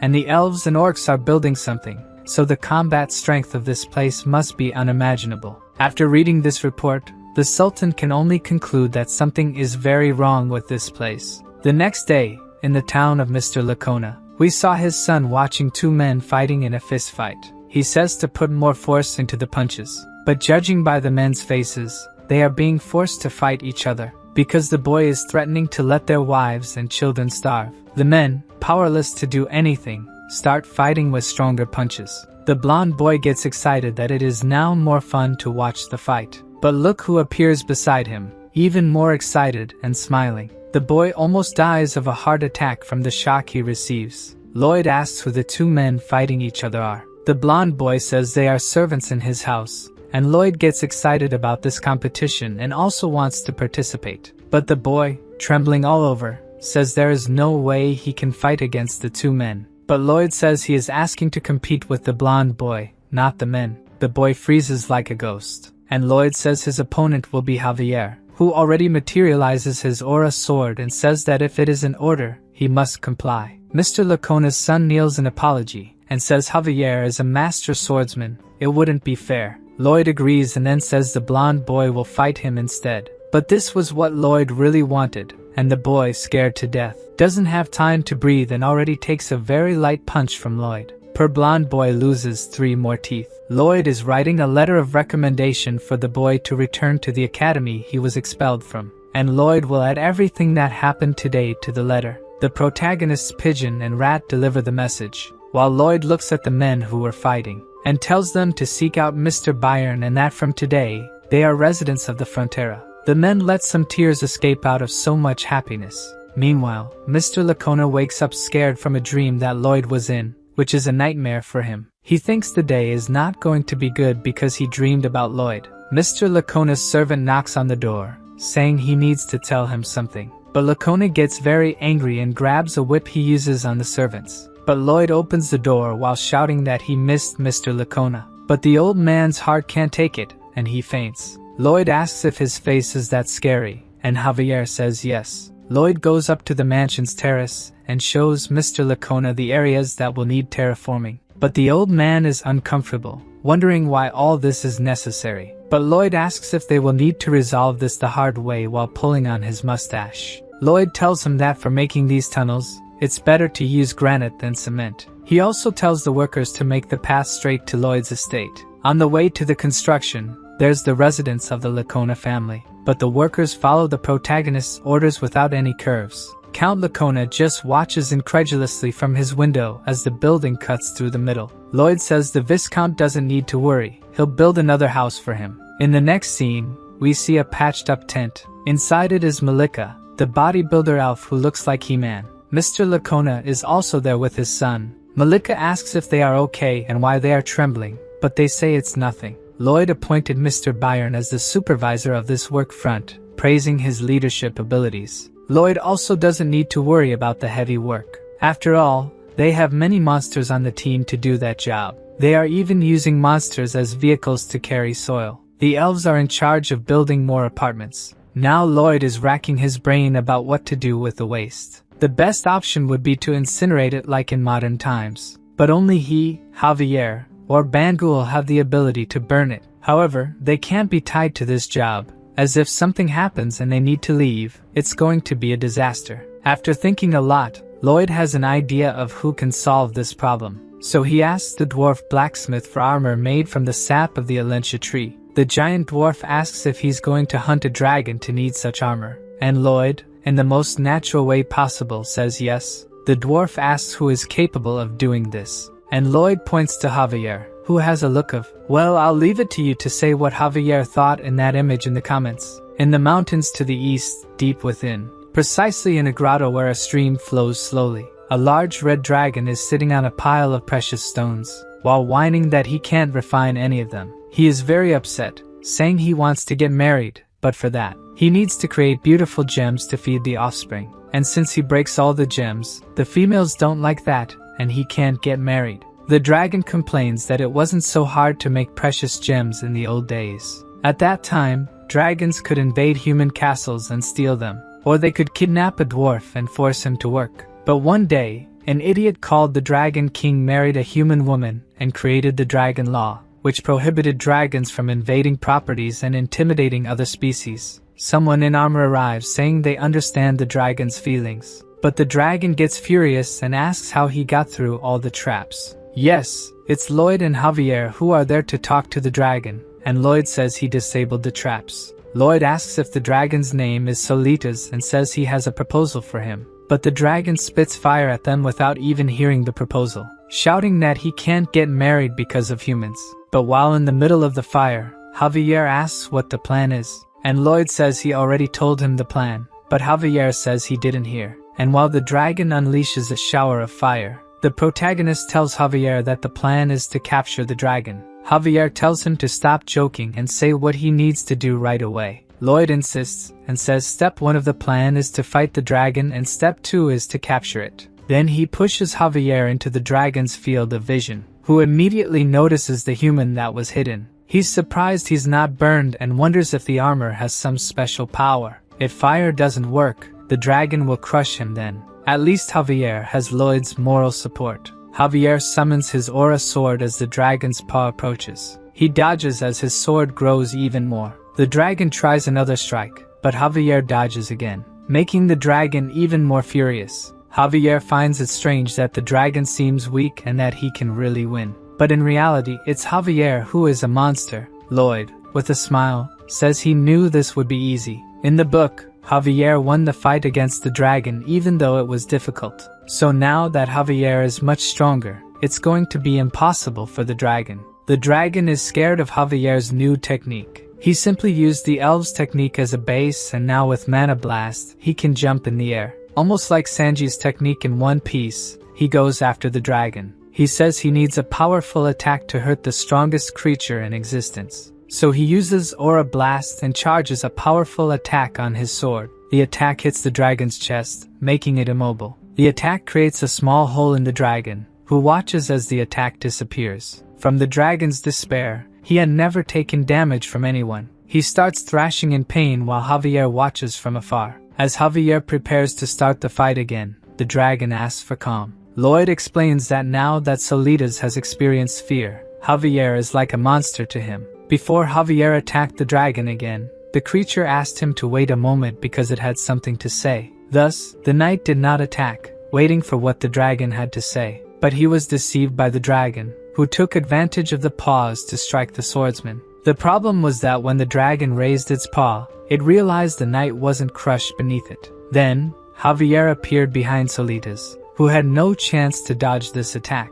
The explosion of mana that the swordsman used hit a very small area on the dragon's back.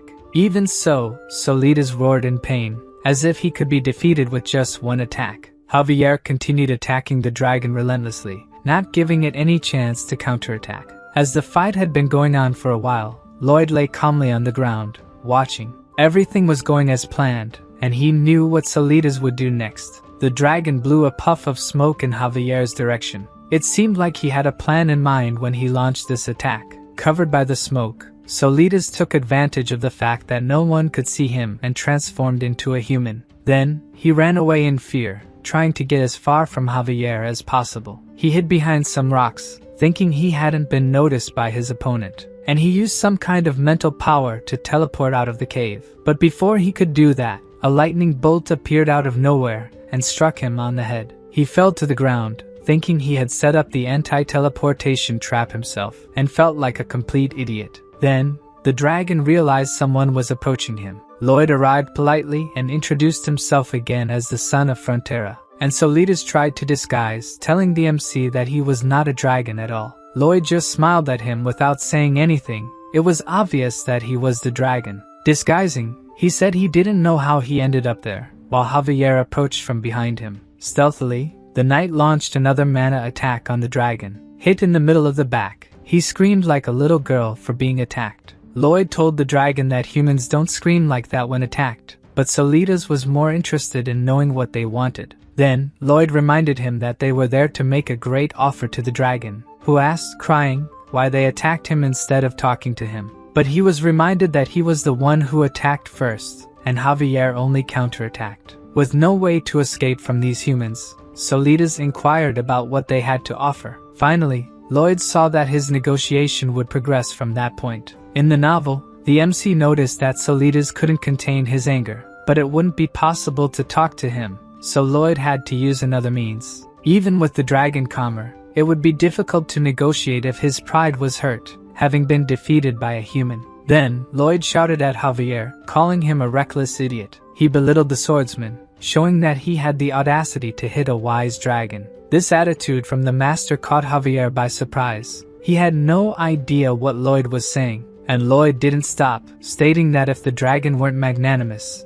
the two of them would have turned into barbecue. Finally, he asked the swordsman to kneel and raise his hands, asking for forgiveness. Surely, Javier wasn't in the mood to do what his master had just asked, and Lloyd kept pressing, ordering him to kneel immediately. With no choice, poor Javier was forced to do what his master ordered. While kneeling, the MC asked Solitas to sit so they could start talking. Completely on his knees, he asked to ask a question to the Lord Dragon. Finally, Lloyd abandoned the polite smile and went straight to the point. Solitas' desire was to get married, wasn't it? The dragon blushed and asked how the human discovered that. The MC didn't answer but said the dragon couldn't get married because he couldn't refine jewels. Once again, the dragon didn't understand how someone could know this, nor how he was found. Then the protagonist made his proposal. He would help the Lord get married in 10 years. This speech made the dragon so happy that he didn't even question how Lloyd would do that. Quickly he came back to himself and wanted his questions answered by the human.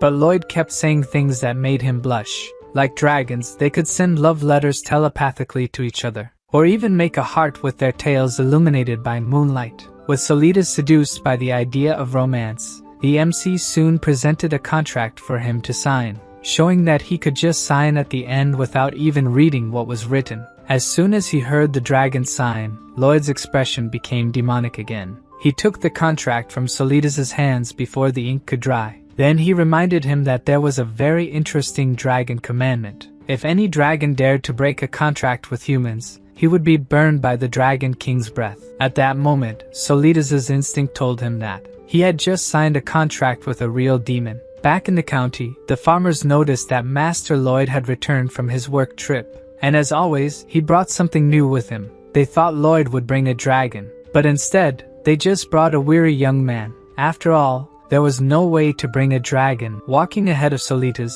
the MC celebrated that he had just conquered his dragon. Lloyd introduced the young man to someone, but the person wasn't convinced he was a dragon. He explained that the dwarf could confirm by looking at Solitas' body, which exuded smoke. The dwarf asked if the dragon was really bad at crafts, and he confirmed. By Lloyd's contract, Corgidus would teach him how to make jewels, and in return, Solitas will incinerate the waste from the sewage facilities once a day. As a legendary creature, he was not at all thrilled to have to incinerate human waste. Knowing this, the MC said it would be difficult for such a grand creature to accept doing that. For this reason, he pressured him to sign the contract. Otherwise, Solitas would lose the chance to learn how to make jewels. And not knowing how to produce jewels would make it much more difficult for him to get married. Despite being proud, this couldn't be more important than the chance of marriage. Totally bound to the contract with Lloyd, the dragon surrendered and called for the dwarf. Humbly,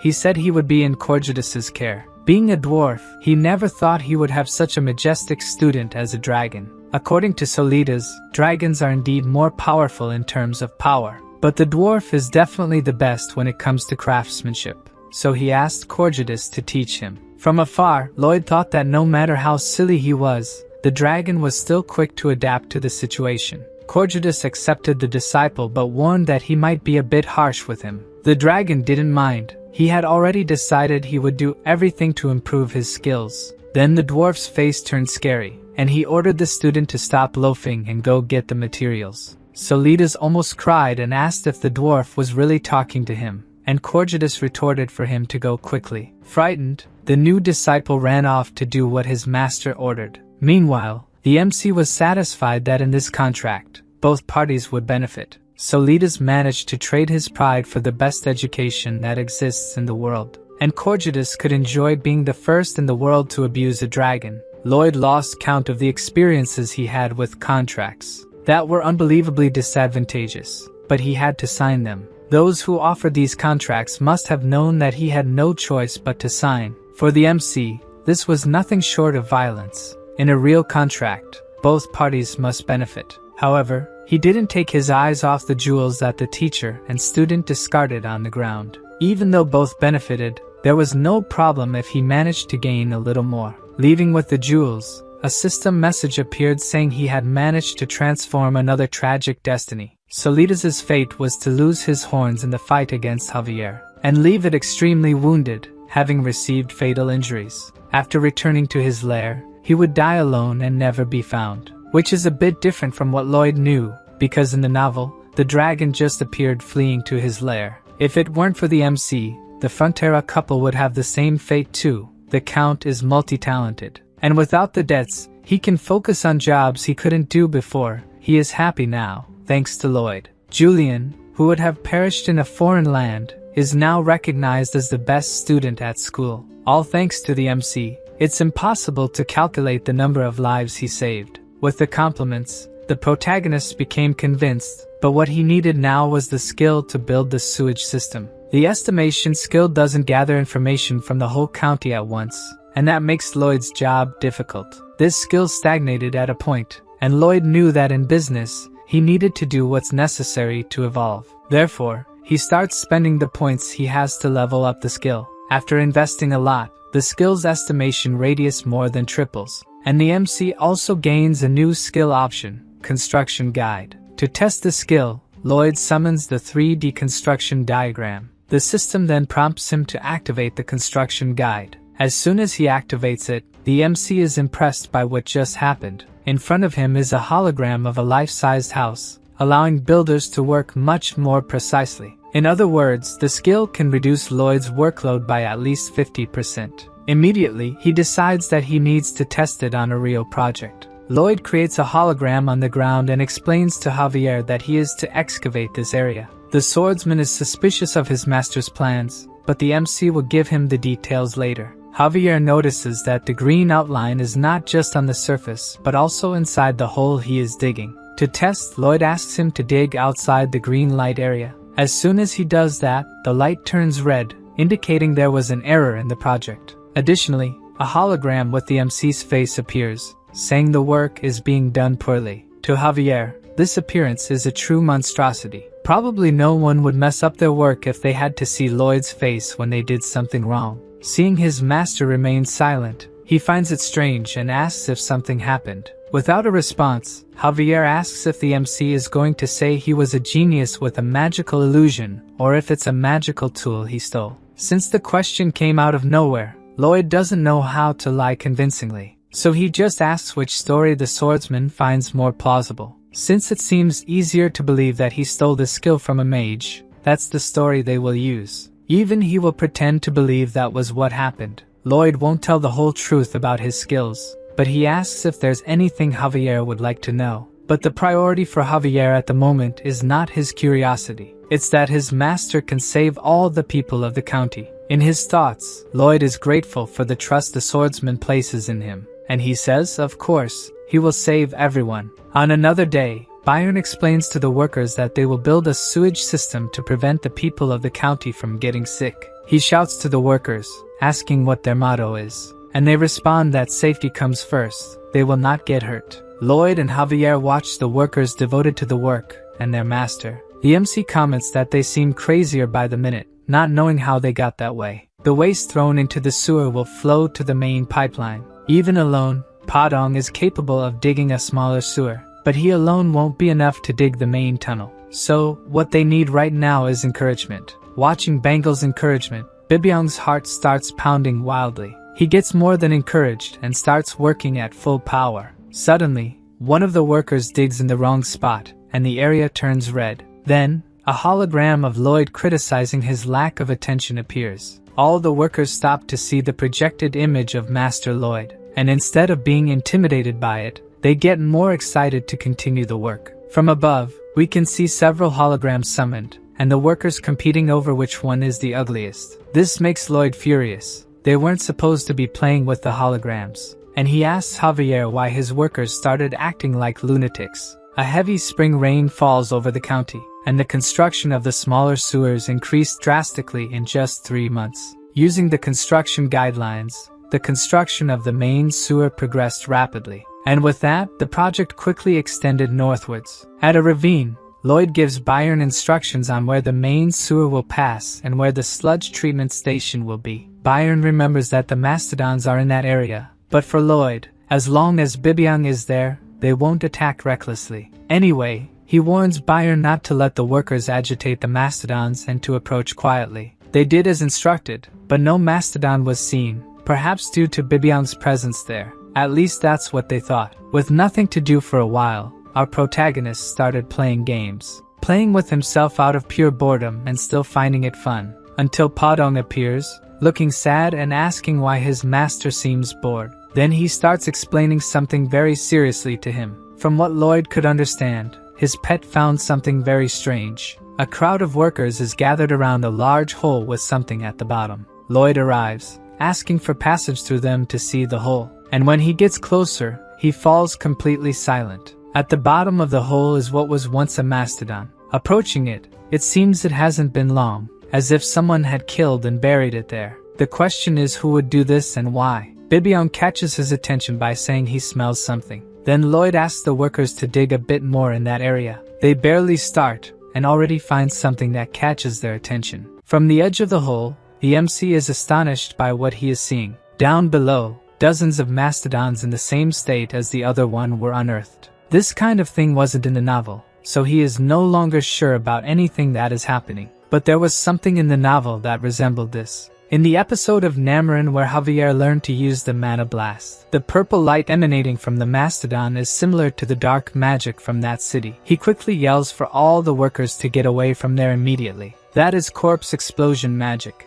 All the workers run desperately to get away from the hole. But before they could get very far, a large explosion happens behind them. Lloyd, who is behind them, realizes that the flames aren't stopping from approaching. If it continues like this, they won't escape. So he stops running, determined not to let any of his workers get hurt. He doesn't know if his plan will work, but he will try to use the impact of his mana explosion to neutralize the other one. Before he could put his plan into practice, Bibyong appears in front of him, trying to protect everyone from the explosion. From the ground, Lloyd desperately yells to his pet that this could be his end. Far away, while practicing his skill, he notices the explosion. The wise dragon thinks it must be the invocation of a necromancer. The magic must have used a creature larger than a human. Thus, the scammer Lloyd must be in trouble, but he is not sure if he should help him. On the other hand, he sees someone who doesn't think the same way. Nearby, Javier is running, trying to reach his master as fast as possible. Since the swordsman went to Lloyd, The dragon doesn't think he would be of any help, as he knows how strong the knight is. Back at the explosion site, Bibyong is unconscious, and the MC is trying to wake him up. The workers, thrown to the ground by the explosion, look back and see something sinister. Even Lloyd is worried about the scene he is witnessing. At the explosion site, mastodon corpses are floating, as if they had turned into some kind of zombies. The herd of zombie mastodons descends to the ground, and Lloyd, holding the still unconscious Bibyong, doesn't know what to do to protect his workers now. The herd must have been buried deeper than the bodies that exploded, and their number is much larger. As if it weren't bad enough that these creatures have come back to life. One of them screams as if commanding the others. Then the whole herd starts running towards Lloyd. Realizing it will be hard to escape them, the MC yells for the workers to run away, and they waste no time trying to distance themselves from the pursuing herd. Further away from the workers, Lloyd notices something wrong ahead of him. The leader of the white cavalry gathered his men, wanting to stop the zombie mastodons. He shouts that his men and he will fight to protect the people and Frontera County. Knowing that this won't work, the MC orders them not to do it. Fortunately, he is heard, and the cavalry retreats and resumes fleeing. Running, Lloyd thinks about what he can do to keep distance from their pursuers. He spots Byron and asks where they are. The knight reveals they are in the field, but we don't know who they are. Then the protagonist calls Podong to delay the mastodons. The guinea pig distances itself from its master, heading towards the zombies. As it approaches, the mastodons become alert to the new enemy. Podong is much larger than the resurrected ones and prepares to attack. He hits one of the mastodons with the Podong explosion, and the creature is thrown into the middle of the herd by the force of the attack. The guinea pig continues attacking, landing elbows and kicks capable of sending its enemies flying. The mastodons don't just take hits, they also attack, momentarily forcing Podong to retreat. Then he starts preparing a new attack. Podong delivers a series of blows to the mastodons, with names like Plum Blossom Fist. From afar, his master watches in awe at the guinea pig strikes. Despite the attacks, they don't retreat and hit Podong in the belly. Several other zombies join in to attack, pushing him back. But that won't be enough to defeat him. The guinea pig manages to throw all the attacking mastodons into the air. He barely does this when another creature appears, sinking its fangs into the fighter's leg, even giving his best to fight against the entire herd. They are too numerous, and little by little, Podong is being overwhelmed by them. Suddenly, Lloyd's voice echoes, catching the creature's attention. The shout was so loud that they stop to see what's happening. Lloyd is at the end of the ravine with a small mastodon. He tells the herd that he has one of their calves, and that he will turn it into ham in just a few seconds. This definitely caught the attention of the zombie mastodons. The MC continues his threat, saying that the herd must be feeling nervous and irritated right now. If they don't get to Lloyd soon, he will tear the calf apart. Then the herd starts screaming, wanting to save their calf, and they run towards the protagonist at full speed. Lloyd's plan worked, and he managed to get their attention. He grabs the calf and runs. The calf, which is actually named Pending or something like that, wasn't part of the herd. In fact, it was one of the calves under Mr. Byron's care. From the hint given in the novel, mastodons are docile creatures that don't attack humans, unless their calves are in danger. In that case, they become true beasts. Faster than the zombies, Podong catches up with his master, and Lloyd says they will head through the valley, and asks the guinea pig to lead them to the forest to hide until everything is over. The ravine is empty after the zombie mastodons go after Lloyd. Only the workers remain there, feeling saved once again by Master Lloyd. Meanwhile, in the forest not far from there, Goming is being lazy again, sitting on a branch and humming, until suddenly, a hand appears and captures the poor bird. The hand belonged to Javier, who needs Goming to grow up to take him north. Back at the ravine, Podong is still running from the zombie mastodons. As he is very tired, the zombies are slowly catching up to them. To buy some time, Lloyd prepares a mana attack, and launches it at his pursuers, hitting one of the leading mastodons.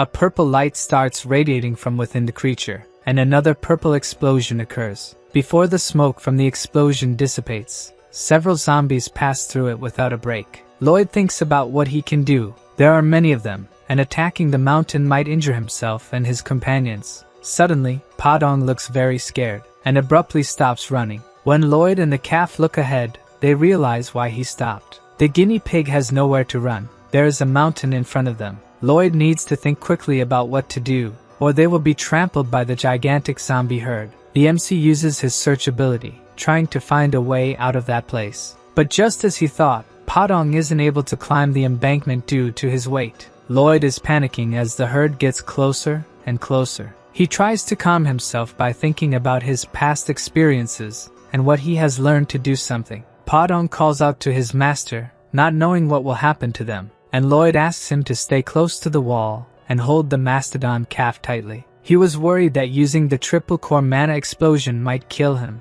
but actually, this is the trick to getting through this. So, the MC gathers his mana for the decisive attack, and invokes the triple core mana explosion. A gigantic flame shoots out of his shovel. The flame rises toward the mastodons, with the 3 tongues of fire reaching toward the sky. The heat from the explosion was so intense that Lloyd's shovel almost melted. Very tired from using something so powerful, the MC falls to his knees with the shovel by his side. Meanwhile, the mastodons haven't slowed down and are very close to the group. Then, Lloyd's overload ability activates, and a purple light starts emanating from him. As soon as the ability hits the mastodons, they immediately begin to decompose, turning into just small remains in the end. The MC is absorbing all the mana from the things around him, and he struggles to direct his target. Then, he raises his hand, showing that the target is in front of him. Lloyd intends to absorb only the mastodon's mana, leaving Padong and the valley out of it. With the ability focused only on the zombies, they disintegrate completely as they run out of mana. While doing this, he remembers using this ability on the Empress to level up his mana heart. The MC had asked to feed off Javier's mana, and although the swordsman disagreed, he had no choice since it was an order from his master, who was planning to increase the level of his mana heart by using overload to absorb Javier's mana. Then he begins the mana blast several times, until he ends up completely without mana, to thus be able to activate the overload ability. But the ability started to suck the mana from everything around. So Lloyd focused all his efforts on taking only the mana that mattered, Javier's. Even having his mana sucked, the swordsman showed no concern, while the MC laughed diabolically that he would take every last drop of mana from his servant. That is until a system message showed that his body couldn't withstand this type of mana, and he fell to the ground, powerless after his plan failed. Then, with a satisfied smile, Javier asks if the master is alright. After failing,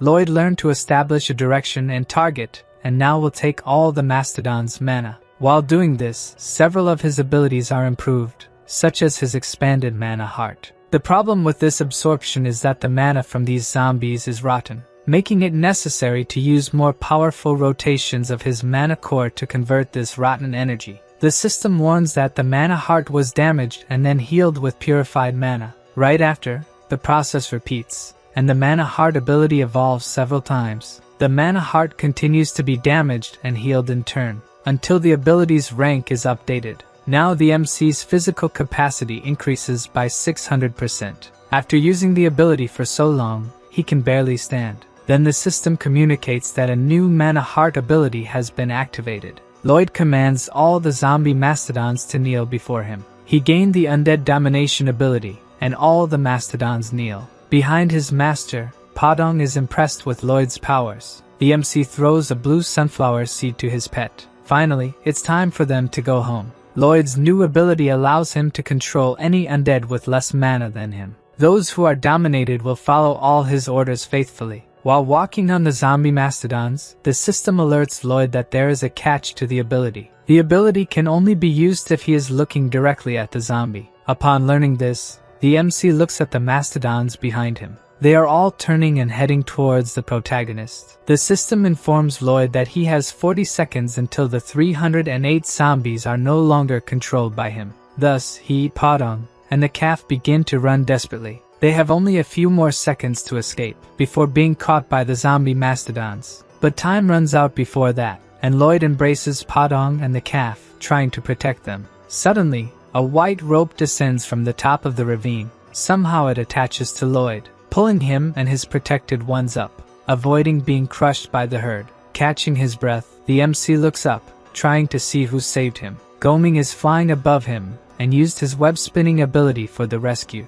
And mounted on the bird is Javier, who has finally arrived. the swordsman activates his aura sword ability, commanding Goming to start the attack. Even though he's completely disheartened about having to do this, he does what Javier wants and flies higher, getting very close to the walls of the ravine. Standing on top of him, Javier uses the aura sword to destroy the walls. All this happens while Lloyd is trapped by the web, swinging from side to side. Javier's attack on the walls causes hundreds of rocks to fall towards the herd, which, when hit by the rocks, explode. From above, the swordsman continues to make more rocks fall, while a large purple explosion takes over the ravine. Lloyd watches in awe at what Javier managed to do in such a short time. After Goming takes them far from all that, they are finally safe. Still catching his breath, Lloyd thanks the swordsman for saving his life. Contrary to what he expected, Javier is not happy and asks how his master can still be smiling. Lloyd is silent,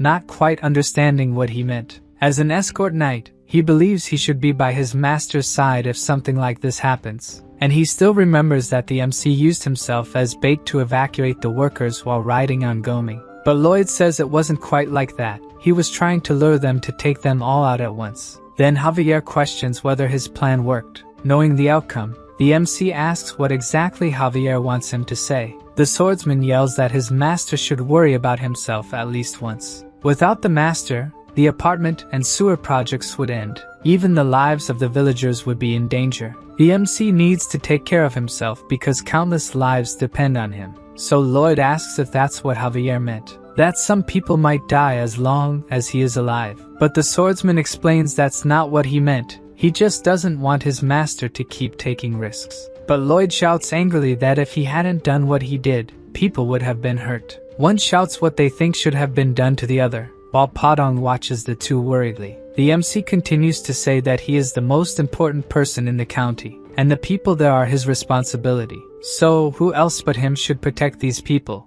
Javier asks if he will continue doing these dangerous things in the future. Of course, Lloyd won't stop and will take more money as a benefit for taking risks. The swordsman gives an enraged look to his master, but then calms down and tells him to do as he pleases. Javier will stay by his side anyway. After that, the system informs the MC that his affinity with him has grown, and now he has gained Javier's respect. From now on, the swordsman would be willing to die for his master. Knowing this, Lloyd gives a smug smile to his loyal servant. What they need to figure out now is who summoned the mastodons. It could be retaliation from Asfahan for the monster Domino, but as far as the MC knows, there is no necromancer there with the power to do this. Based on the information from the novel, the only mention of using dark magic was regarding the walls of Namarin. For now, it's better to stop the work there and look for clues. Lloyd's guess comes from the chapter about the walls of Namarin. If he's right, he just needs to find evidence,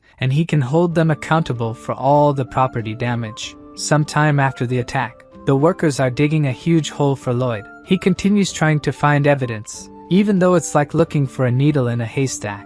Somewhere in that hole should be a conductor used in dark magic to control things. Suddenly, a soldier appears on horseback calling for Master Lloyd. Count Cremo just came from the west, looking for him. In a room at the Frontera mansion, Count Cremo starts the conversation by suddenly talking about marriage. This leaves everyone present at a loss for words, until Lloyd explains that the Count is not his type.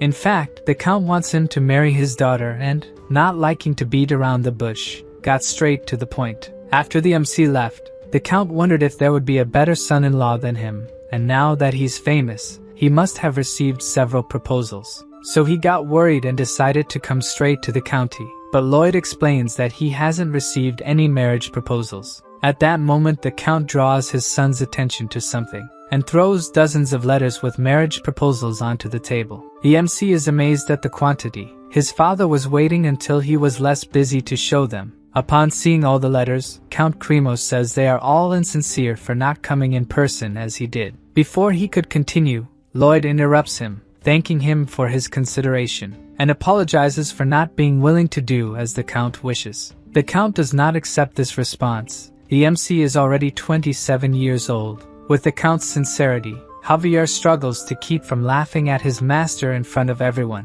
while the Count thinks Lloyd believes his family isn't good enough. Beside the Count, his daughter has an anguished look. She introduces herself as Count Cremo's eldest daughter, and tearfully says she is willing to devote herself entirely to the welfare and promotion of her family. The way she said it, it appears to the MC that she is being forced to marry a demon. Now Javier is even using his mana to keep from laughing. Lloyd's father joins the conversation, making a request to the Count. He explains that while it's important to take care of the family, everyone's feelings must also be considered. According to him, it would be impossible to spend your whole life with someone you don't love. For the sake of the Count's family, he believes his daughter's wishes should be taken into account. After hearing what Lloyd's father had to say, Count Cremo looks at his daughter, reflecting on whether he respected her wishes, and says he almost made her unhappy for the sake of the family's status. The young woman looks at her father, unable to hold back her tears, and says she loves him, now crying with happiness. The Count confesses he is always impressed by the Frontera family, and that day he learned a great lesson, to live with love. The Count and Countess, who are in love, completely agree with him. When the Count leaves the room, Lloyd sits thinking about what just happened. It seemed like avoiding a marriage with him is a happy ending, and even his parents agreed with that. Looking to the side, Javier is crouched in a corner, trembling. He continued to hold back his laughter until the end at his master's expense. After that, rejections to all proposals were sent. At the palace, a messenger informs the Empress of this fact. To her, this was expected, and even if the Frontera family accepted a proposal, the girl would refuse the marriage. Looking at the messenger who just informed her, the Empress concludes that Lloyd is practically a potato after all. The thought makes her laugh, and the messenger thinks she must be unwell, so she requests potatoes for dinner. In any case, she has to monitor who Lloyd chooses as a partner since they will become the most powerful family. So she asks if there is news of the letter sent to Asfahan. According to the messenger, they did not take responsibility for the monster domino and are still reprimanding them, a clear provocation to Magentano. The old man from Asfahan is waiting for the Empress to be the first to attack. She decides to send a delegation there soon, and meanwhile, all correspondence to Asfahan is prohibited. As for who will be part of this delegation, perhaps she should send a potato with it. Back at the Frontera mansion, a head with inscriptions was found at the extreme north of where the incident occurred. That's why Mr. Byron believes it is involved in the incident, but there was no need to put a rotten thing on the dinner table. Lloyd analyzes the symbol on the goat's head, and remembers seeing it before, in an illustration from the novel. In the novel, the symbol was on a large red flag, and it represented the symbol used by the new Dark Queen Alicia in her new kingdom. This brings up another fact that wasn't in the novel. The walls of Namarin and Queen Alicia must be connected. His presence in this world caused several changes. The queen did not turn evil, and the events that enabled Namarin to disappear. The refugees who would be the trigger for Namarin did not happen, and so someone is trying to do something that didn't happen in the novel. Cannavaro, the dark mage who made the walls of Namarin and sent countless people to their deaths, is Lloyd's main suspect. The MC asks Mr. Byron to resume construction, and as soon as it's completed, they need to go somewhere. His parents are worried because he has barely rested these days and is already thinking about going somewhere. Lloyd reveals that he will go to Namarin and catch the bastard responsible for this.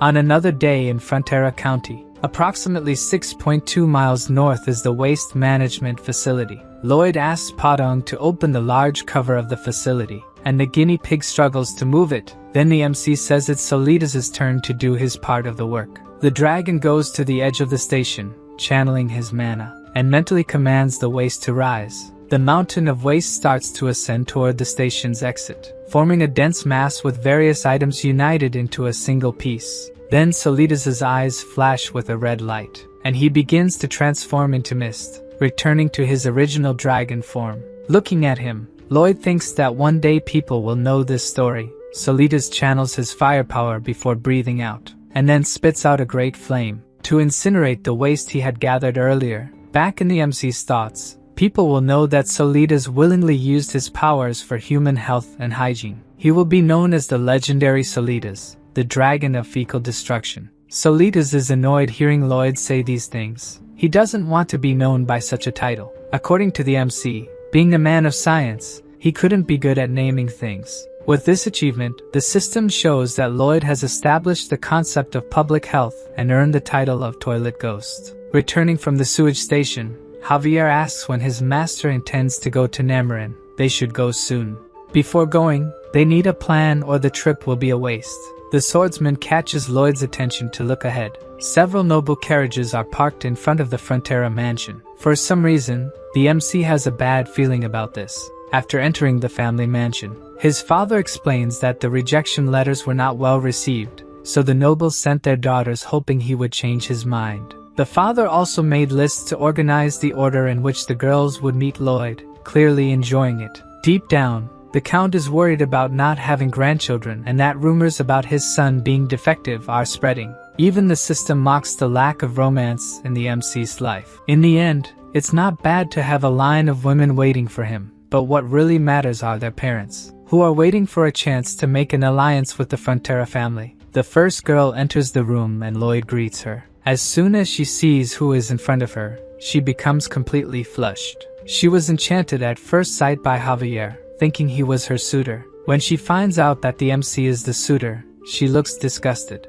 Knowing that she has no interest in him, Lloyd says goodbye to her. The door closes, and the MC waits for the next candidate. As soon as she enters, he introduces himself to the girl. She doesn't even hear him, as she is focused solely on Javier, thinking he is her suitor. Once again, Lloyd explains that he is the son of the Count and not Javier. This girl also looks at him with disgust, having no interest in him. So, the MC says goodbye to yet another candidate. As soon as he and Javier are alone in the room, the swordsman reveals that he is not finding this amusing at all. According to his master, he knows very well how the girls judge him. Then a new candidate enters the room, and it seems that this one caught Lloyd's attention. She looks familiar, and the MC is sure he has seen her in an illustration from the novel. She bows and introduces herself as Siluria Namarin, the eldest daughter of Count Namarin. In the novel, Lloyd had thought she was the heroine and Javier's love interest, but she ended up sacrificing herself to protect the people of Namarin.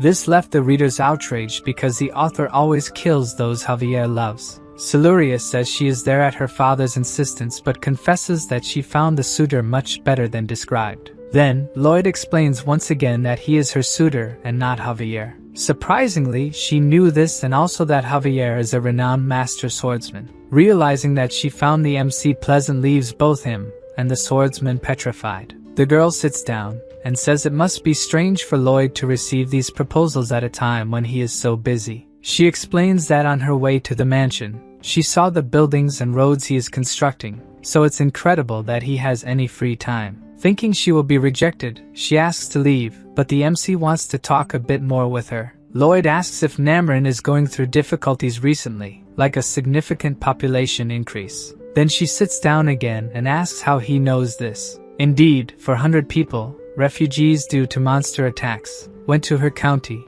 led by someone. Just as Lloyd imagined, Namarin's walls are a spell designed to absorb the vital energy of those within them. They were built to trap the refugees needed for Cannavaro's spell. The MC had thought all the refugees had gone to his county, but some ended up in Namarin. If things happen as in the novel, thousands of people from that place will be sacrificed. And all this to summon the knight who calls for death, the Knight of Hell. According to the novel, no matter how strong a master swordsman is, he is no match for a Knight of Hell, which means the destruction of that territory cannot be contained. This is much worse than Lloyd had feared. On another day, the MC is ready to begin his journey, and Javier is holding a basket full of letters. These are letters given to him by the girls before they left. Lloyd asks what kind of letters they are, and the swordsman explains that they are love letters. He realizes that his master may have never received such a letter, and he confirms that he really never has. Not everyone can be as handsome as Javier,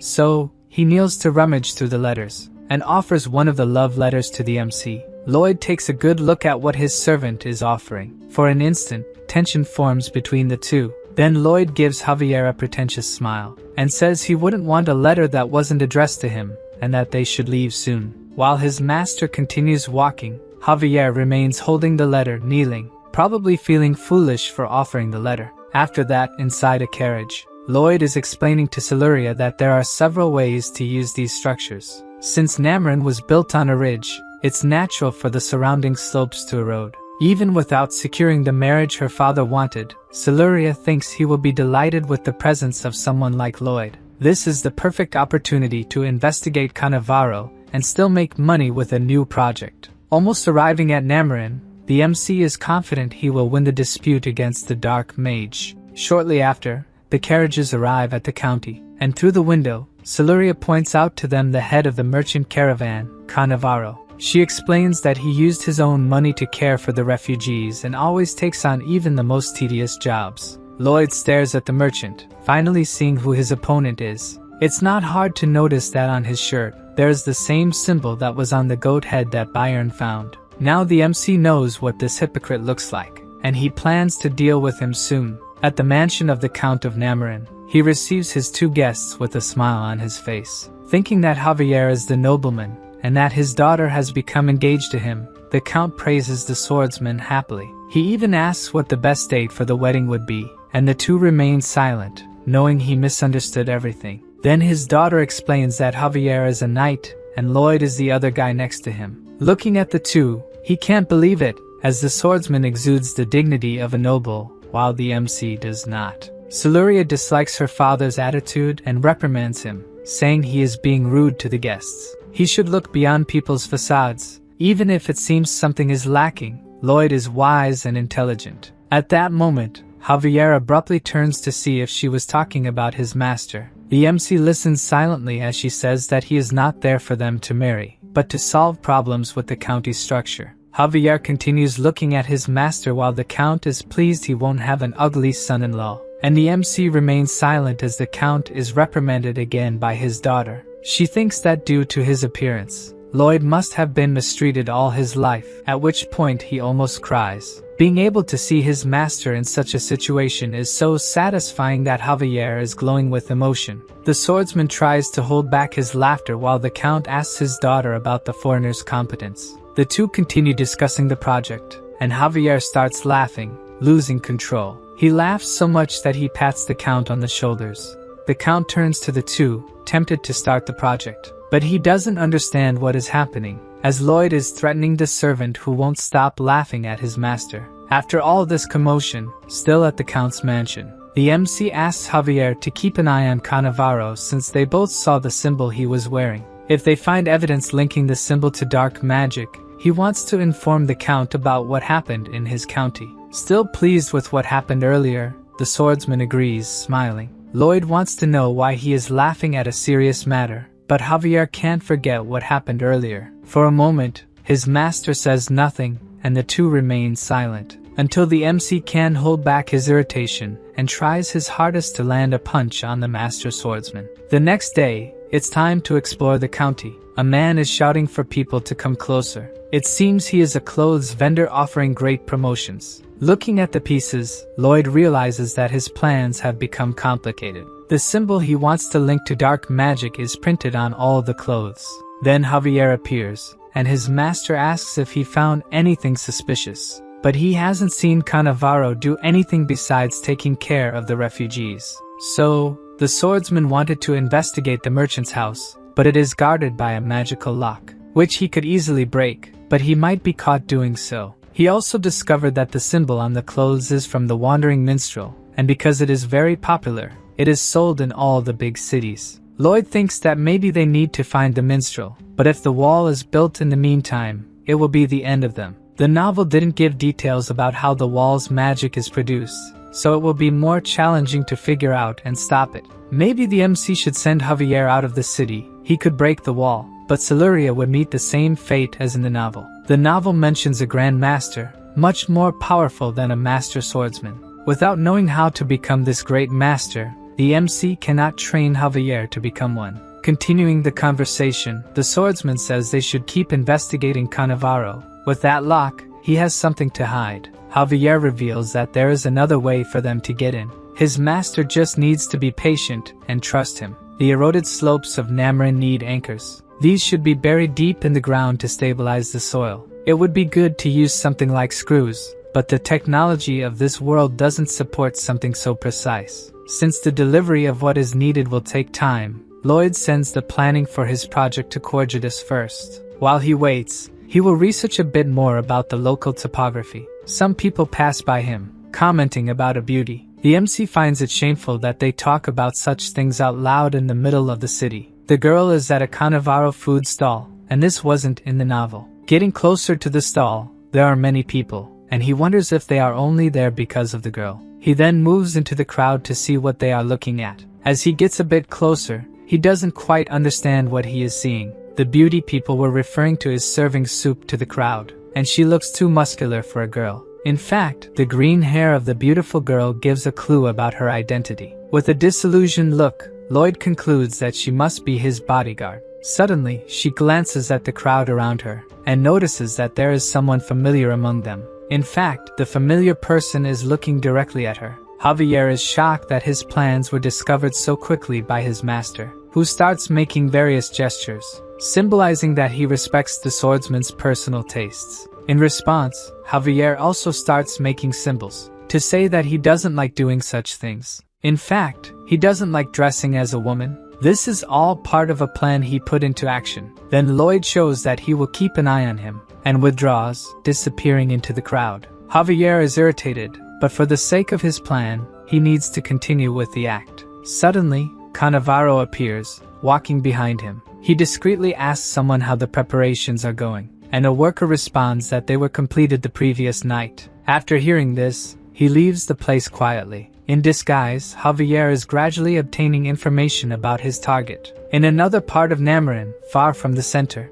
Lloyd is in front of a huge cliff. He climbs a bit, and starts analyzing the predicted fault lines on the slope. As soon as he activates the skill, he realizes he has found something. There is a skull that was buried there not long ago. After finding the skull, the MC looks around for the rest of the body. But he is surprised because he finds something else. Further ahead from where he found the skull, there is another one buried. Curious about this, he looks to the other side to analyze. And in that direction, there is also one, buried at the same depth, all around the peak. Since this is very strange, Lloyd starts to unearth the first one. In another place, Cannavaro is gathered with several people and praises the work they have done. According to him, the revolution will happen on the planned date. Back to the MC, the skull he unearthed is emitting a purple light. This means that someone placed a dark magic mana spell on it, of the same type that initiated the walls of Namarin. Returning to Cannavaro, he is indeed planning the coming of the night from hell. But after finding the skull,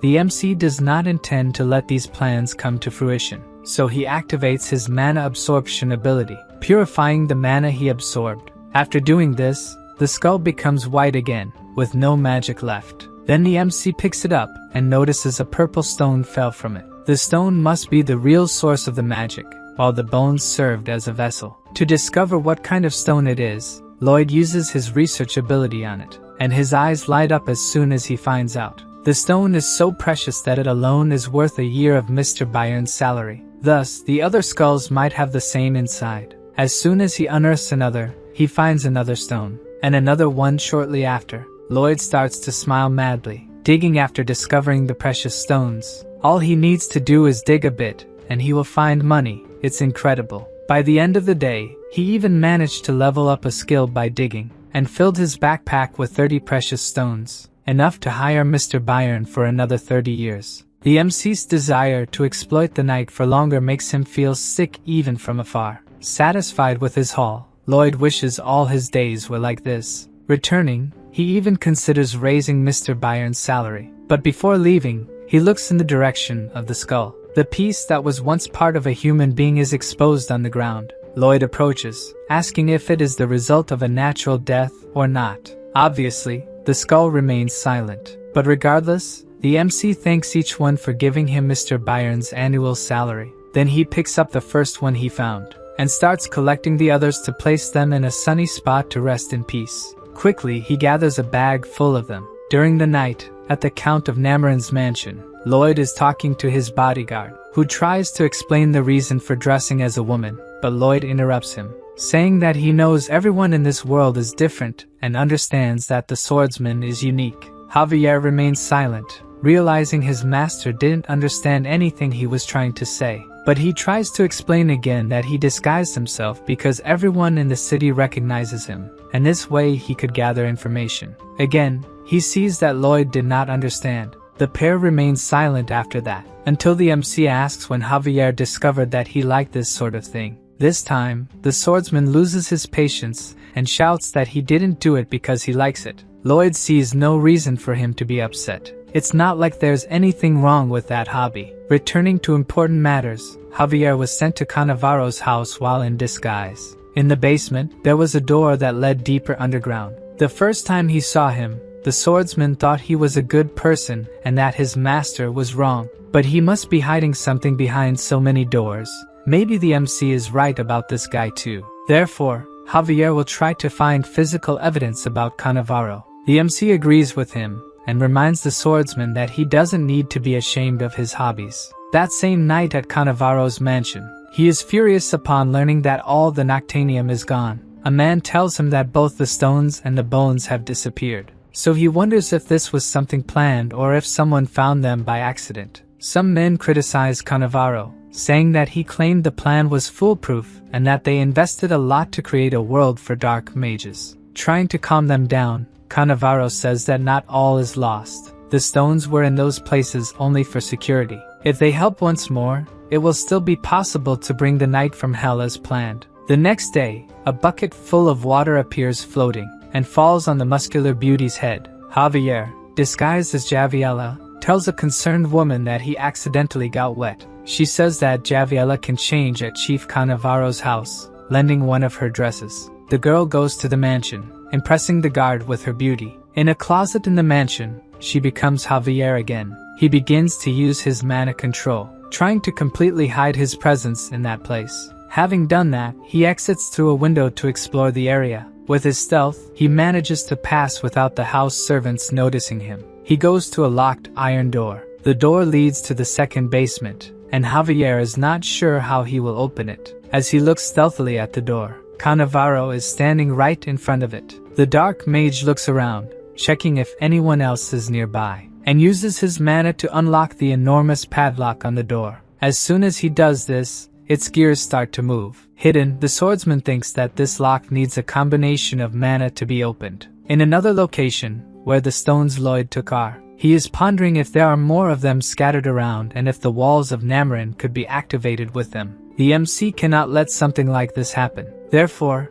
it's time to go after more easy money. Back to Javier's espionage. He observes Cannavaro leaving the basement and hears the lock closing again. He waits hidden until the mage climbs the stairs and leaves the room. Then Javier approaches the padlock that keeps the door locked and tries to replicate what he saw Cannavaro do earlier to unlock the padlock. It really works, and the padlock opens. The swordsman goes through the door, entering a dark corridor. He notices that there is something else there, and after descending a few more steps, he realizes there is something strange about that place. There is a small bright spot coming from the end of the corridor. As he gets a little closer, the spot takes the shape of a person. Javier takes a good look at what is approaching. In fact, the thing looks much more like a zombie than a person. It approaches very quickly, and the swordsman barely has time to dodge its punch. Filling his hand with mana, he punches the creature right in the middle of its belly. As strong as Javier is, his attack seems to have had no effect, and the zombie decides to return the punch. Even using mana to block the attack, the zombie's power was strong enough to push the swordsman back. This zombie is completely different from the ones they encountered in the valley. To make matters worse, he is not alone. Several other zombies appear, joining him. Javier takes a deep breath. Then he pulls 2 kitchen knives from the pockets of his coat and imbues them with mana. Cannavaro just confirmed his suspicions that he wasn't such a good person after all. The group of zombies is about to attack the swordsman, but suddenly he notices something. Behind the zombies, there's a guy who definitely saw Javier, and quickly hides behind an iron door. At least there's someone for the swordsman to question about these things. The zombies begin their attack. Javier, using the improvised daggers, attacks them with the mastery that only a sword master could have. He continues slashing the zombies one by one, trying to carve a path through them to reach the door, leaving only bits of zombies behind. He gets very close to the door and kicks it, making it fly into the other room, taking the guy behind it with it. The guy falls on his back, appearing just like a weak human. In front of him, Javier looks imposing, holding the pair of daggers. Scared, the guy begs the swordsman to spare him. Then Javier says he has questions to ask him. But before that, he steps on the guy's leg, making him scream in pain as his leg twists to the wrong side. If he hesitates in his answers, the other leg will end up the same way. Javier wants to know what Cannavaro is planning in that place, but the guy says he doesn't know, he just does what the wizard asks. He was hired as a funeral agent, and the wizard asked him to use a special product for embalming. The swordsman wants to know where the wizard acquired the bodies. According to the funeral agent, they belonged to refugees who died of illness. The information stirs some memories in Javier. When he was still undercover, Cannavaro talked to a refugee, saying he would take care of her sick father. He grits his teeth upon realizing that the wizard wasn't caring for the sick refugees. Both the skulls that Lloyd found and the zombies must have been refugees at some point. Then he asks if the funeral agent never found it strange that the bodies kept appearing.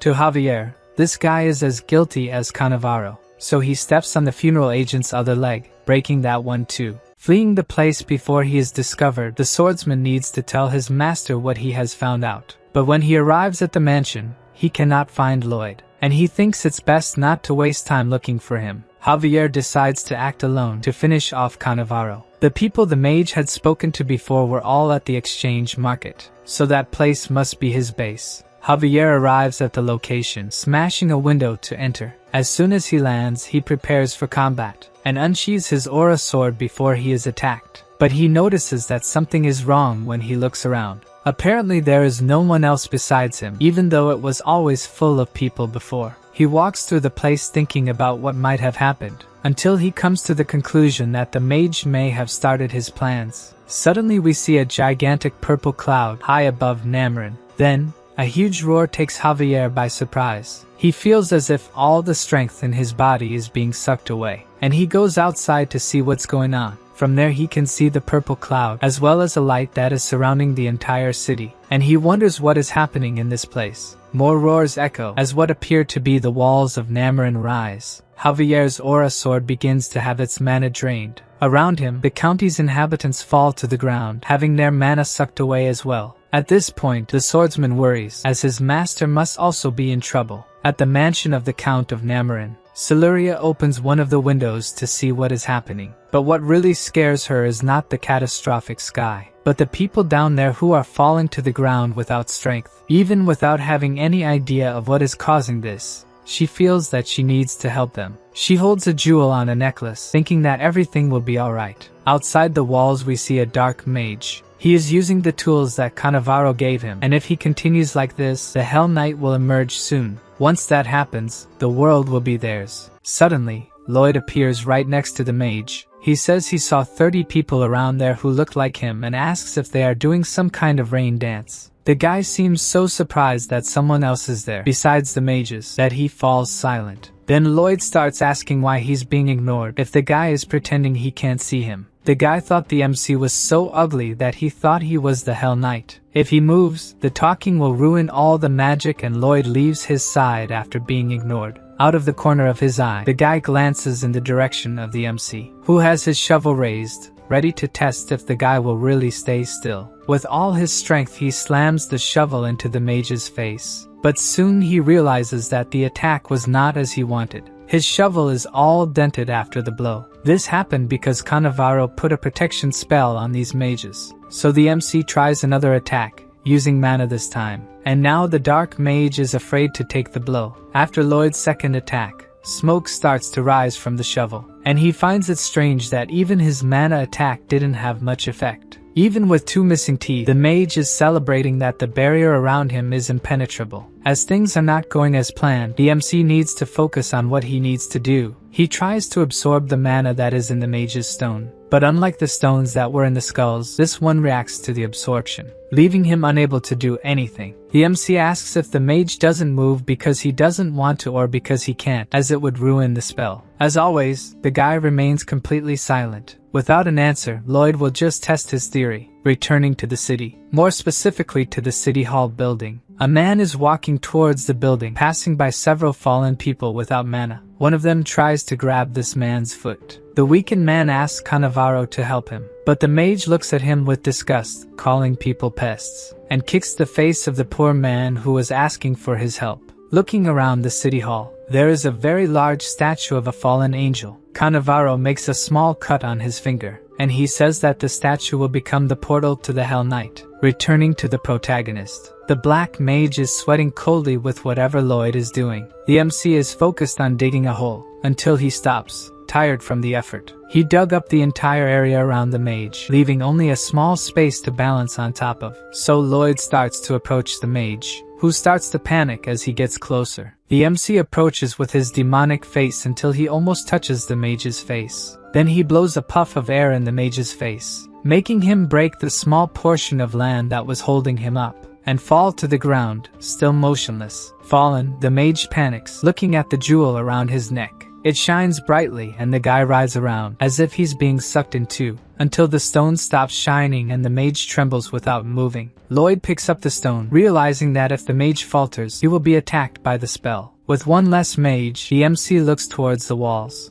The purple light that once permeated the entire county starts to flicker at a certain point. This cheers Lloyd up. He still has a chance to stop the spell. In the city, Cannavaro next to the statue realizes that something is wrong. Another hole opens in the wall. As soon as Lloyd finishes off another black mage, even without enough mana and knowing that something is wrong, Cannavaro decides to start the invocation. He begins to recite a spell in front of the statue of the angel, until someone calls out to him. Siluria is walking towards him, asking what he is doing. The mage wonders how she can walk without having her mana sucked away, until he realizes that she is wearing a mana protection amulet. He summons a fireball with one hand, and throws it towards the girl, trying to finish her off. Siluria looks at the fireball coming towards her, and raises her hand as soon as the ball reaches her. Surprisingly, the girl catches the fireball, holding the spell in her hands. From Cannavaro's surprised face, he didn't expect that. Then the girl creates a much larger fireball from that one.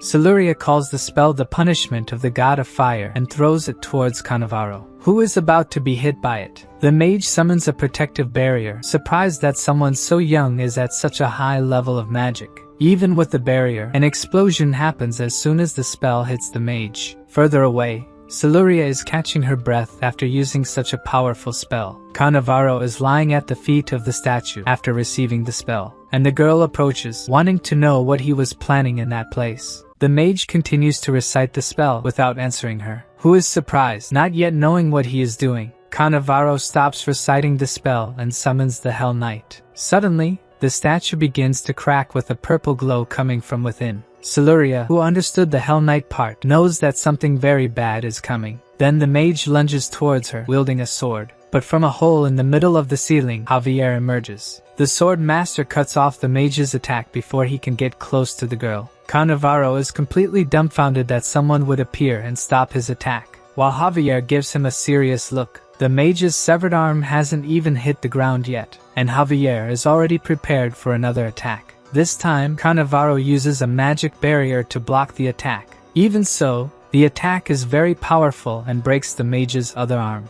Then the statue starts to glow even more intensely. The sword master looks at it, not knowing what is about to happen. Then a powerful lightning bolt strikes the roof of the building they are in, breaking the statue into thousands of pieces and casting a red light over the area. The problem is that the debris flies towards the people, so Siluria invokes a magic to protect them. Using the Earth God's shield, a barrier appears around the people, preventing the debris from injuring those who are already weakened. A little further away, the fight between Javier and Cannavaro is not over. The mage says that now it will be the end of the swordsman, calling him a worm. For the mage, those people are worthless scum who deserve to turn to ashes by the hands of the Hell Knight. Behind her there is a pair of bright lights looking like eyes. Then, a hand appears from the middle of the smoke caused by the lightning, and we see a red sword being dragged. Cannavaro looks back in fear. Javier also looks worried at what is coming towards them. Behind them, the Hell Knight dragging himself and his great sword. The mage wonders in shock where the knight's horse is and, more importantly than that, his legs. Without enough mana coming from the walls, he couldn't summon the whole knight. Still not complete, Javier worries if he will be able to defeat him. Even without legs, an evil aura emanates from the knight. The knight asks what is the desire of his summoner. Then the mage says that the swordsman dared to raise his sword against the knight. Knowing this, he prepares to attack, and even without legs, he advances quickly to attack Javier.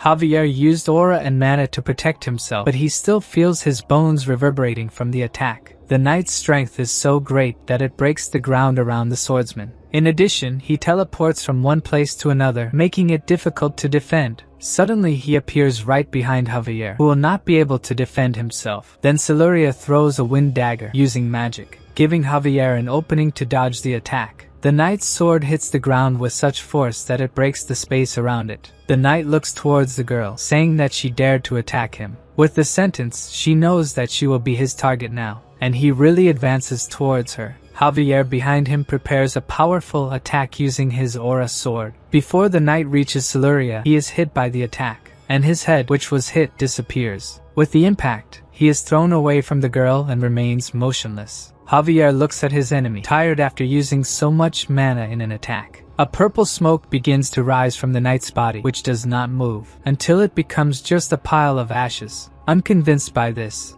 Cannavaro says that this should be impossible. Then a sword is pointed in his direction. The sword belongs to Javier, who tells the mage that they were able to defeat the knight thanks to Siluria. Meanwhile, the people behind him are gathering to help the wounded and take them to the count's mansion. Javier says that the details about what the mage did will be discussed in the royal palace, and he will not be spared from execution. For some reason, the mage, who seemed breathless, starts to smile in a strange way, making the swordsman wonder what is happening. Cannavaro says that Javier is an ignorant who does not know what a being from hell is like. Now the sword master knows that something is wrong, and he looks back towards the knight. What were once just ashes is taking shape again. Now an expression of panic takes over Javier. The Hell Knight's body is complete once more. Cannavaro laughs and celebrates, saying that no matter how many times he is cut down, the knight will rise again. The knight apologizes to Javier for thinking he was too weak at first. Then he grabs his sword again,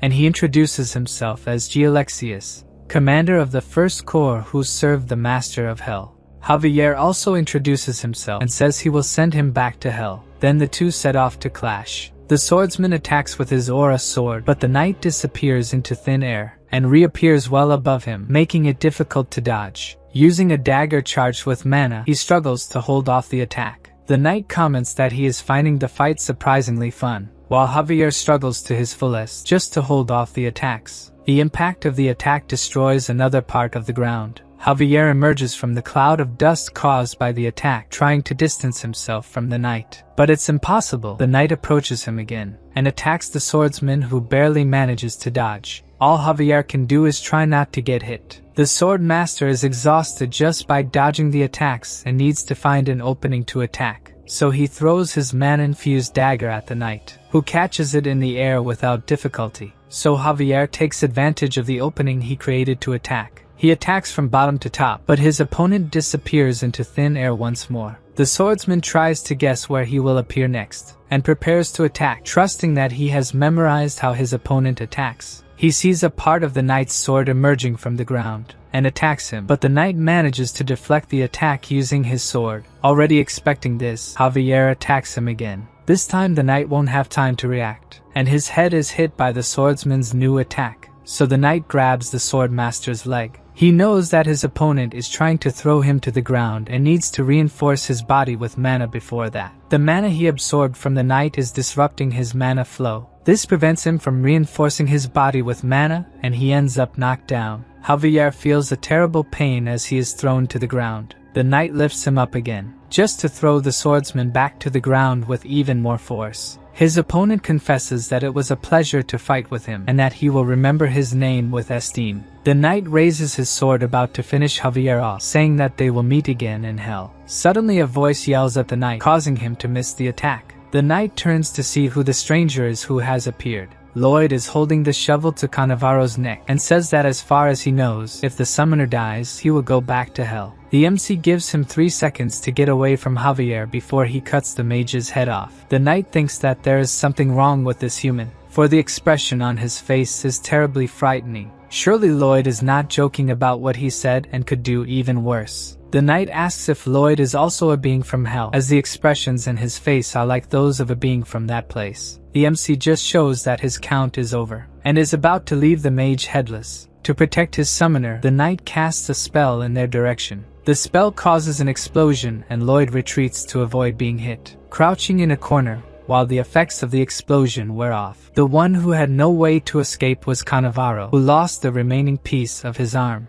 The knight explains that even if his summoner dies, he will still have 40 minutes before being sent back. As his plan failed, Lloyd will have to think of something else. Suddenly we see Javier refreshed, ready to attack the knight. But before he could do that, the knight rises and repels the attack, throwing the swordsman away. Knowing that his bodyguard is still not well, the MC invites Gialexius to fight with him, and orders Javier to rest for a bit. Lloyd keeps calling the knight who paid him no attention. Almost losing consciousness, Javier thinks that with his master there, they can win. Ignoring his opponent, the MC throws a fireball at the knight. Unfortunately, it is repelled with just his hand, and ricochets back towards the one who threw it. Focused on the fight that matters to him, the knight is about to attack the sword master again. The swordsman is almost out of strength, holding his sword in a defensive position. Then Lloyd appears, throwing himself in the direction of the knight, trying in every way to prevent the attack. The MC grabs onto Gialexius' back. The knight warns him that he is a fool, his mana will touch his heart and kill him. Lloyd is not scared by what he said, and he warns that he has purified a good amount of dark mana recently. Gialexius, scared, asks what kind of creature this is. Lloyd absorbs his mana while he talks and activates his human lock mode, attaching himself to the knight. Obviously,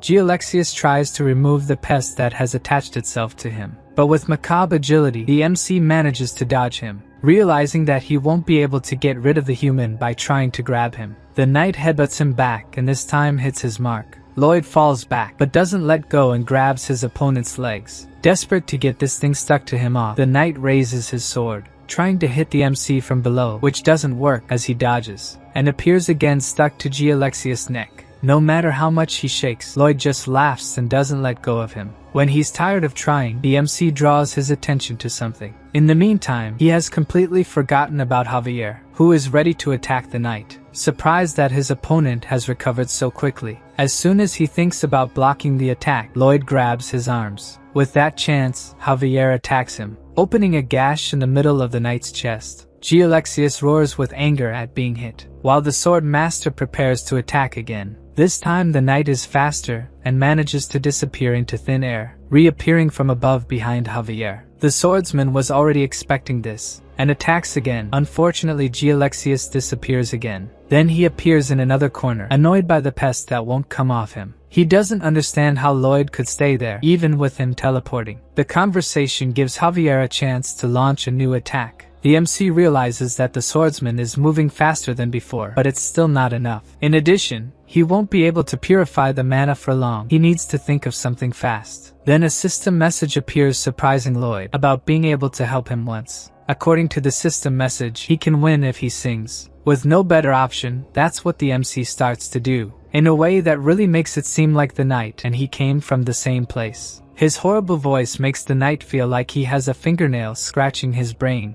As Lloyd continues, Gialexius realizes that it's just a song, not a spell. But the MC's horrible voice sends the knight into a spiral of despair. He starts to spin around, focused only on the horrible noise. Lloyd realizes that the tactic is working and calls Javier to attack. The problem is that this sonic attack didn't just hit the knight, the sword master is also suffering. The MC remembers his parents telling him, as a child, never to sing. In a test, the music teacher even threw an organ at him, thinking he was purposely singing badly. Even in his time in the army, a priest thought a demon had appeared and threw holy water at him. As there is no useless skill, at least his lack of tuning served for this moment. At this point, the knight is already calling Lloyd a demon, desperate. Javier uses his mana to cover his hearing before he goes crazy from his master's voice, while the MC rolls in the air with the knight. Without stopping singing for a moment, Lloyd manages to knock the knight to the ground. The swordsman prepares to attack with his aura sword. Finally, the MC detaches from the knight who has fallen before being hit. Then it's Javier's turn to hit him in the middle of the chest, and use the aura blast to finish off his enemy. With the attack, an explosion of light hits Gialexius.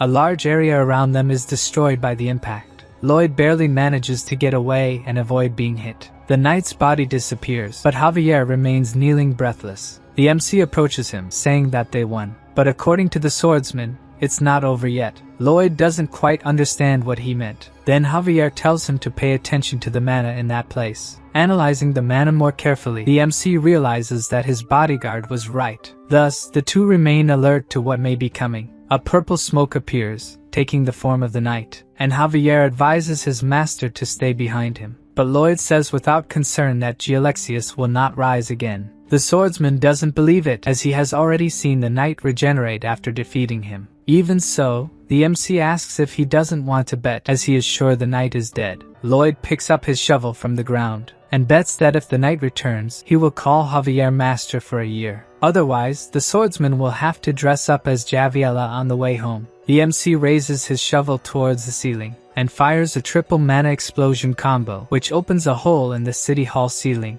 Almost out of mana, he kneels on the ground, as the Hell Knight continues to take shape. Then Lloyd uses Overload, and starts to suck mana with his ability. Javier is surprised to realize that his master is sucking the mana from the knight, who begins to disintegrate as he is caught by the ability. Gialexius claims that the MC will not be able to absorb his mana. Indeed, Lloyd is not able to absorb it. There is too much mana and it is too strong, but there is no way, he has to endure. While being sucked, the knight says that the MC must already know that he has failed. At this point, Lloyd is using his last strength and won't last much longer. Then, Javier and Siluria's hands touch his back. The two of them help him purify the mana he is absorbing from the knight, to increase the effectiveness of what he is doing. Siluria uses the Life Blessing spell to heal the protagonist. Then, the MC starts to smile, sure that they will win. The knight gives his last enraged screams as he disappears, leaving only the three humans in that place. Lloyd stands with his clenched fist glowing, finishing the absorption. Soon after, the light emanating from the fist diminishes, and he says that he has finished the soul domination with a scary look. As soon as he finishes saying that, his strength runs out, and he falls to the ground, completely exhausted. The girl gets worried and tries to help him, but Javier explains that her master usually ends battles this way. Looking at him, Siluria can't help but worry about someone who is passed out. Unconscious, the system reports that Lloyd defeated Gialexius, which surprised the King of Hell, who now wants to meet him. A few days after all this commotion, Cannavaro was arrested and transported to the capital by the Royal Guard.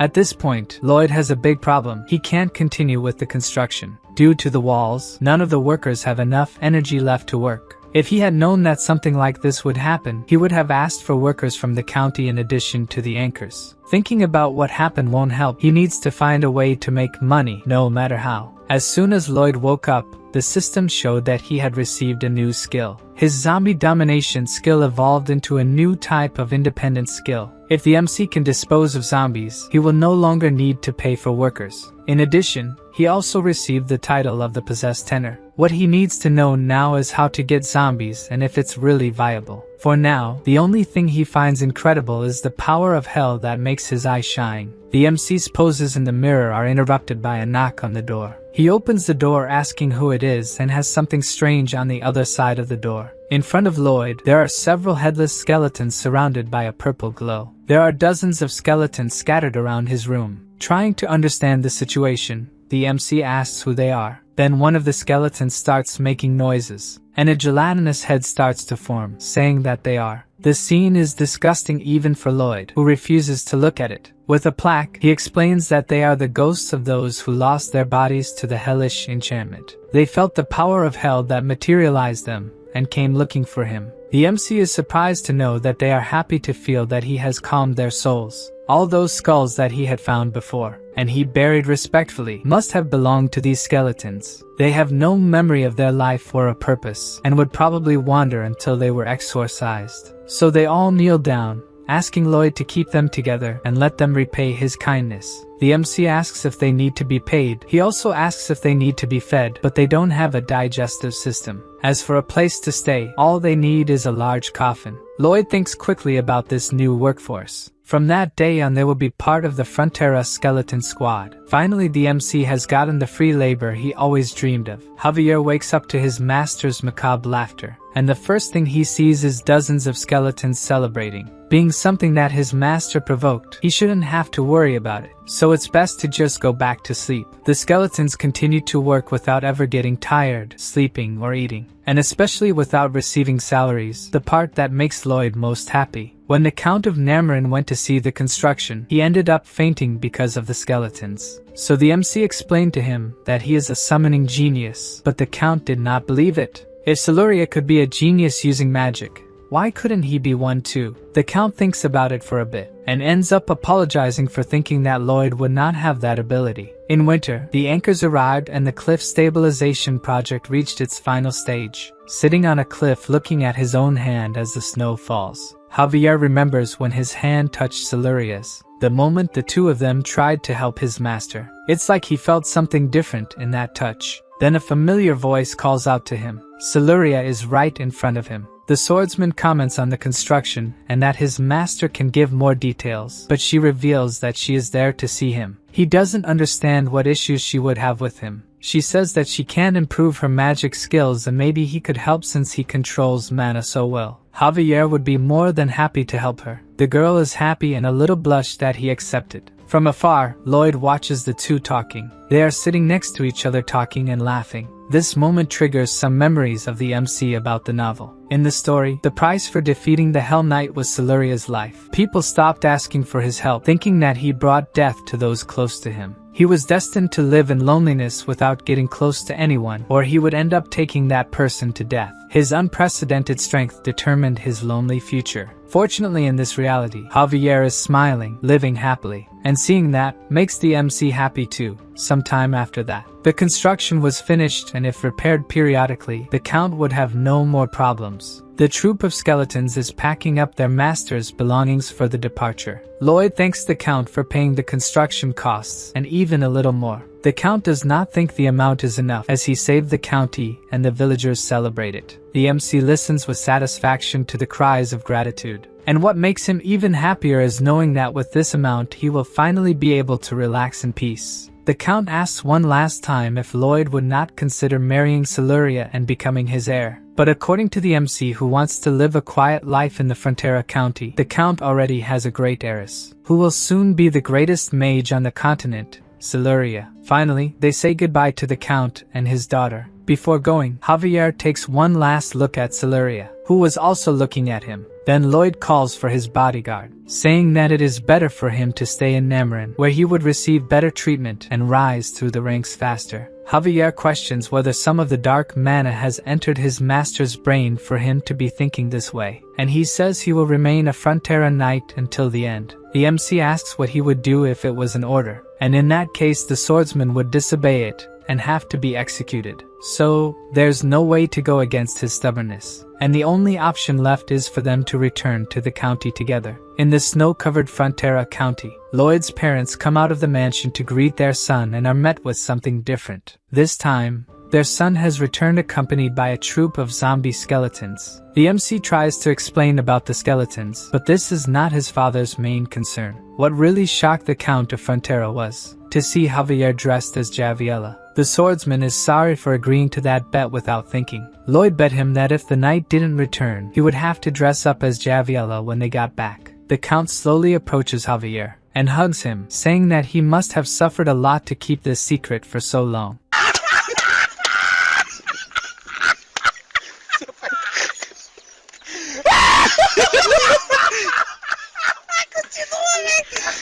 The swordsman tries to explain that it's not what it looks like, but the Count says it's okay, he's just a little different from the others. Embarrassed, he tries to say that it's not quite like that, while Lloyd is crying with laughter at his friend's situation. The MC is happy to finally be home. Now he can spend his days relaxing with his fortune. From now on he can finally live a life without having to do anything else. The poor protagonist barely has time to finish this thought, and is surprised by the Queen's messengers. The messenger says that by royal decree, Lloyd has been selected to join a special delegation to Asafahan. The protagonist is completely shocked by what has just happened, so the messenger explains that he must leave soon. For sure the MC is not at all eager to leave again. That's why the royal guards grab him by the arms, forcing the poor protagonist to leave with them. The royal carriage follows the road, and inside it, Lloyd couldn't be more discouraged. He's trembling, and at least Javier is with him. The swordsman comforts the master, saying that he looks extremely ugly when he does that. There are two other men with them in the carriage. The leader of the delegation, Count Ventura, does not understand the MC's frustration. After all, they are on a mission given by the Queen.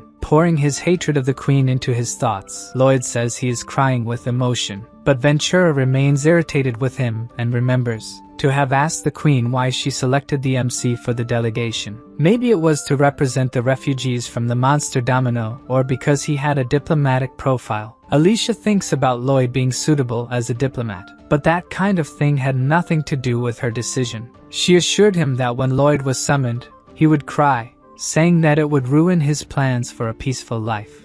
The report on Namarin said that the soldiers defeated the knight and Lloyd only helped by giving information. A lie. Ordinary soldiers would not win. The MC must have asked to have his and Javier's names removed from the records. As the Count could not do this, he reported that the two helped. Lloyd is not the type to seek fame or glory. That's why the queen thinks he'll do something no matter what. Being a greedy man who holds grudges for a long time, unscrupulous and materialistic. The words leave Count Ventura wondering if she was praising or insulting the MC. The queen also predicted that one day he would stop crying and discover something he could get from Samarkand. In the carriage, our protagonist still couldn't stop crying. Count Ventura sure didn't like him, thinking he was a materialistic pig who didn't know honor. The delegation's carriages are arriving in Asfahan. At the palace, a messenger informs the Sultan that the Magentano delegation is approaching, and the Sultan asks them to be given a proper reception. In the palace of the Sultan of Asfahan, Count Ventura is outraged by the accommodations given to him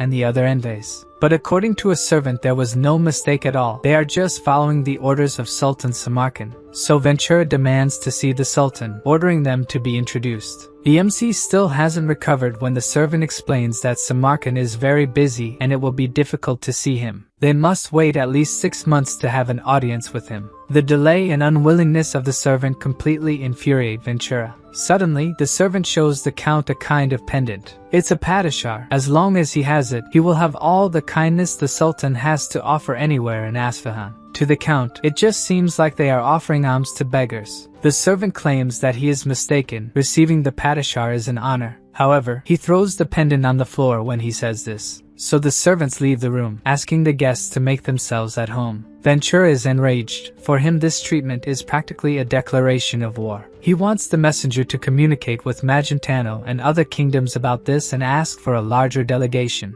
The Count hears from the messenger that Lloyd disappears and doesn't care. Another thing that disappeared was the padishar that had been thrown on the floor. During the night, in the kingdom of Asfahan, a poor girl is selling torches on the street. A man passes by her, almost knocking her over. Without having sold any torches, she looks for an alley to sleep in, until a man appears, asking if she needs a place to sleep. Lloyd says he will help her and asks her to go with him. Then we see a kind of mansion all lit up. They are in front of the most expensive hotel in the capital, and the girl refuses to be a burden to them. The MC explains to her that he bought this hotel. All she has to do now is sign the deed and the place will be hers. And he has all this because he fell into the good graces of the great Samarkand. With the padishar, Lloyd goes to the most expensive restaurants, orders the best dishes, and even pays everyone's bill. With the power of this pendant, he offers food to everyone who is hungry and is applauded. Holding the padishar, the MC says that the great Samarkand is blessing all of them.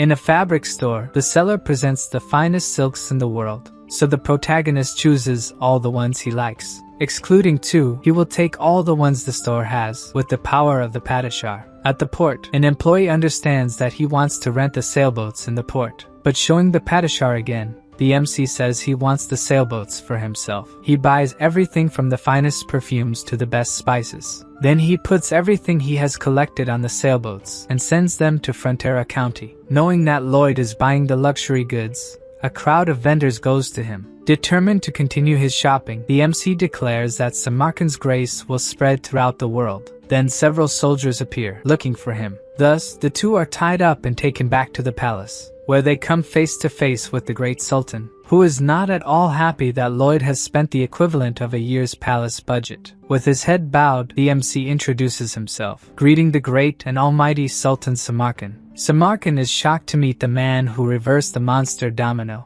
Recognizing that what Lloyd was looking for was a meeting with him, the protagonist continues to be threatened by a sword wielded by the guards. Samarkand is not happy with this encounter. With his head lowered, Lloyd knows he needs to avoid a war with the Sultan. If that were to happen, the Frontera County, located at the border, would become a battlefield. The Sultan acknowledges in his thoughts that the first one he would encounter in a war is the MC. Even with all the military strength of Isfahan, the fall of the Frontera territory is not guaranteed. Samarkand has no idea of their military power or what strategy they would use. Perhaps he should end Lloyd now. But looking at the situation a bit more closely, there is someone very powerful in that place. And even if they defeated Javier, all of Isfahan could turn to ashes. Smiling, the MC knows the Sultan must think carefully about his actions. Perhaps the great leader should try talking to his guests. Not knowing what they plan, Samarkand feels blackmailed, and even trembling with anger. The great leader takes a deep breath and orders the guards to release his guests. With this gesture, Lloyd feels he has won the first round of the battle. Then the Sultan asks if he enjoyed the Padishar. The MC raises his arms to make a deep bow and bends to the ground, wishing a long life to the great Sultan after having enjoyed the power of the pendant. This time, instead of being angry, Samarkand is astonished by the honesty he just witnessed. Indeed, Lloyd did not lie. He is immensely grateful. It's as if the CEO of a company had given him a corporate card to use. What other choice would he have but to spend extravagantly? The leader inquires if he isn't worried about what his country might think after bowing to an enemy nation. The MC responds without hesitation that he doesn't care, shocking the Sultan once more with his high confidence. Then Lloyd explains that the amount he spent is just a little less than what he received from the Queen. Incredibly irritated, Samarkand asks if he would be willing to betray the Queen if he paid more, receiving a positive response from the guest. The leader of Isfahan doesn't know what to think anymore. It's very difficult to understand someone like this. Either way, if the protagonist decides to serve him for money, he might not receive the Sultan's trust. Samarkand takes a long look at the two. The sound of his laughter echoes among the prostrated. He keeps thinking that the MC really dared to speak calmly with him, then asks why Lloyd did all this to talk to him, wishing to have him by his side. With this, the protagonist feels he has won another round, and asks if the great leader desires war. Samarkand responds that he desires it if necessary. The MC says that must be why he turns his attention to a foreign enemy instead of dealing with the drought. Certainly, the great leader did not expect outsiders to know about this. Lloyd proposes to end the drought in exchange for the Sultan seeing the Magentano delegation. The leader thinks for a moment about the proposal he just received, and asks him to continue with what he was saying, which means our protagonist won the third round. After that, he laughs while talking to Javier about the Sultan's face when he signed the contract with him. He hears from the swordsman that he tricked the Sultan with the high price, but that expense is nothing compared to a war. The drought in Isfahan and the lack of help from Samarkand caused the provinces to form a rebellion. As the events of this world changed compared to the novel, if a war begins before the rebellion, the damage would be enormous. After night falls in the Isfahan Empire, the Sultan receives a visit from a girl, and we hear her call him father. He has a mission for his dear daughter Scheherazade,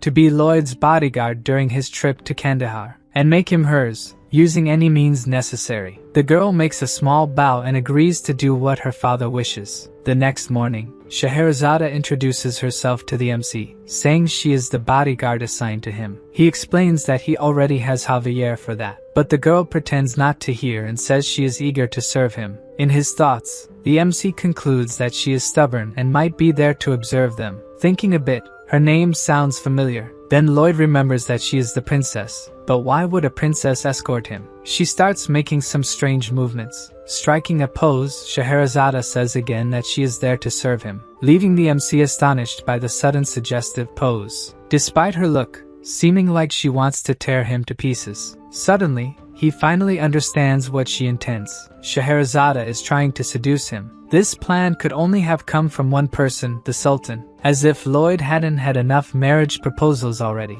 The key to overcoming the drought is a kanat, a type of water transportation system used by the Persian Empire. With the scorching desert heat, any water flow evaporates quickly, so the route has to be underground. The mountain ranges miles from the city are covered in snow all year round, and they will take advantage of that. Our group arrives at the capital of Kandahar, Kandara. Lloyd is relieved to finally have a break. At least that's what he wished. but looking to the side, it seems that won't be possible. Scheherazada's strange insinuations continue, and her eyes make the MC think she would try to dismember him when he sleeps. Knowing he won't be able to relax, he sits on the bed, asking to talk with the girl, but first for her to stay in a natural position. She tries to convince him that she is naturally like that. Scheherazada is the youngest of the Sultan's 4 daughters and the most beloved, a very skilled swordswoman from a young age. The identity of the princesses is kept secret, and the MC will continue pretending he doesn't know who she is. Lloyd inquires if she doesn't need to rest, but she says she has to stay by his side day and night. He insists that he doesn't need protection, be it day or night. Scheherazada seems not to understand what he is saying, so he points to Javier, explaining again that he already has a bodyguard, who is a high-level sword master, much more powerful than a normal sword master. In fact, he is more powerful than 10, or rather, more than 50 people of Scheherazada's level, so he doesn't need her. Hearing this leaves the girl completely enraged, so much so that she even draws her sword.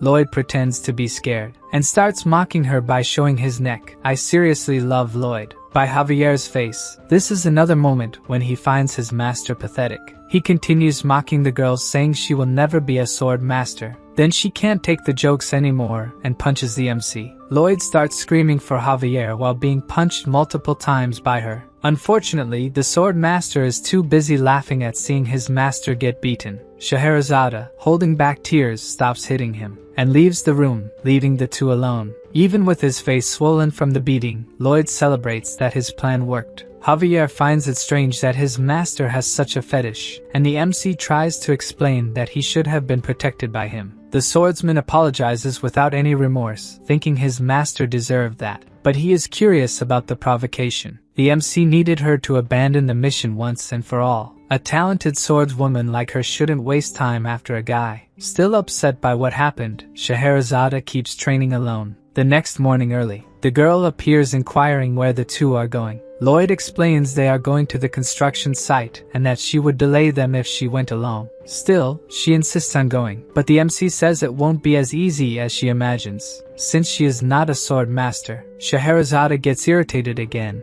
and tries to punch him once more. Before she can do that, he starts talking about technical engineering terms. The girl stops, thinking he might be reciting some kind of spell, while the MC continues to talk about technical terms with a diabolical seriousness. Then she starts to feel sleepy, thinking she really fell under a spell. Lloyd gets an even more menacing look and doesn't stop talking, until the girl finally succumbs and curls up on the floor asleep. Javier, who was supposed to take her to rest in the room, also fell asleep. After waking up the swordsman, the two walk through the city, and are surrounded by the residents' gazes, who all seem tattered. They comment on the suspicious looks, as they came from the capital, which was not caring about their situation. They will need the help of these people to push this project forward. Smiling, Lloyd doesn't think it will be hard to get their cooperation. Then he shouts in the middle of the crowd. Immediately, all his pets appear, ready to work for their master. First, Lloyd asks Javier, Padong, and Bangul to build an inlet tank in the city center, while he sets off with Goming and Hamong, heading to the snowy mountains to the west. The bird drops Hamong in the snow-covered mountains, and the yellow hippo sucks up a large amount of snow, being taken back by Goming, who struggles to carry the heavy companion. Down below, the other pets have finished building the tank.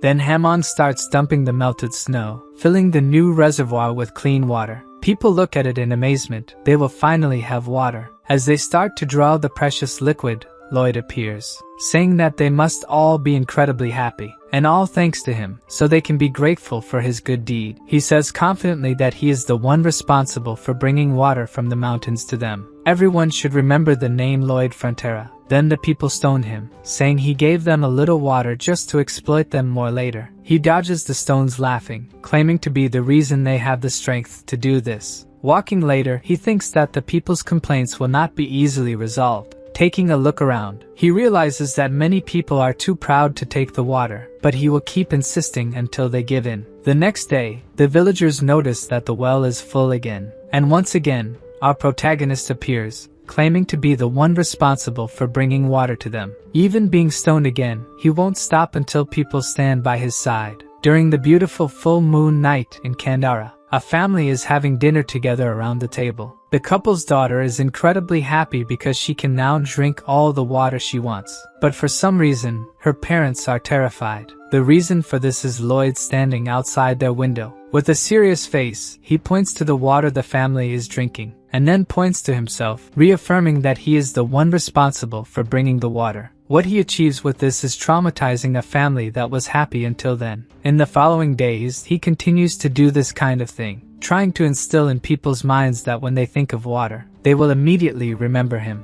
Walking again through the city, he meets the same resident as before, and once again, the guy catches his attention. The guy removes the scarf he uses to protect himself from the sun, revealing a beautiful black mane. Knowing he has one another person to his side, the MC gives his strange smile, and the guy returns another strange smile. From atop the well's tent, Lloyd shouts water to the people, and in return, they imitate the strange face he always makes. To make sure people understand his point, he shouts again. And once again, everyone responds with a strange smile and saying his name. Not satisfied, he continues shouting to reaffirm being synonymous with water. Javier asks if the master has not hypnotized those people, but according to him, this is the result of his marketing. If water is good and he is synonymous with water, then he is also something good. And he starts joking with the swordsman, who finds it not funny at all. Then momentarily, Lloyd feels depressed. But either way, the foundations for what he plans are ready. The MC sets up a table near the well, inviting people to work on the construction of the underground waterway. One of the candidates asks if meals are included in the contract. According to the MC, mountains of food from all over the country will come.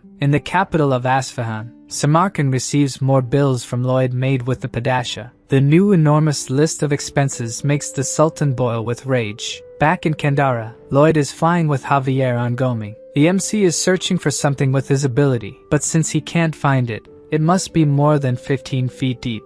Even if he hires the necessary people, it will take too long to dig a 22-mile waterway. What he needed now were the underground tunnels made by the rebels. Returning to the city, Lloyd thinks there is only one way to find this tunnel. Night falls, and at the place where they are staying, Scheherazade is asking Javier to leave, but the swordsman stands in front of the door and does not move, even when she says there are rebels in the area. It's too dangerous to leave the MC alone. Javier agrees that she is right, but as his master said he would be fine, he will believe it. The girl says the guard should be by the master's side to avoid unexpected dangers. But the swordsman says it's not quite like that, for his master is always right. Now we see the room where Lloyd was empty. He must have been kidnapped by the invaders. Scheherazade considers Javier too stubborn, so she moves quickly, trying to pass by him using brute force. But the sword master easily stops her attack, praising her skills. Obviously, she is not happy at all for not being able to attack him, so she attacks again several times, and he defends each one, while preventing Scheherazade's attacks. Javier gives several tips on how to become a sword master to her, who does not think she needs his training. The swordsman is doing this because it was a request from his master. As soon as she knows this, she wonders why Lloyd would do that. In another part of the city, the MC is surrounded by kidnappers who want to know what kind of scheme he is doing in the city. Since he has a sack on his head, it's impossible to understand anything he tries to say. Then the guy who seems to be the leader makes a sign, and the sack on Lloyd's head is removed. Something catches the leader's attention as they start to remove the sack. The protagonist has a serious look. A strange sensation takes over the leader. Although they are the kidnappers, the MC's diabolical face makes it seem like they are the ones who have been kidnapped. Lloyd says that to reveal what he is planning to do in that area, he will need to explain how he got there. But before that, he would like to be untied. Claiming to be a weak person who wouldn't be able to escape from them, he insists it wouldn't be a problem if they released him. Noticing the MC's calm demeanor, their leader asks if Lloyd was already expecting them to show up. As someone sent by the Sultan, he had anticipated the rebels would do something. With the knowledge from the novel, Lloyd also knows that Terms, the rebel leader, dies leading the revolt. His death causes all the provinces of Asfahan to unite and start the Great Rebellion. Terms examines the young man in front of him. It really doesn't seem like the MC is someone capable of escaping from them, so he orders the prisoner to be untied, despite his companion's disagreement. As he is freed, the MC praises his captor's kindness, saying they will be blessed. In his thoughts, Terms feels indebted to him, which is why he offered a bit of kindness. He remembers his son bedridden and very weak, the child apologizing for being so frail. While Terms cried, regretting giving all the water he managed to others and not to his son, the shout of people saying there was water in the city caught his attention. Shortly after, we see the boy drinking the water his father fetched from the square. After drinking some water, the boy is visibly better. Back to the present, Lloyd's bonds are on the ground. The leader warns that even though they are letting him go, the MC shouldn't try to escape. At that moment, he has that devilish look on his face again. This makes the rebels want to attack him, thinking he is about to do something. But instead, our protagonist strikes a poetic pose. The rebels pause, not understanding his intentions. Then he begins to explain that 2.5 years ago, the county of Frontera was on the verge of ruin, deeply in debt. The rebels remain still as he recounts that it was a dark time. But he didn't give up and started by building heated floors in the village. Then they fought against giant ants, which ended up exploding in the mine. Then he and Javier went to Cremo, where there was a giant lobster. Excited, the MC explains the size of the giant lobster's head that they defeated. The rebels are surprised to learn about the protagonist's feats. He continues telling about Javier's incredible battles. At this point, the rebels are already eating popcorn to follow the epic story, excited about the sword master's deeds. Then the leader realizes something with these stories, wanting to know where the MC is going with them. But Lloyd explains that he hasn't reached the good part yet. The leader gets irritated because even his companions didn't like him interrupting the story. The MC continues telling how they were attacked by locusts the size of dogs. The whole sky turned dark when these creatures arrived attacking. Even Terms is startled by Lloyd's reenactments of the battles. The night passes as he continues to talk about everything he went through with Javier, until the sun begins to rise in Canara. Goming, as lifeless as always, is carrying his master and Terms. The leader is in a panic, not knowing where they are going, and Lloyd explains they will see the queen, but he doesn't remember how they decided this. So he decides to tell the whole story again, but Terms stops him from doing so. Since Lloyd will need the underground tunnels for the waterway, they go to the queen to ask for asylum for the rebels. Terms really remembers talking about this with the MC, who assures him that all companions and family members will be sheltered in Magentano. Then they spot the royal palace, where Cannavaro is being restrained by the court magicians. He begins to tell the queen something about Targa having said something to the dark wizards, but he has a coughing fit, probably caused by the excellent treatment he is receiving. So the queen determines that he has said enough, thinking she needs to find this Targa. As she is returning, a messenger says that Lloyd is waiting for an audience with her. She is a bit puzzled because the MC was supposed to be in Asfahan. Then, before her, he and Terms kneel,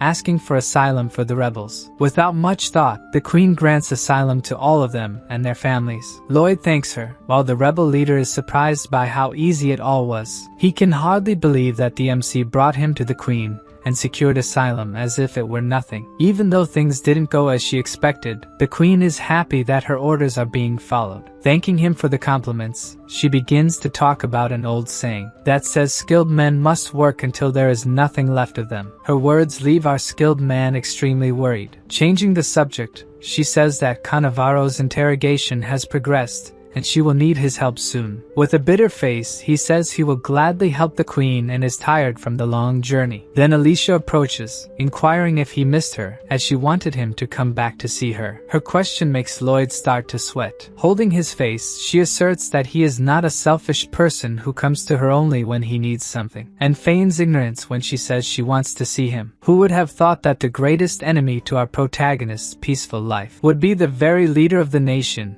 Queen Alicia? Back in the kingdom of Asfahan, Javier continues to block the door to his master's room. Having spent a good amount of time there, he struggles to stay awake. Just like Scheherazade, but unlike her, she can hold out and falls asleep. A little later, she wakes up wanting to resume the fight with the swordsman. She strikes Javier several times, who continues to block the attacks with ease. As he does this, he wonders how much longer his master will take to return. But suddenly, Scheherazade's new strike is different from the others. Javier is caught by surprise as she is using aura in this attack. He needs to partially unsheath his sword to defend against this strike. Even though still a bit unstable, the girl is on the verge of becoming a sword master. She probably hasn't realized this and tries to attack once more. Right at this moment, Lloyd opens the door to the room, pinning Javier behind it. Since Scheherazade didn't stop her attack, she almost hit the swordsman, and as the sword pierced the door, it touched the MC's shoulder. Just the impact of using aura in the attack made his clothes tear, and the pets are left hanging from what remains.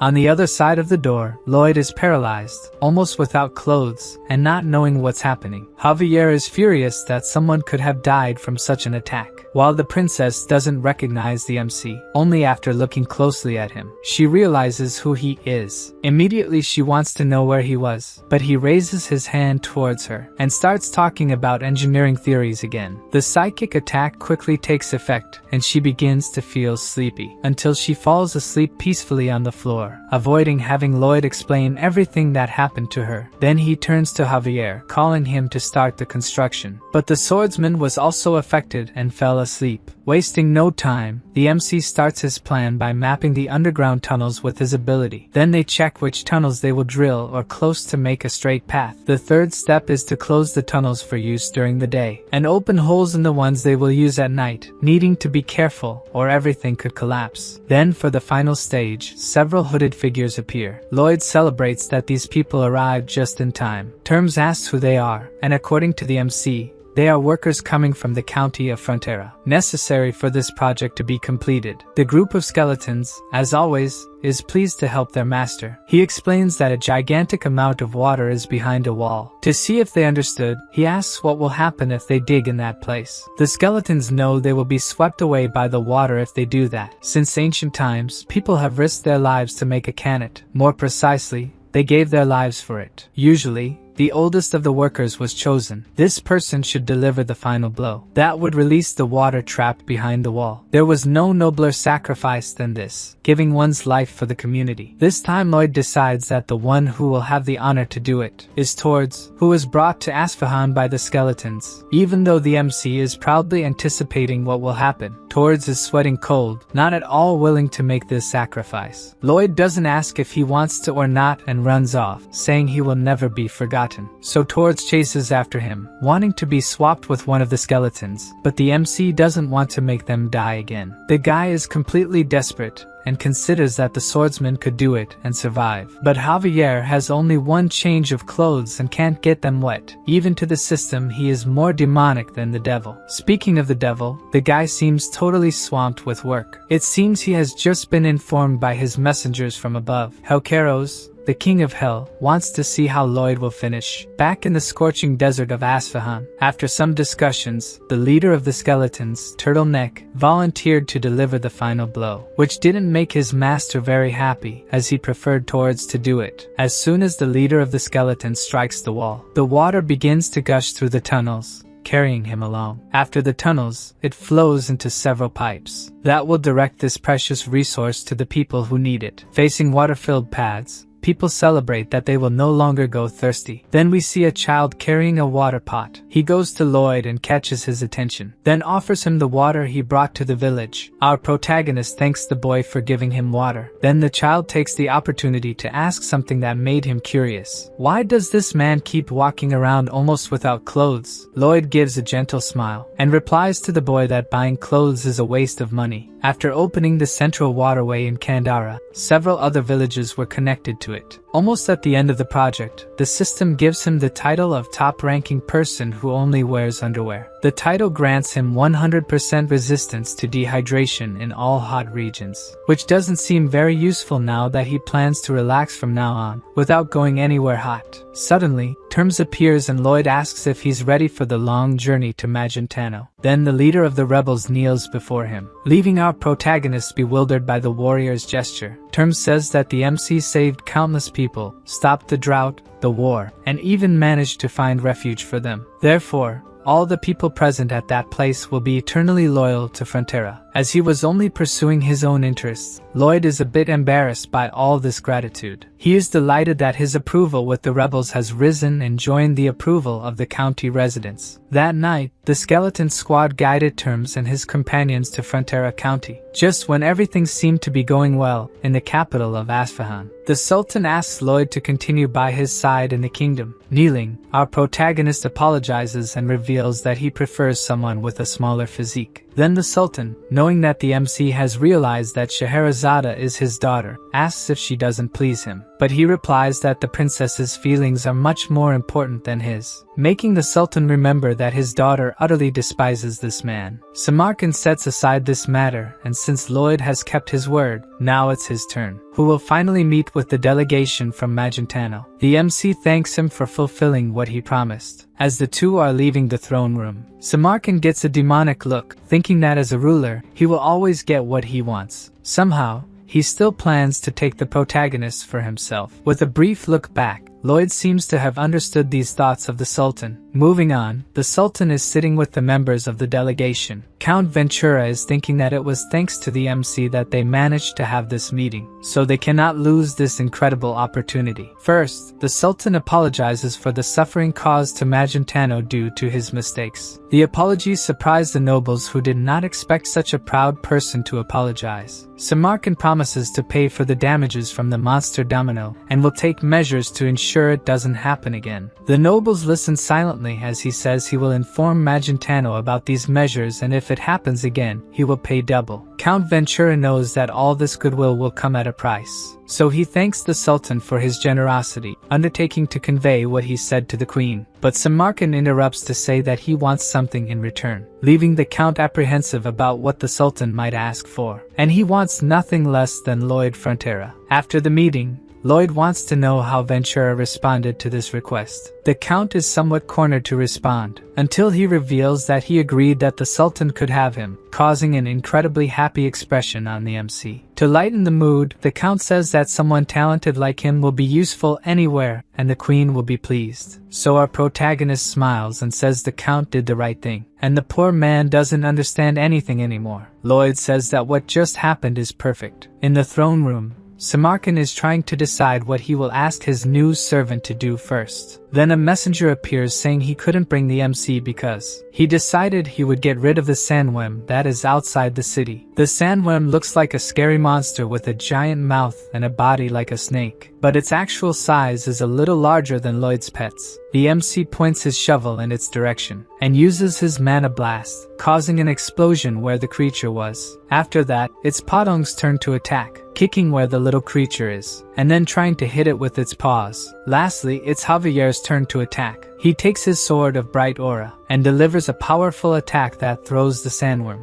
Incredibly, even after all these attacks, the worm continues to move, so Lloyd attacks it with Mana Blast again, wildly. At that moment, the Sultan arrives where they are and sees the MC using Mana Blast continuously. The protagonist is screaming demonically that he will destroy the worm in the name of Samarkand, who stands watching all that madness, and being hit by the rain of sand flying with the explosions. Only at this moment Lloyd realizes he is being watched by the Sultan, and he signals positively to him, who thereafter wants this unstable person no longer in his kingdom. After these events, night falls in Isfahan. In his office, the Sultan thinks he made the right decision. With MC by his side, you never know what he could do. He still has to pay for the expenses incurred with the Padishar and the construction costs. Thinking this way, it's as if he's been robbed by MC. Then a guard appears saying there's bad news. Lloyd has just escaped with the Padishar. This time the Sultan is speechless. He's going bankrupt this way. As if that weren't enough, a messenger appears with urgent news. Princess Scheherazade has fled and left a message saying she had much to learn from him. The Sultan doesn't know what to say after that, and collapses onto his desk, crying and cursing Lloyd for all the trouble he brought. A little while later, in Frontera County, Lloyd's parents wake up on a quiet morning, with Bibyong sounds instead of a rooster, but that's not bad.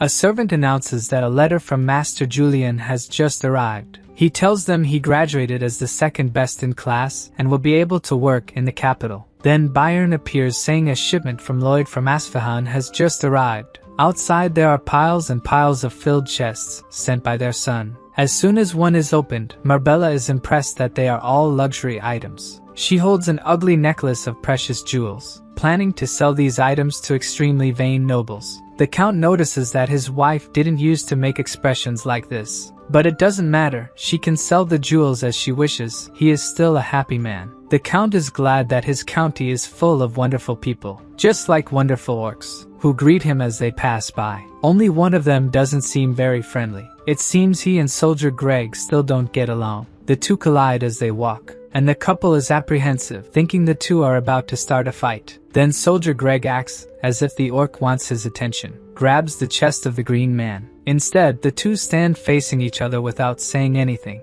until the orc moves quickly, but Greg manages to dodge the attack quickly. Somehow the creature stood still in a strange dance position, and then quickly returns to normal, kneeling. This isn't over yet, and he challenges the soldier, who, along with his companions, acts as if they had no choice, and they all choreograph together, ending with all of them standing in the same upside-down position. Then the orcs come together to make a better dance, which ends in a much more elaborate way. It seems this time Soldier Greg didn't come out on top, and the orc looks victorious. Surely this wasn't what the Frontera couple was expecting to see, but in any case, they are all good creatures. Speaking of creatures, they encounter the skeletons on the way. Would they be organic or inorganic matter? It doesn't matter. What matters is that the county is at peace and he is happy, even though some strange things happen there. Maybe very strange when they see the white cavalry praying to Lloyd's statue. And strangeness only increases when Terms and his companions arrive and also pray for MC. Finally, someone informs the couple that their son has just returned. Seeing their son dressed that way, practically only in tunic and underwear, it makes them think that the strangest person in that place is surely their son. Still, as strange as their son may be,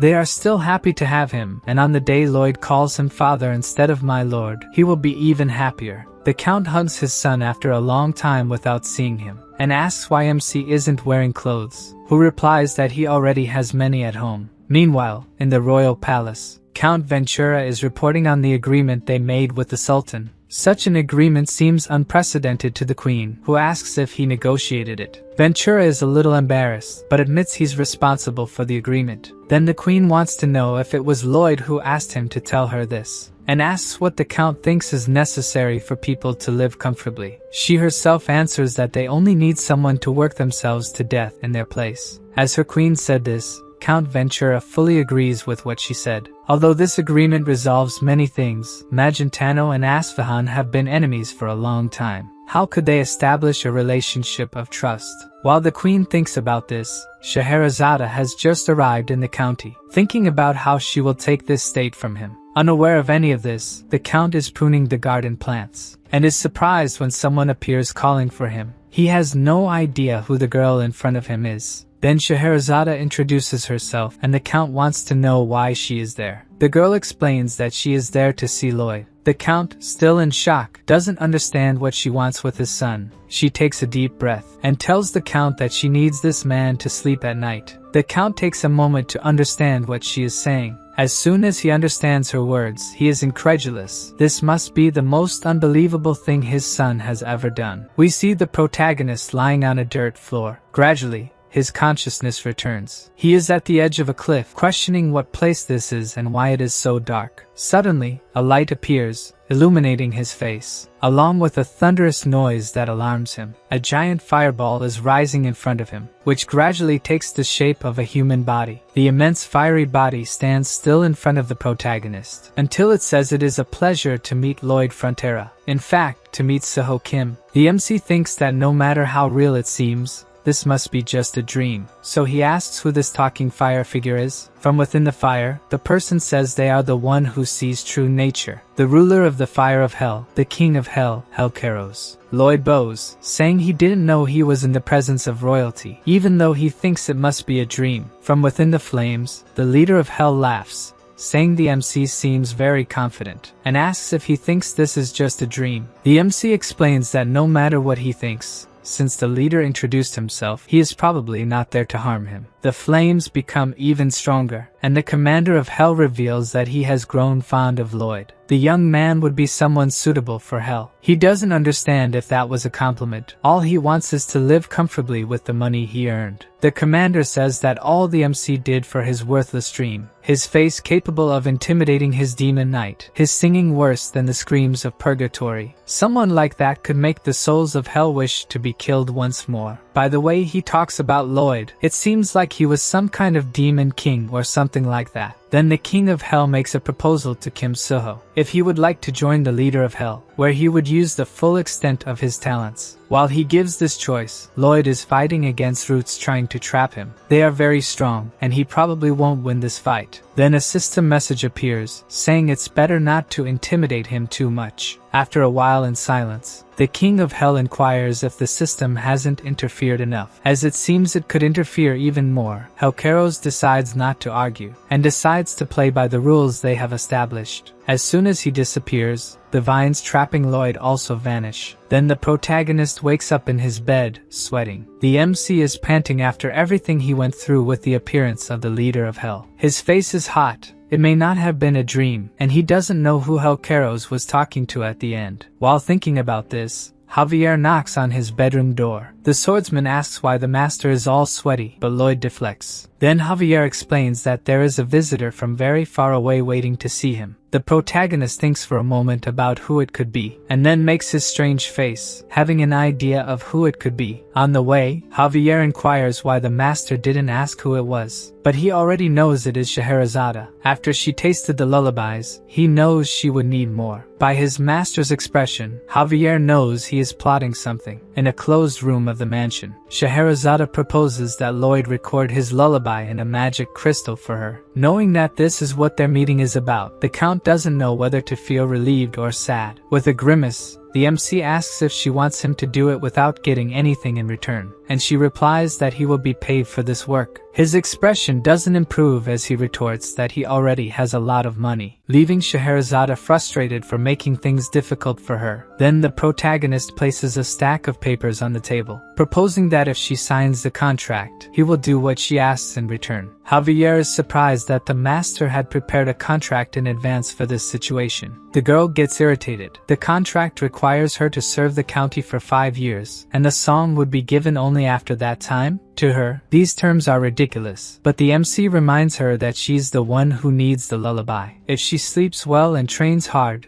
she can become a sword master, but of course, it depends on whether she accepts or not. Javier realizes that when the master asked him to train Scheherazade, he probably had this in mind. A system message appears saying it's because of such actions that the demon wanted to be friends with him. Scheherazade is furious, knowing he planned to do this to her, but he ignores her complaints. Then, unable to hold her anger, she delivers a powerful punch to the MC's face, and leaves, calling him a piece of trash. A little after this argument, the girl is walking through the forest, still angry with Lloyd, thinking that if she signed the contract, she could become a sword master and be recognized by her father. Suddenly, something pulls her out of these thoughts. She's been walking through the forest, and now doesn't know where she is. The girl needs to find a trail. Then, from behind a tree, she sees something, a shiny brown mane, which makes her look more closely at who is in front of her. None other than the young Julian Frontera. The young man has an apprehensive expression. Scheherazade wonders who he might be. Julian remains thoughtful in silence, while she thinks he looks fragile and weak, like a herbivore that could be devoured by a predator. Then, suddenly, his expression changes, looking determined. A little ahead, some knights are trying to move a huge rock without success. Julian asks to help them, but the knight thinks he shouldn't be doing this kind of heavy work. The young man insists, but the knight says their duty is to escort him,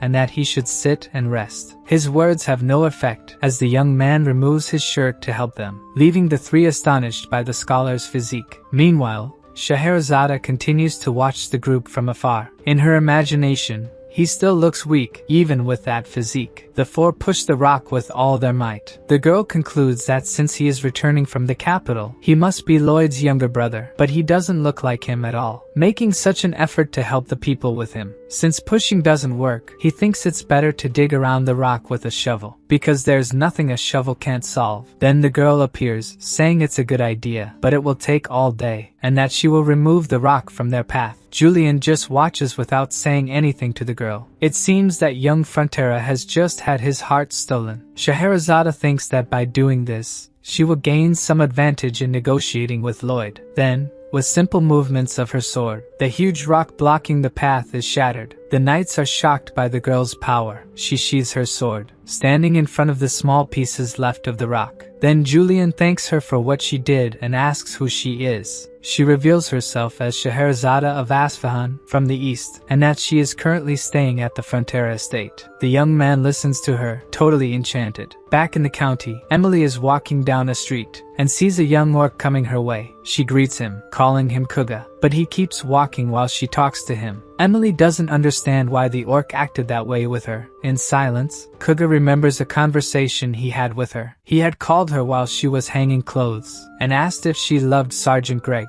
After a moment of silence, Emily told him that Greg was the most important person in the world to her. Her response left Kuga, who has feelings for her, furious. But at that moment, she didn't understand that. He still remembered Greg hitting on a refugee girl, and how his companions laughed at him, calling him ugly when they found out he liked a human. Thinking their relationship would never work, he decides not to tell her what he knows about Greg. Emily still inquires if he wanted to say something, but the orc just retreats among the sheets. Back in the present, Emily is sighing, sitting at a table. Sergeant Greg, who is near her, asks if something happened. So, calling him brother, she asks if people would find it strange if a human loved an orc warrior. Greg laughs, finding it ridiculous, saying that if the human's family knew, they would hunt her down. But suddenly he stops, remembering an argument he had, where Kuga fought with him, outraged, thinking the sergeant was cheating on Emily with another woman. It seems now he realizes their affection is mutual. At the Frontera mansion, the count is crying during the family dinner, happy to have raised two such incredible children. Scheherazade understands why, having one son as a diplomat and the other being one of the most talented in the kingdom. While for her father, she should either seduce Lloyd or become a sword master to prove her worth, understanding they come from very different families. Julian tells his father that when he is appointed in the capital, he intends to work even harder to make him proud. The count is more than happy and says his son can always come home if things get tough. Hearing something like that from a father shocks Scheherazade,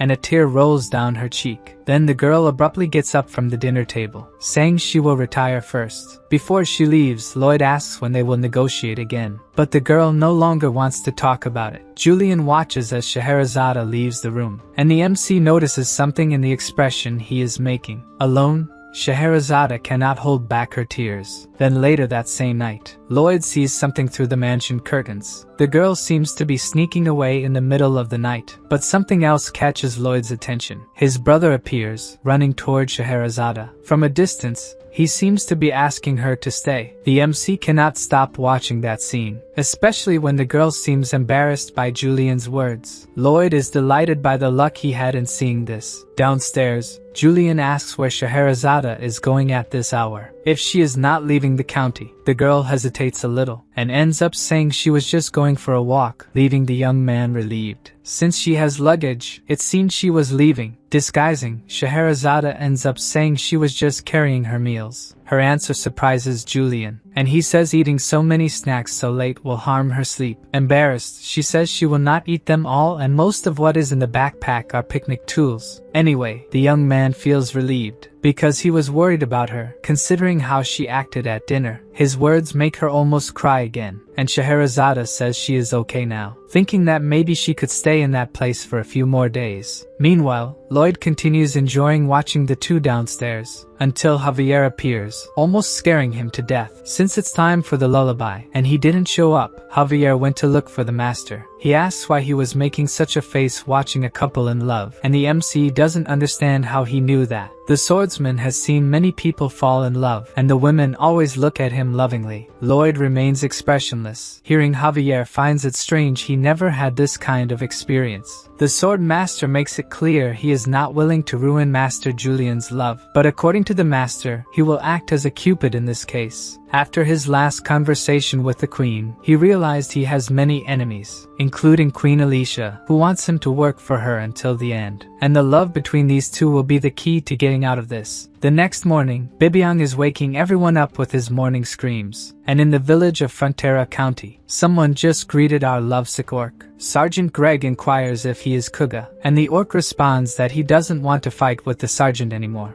Then the human puts his hand on the collar of his shirt and throws a paper airplane towards the orc. It hits him right in the forehead. After that, Greg tells him to go to the place written on the plane that night to clear things up. Kuga reads what's written on the paper silently and says that an orc warrior never runs from a fight. At night at the Frontera mansion, Julian continues to think about Scheherazade, with her hair more radiant than silk, her eyes like pearls, and the sadness in her heart that she hides using strength. Then Lloyd appears beside him, asking if that's not what they call love. Julian feels as if the MC had read his mind, and Lloyd asks if something is wrong, but the young man just blushes without saying anything. Lloyd starts to annoy him until he asks what the MC wants. Then he reveals that he will record the lullaby for Scheherazade the next day, and after that she will leave. After that, he starts to leave the room, repeating what he said before, that she will probably leave, leaving Julian even more distressed. In the village, Greg was saying something about when the orcs arrived to his companions and suddenly they appear. Thinking they are plotting something against Kuga, an orc questions that Greg is a coward because the fight should be one-on-one. With a delirious face, Greg wants to resolve this relationship between humans and orcs now. Back at the Frontera mansion, Lloyd greets Scheherazade in a hallway, and she immediately punches him on impulse. Fallen on the floor from the punch, Lloyd tells her that Julian will be named soon, maybe the next day. As soon as that happens, he will leave the county, leaving Scheherazade as distressed as he left Julian. Alone, the young man thinks that she will leave and he will not see her anymore. In her room, Scheherazade thinks the same. Someone else is also impatient with this situation. Finally, the young man decides he cannot let her leave without telling her what he feels. The girl also thinks the same, going after him, while Lloyd is just waiting for his plan to work and the couple to declare themselves. In the village, Kuga is on a plane alone, until a noise catches his attention. At the mansion, Julian is in front of Scheherazade's room to confess his feelings to her. The girl is also in front of a door to confess, before she regrets it for the rest of her life. Back to Kuga. As soon as he turns, he meets Emily, who says she came to that place at her brother's request. Suddenly Sergeant Greg with other soldiers appears, coming out from among the trees. On the other side, several orcs also come out of the forest, heading towards the humans. Back at the mansion, the Count and his wife open the door to their room to see who is calling them, and Scheherazade is kneeling at their door. The orcs and humans push Kuga and Emily towards each other, and Greg declares that from this date, it will be the first day of the two as a couple. Finally, they will be together. At the mansion, Scheherazade kneels even more and asks the couple to entrust their youngest son to her. Knowing this, Lloyd thinks that once the two are together, the queen will no longer have as much power over him. Suddenly we see a large sinister castle surrounded by a valley. The queen is at the door of the old castle of the dark sorcerer Targa. She raises her hand to her army, commanding them to attack the castle with full force. Behind her fly thousands of red arrows. Most of them pass through some kind of magic barrier and set the castle on fire. Inside it, several dark mages try to defend the castle and protect their master Targa. Thus, a battle between knights and mages erupts. Then a large creature appears. Just the weight of its paw is enough to break the ground. The soldiers at its feet ask what kind of monster it is, and the queen's mages attack it with the fire god's punishment. Even being attacked, the monster does not retreat, stepping on the soldiers in front of it. Realizing that the attack is not going well, the queen orders the soldiers to retreat, leaving the castle, while the monster continues to roar and attack. Outside the castle, the soldiers are regrouping and counting the wounded,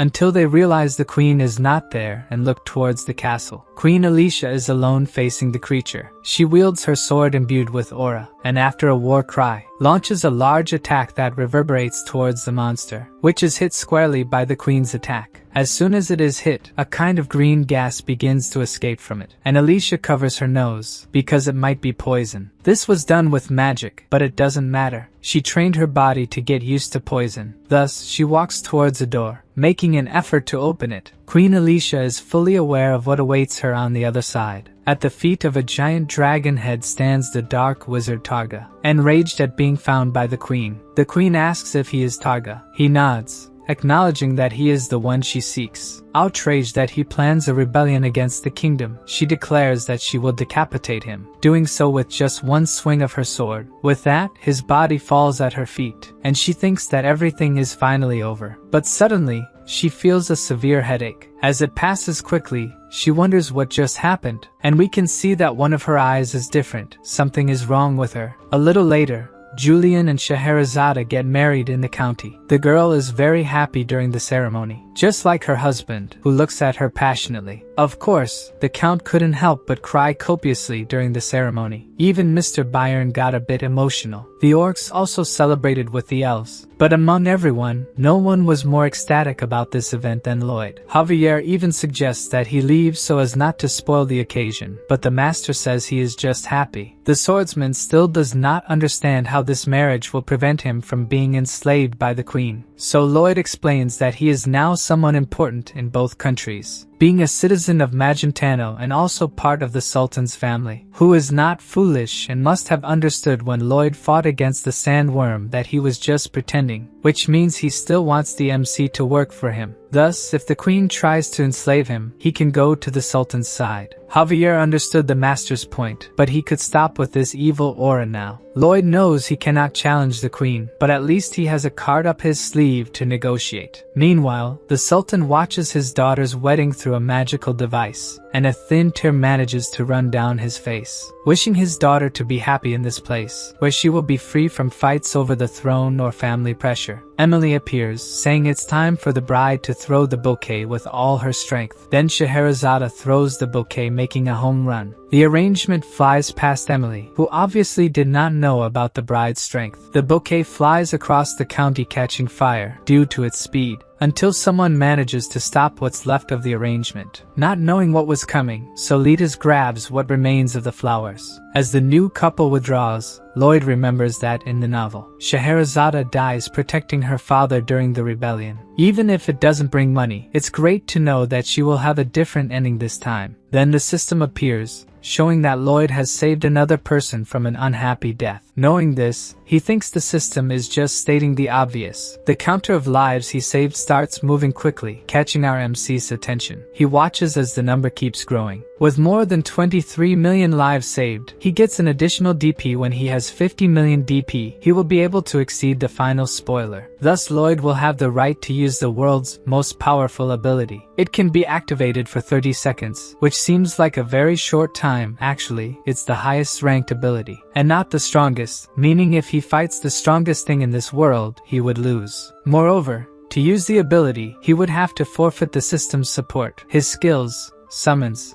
and final spoiler. The conditions do not excite him to use the ability, so Count Ventura appears to talk to him. He says that Magentano and Asfahan have signed a peace treaty, and thanks to this marriage, they are now brother countries. Then he apologizes for belittling Lloyd in his thoughts, calling him a hero. The MC feels embarrassed and says the Count can belittle him. After all, he is extremely materialistic. But he doesn't mind, saying that the queen already knows about everything that happened, and says she sent him there as an officer to summon Lloyd to the capital. In other words, now it's time for the MC to pretend to be sick. At that moment, he takes on a downcast expression. He starts faking a cough, saying he wasn't feeling well earlier, and that he needs to go to Asfahan to recover. Then Count Ventura reinforces that the queen wants to meet with him. Lloyd knows that the queen only seeks him out when she needs something and ignores him when he wants to meet with her, remembering her holding his face, saying he wasn't selfish or petty. Thus, he is once again in a carriage with Javier and Count Ventura heading towards the palace, not excited at all. His mood remains terrible when they arrive at the palace. It doesn't improve even a bit when he kneels before the queen. Queen Alicia is pleased that he came as soon as he was called, otherwise she would be heartbroken and would have to invade the county of Frontera. But in that case, she thinks Lloyd would flee to Asfahan, as if she would be lonely without him. It is better for him to continue behaving by staying by her side. The MC says he wouldn't ignore her and asks what her orders are, thinking he will have some negotiation power. Then she says she has something to show him and asks him to follow her. They go to a large structure in the palace, and Lloyd is ecstatic about what is in front of him, almost certain that they are dragon bones. The queen explains that the bones were with the dark wizards who were probably planning to use them in some ritual. The MC recalls that the novel mentioned magic performed with these bones and starts to get excited. The queen is thinking of using these bones to show the strength of the kingdom of Magentano. She wants a statue of herself surrounded by dragon bones to use the defeat of a dragon as a symbol of the kingdom. Guys, the video is over. I just wanted to ask for your attention real quick. For those who aren't subscribed, please subscribe and leave a like, it helps a lot. 87% of the audience isn't subscribed, so if you want to help, please subscribe, and let's hit 5k likes because the barbarian deserves it.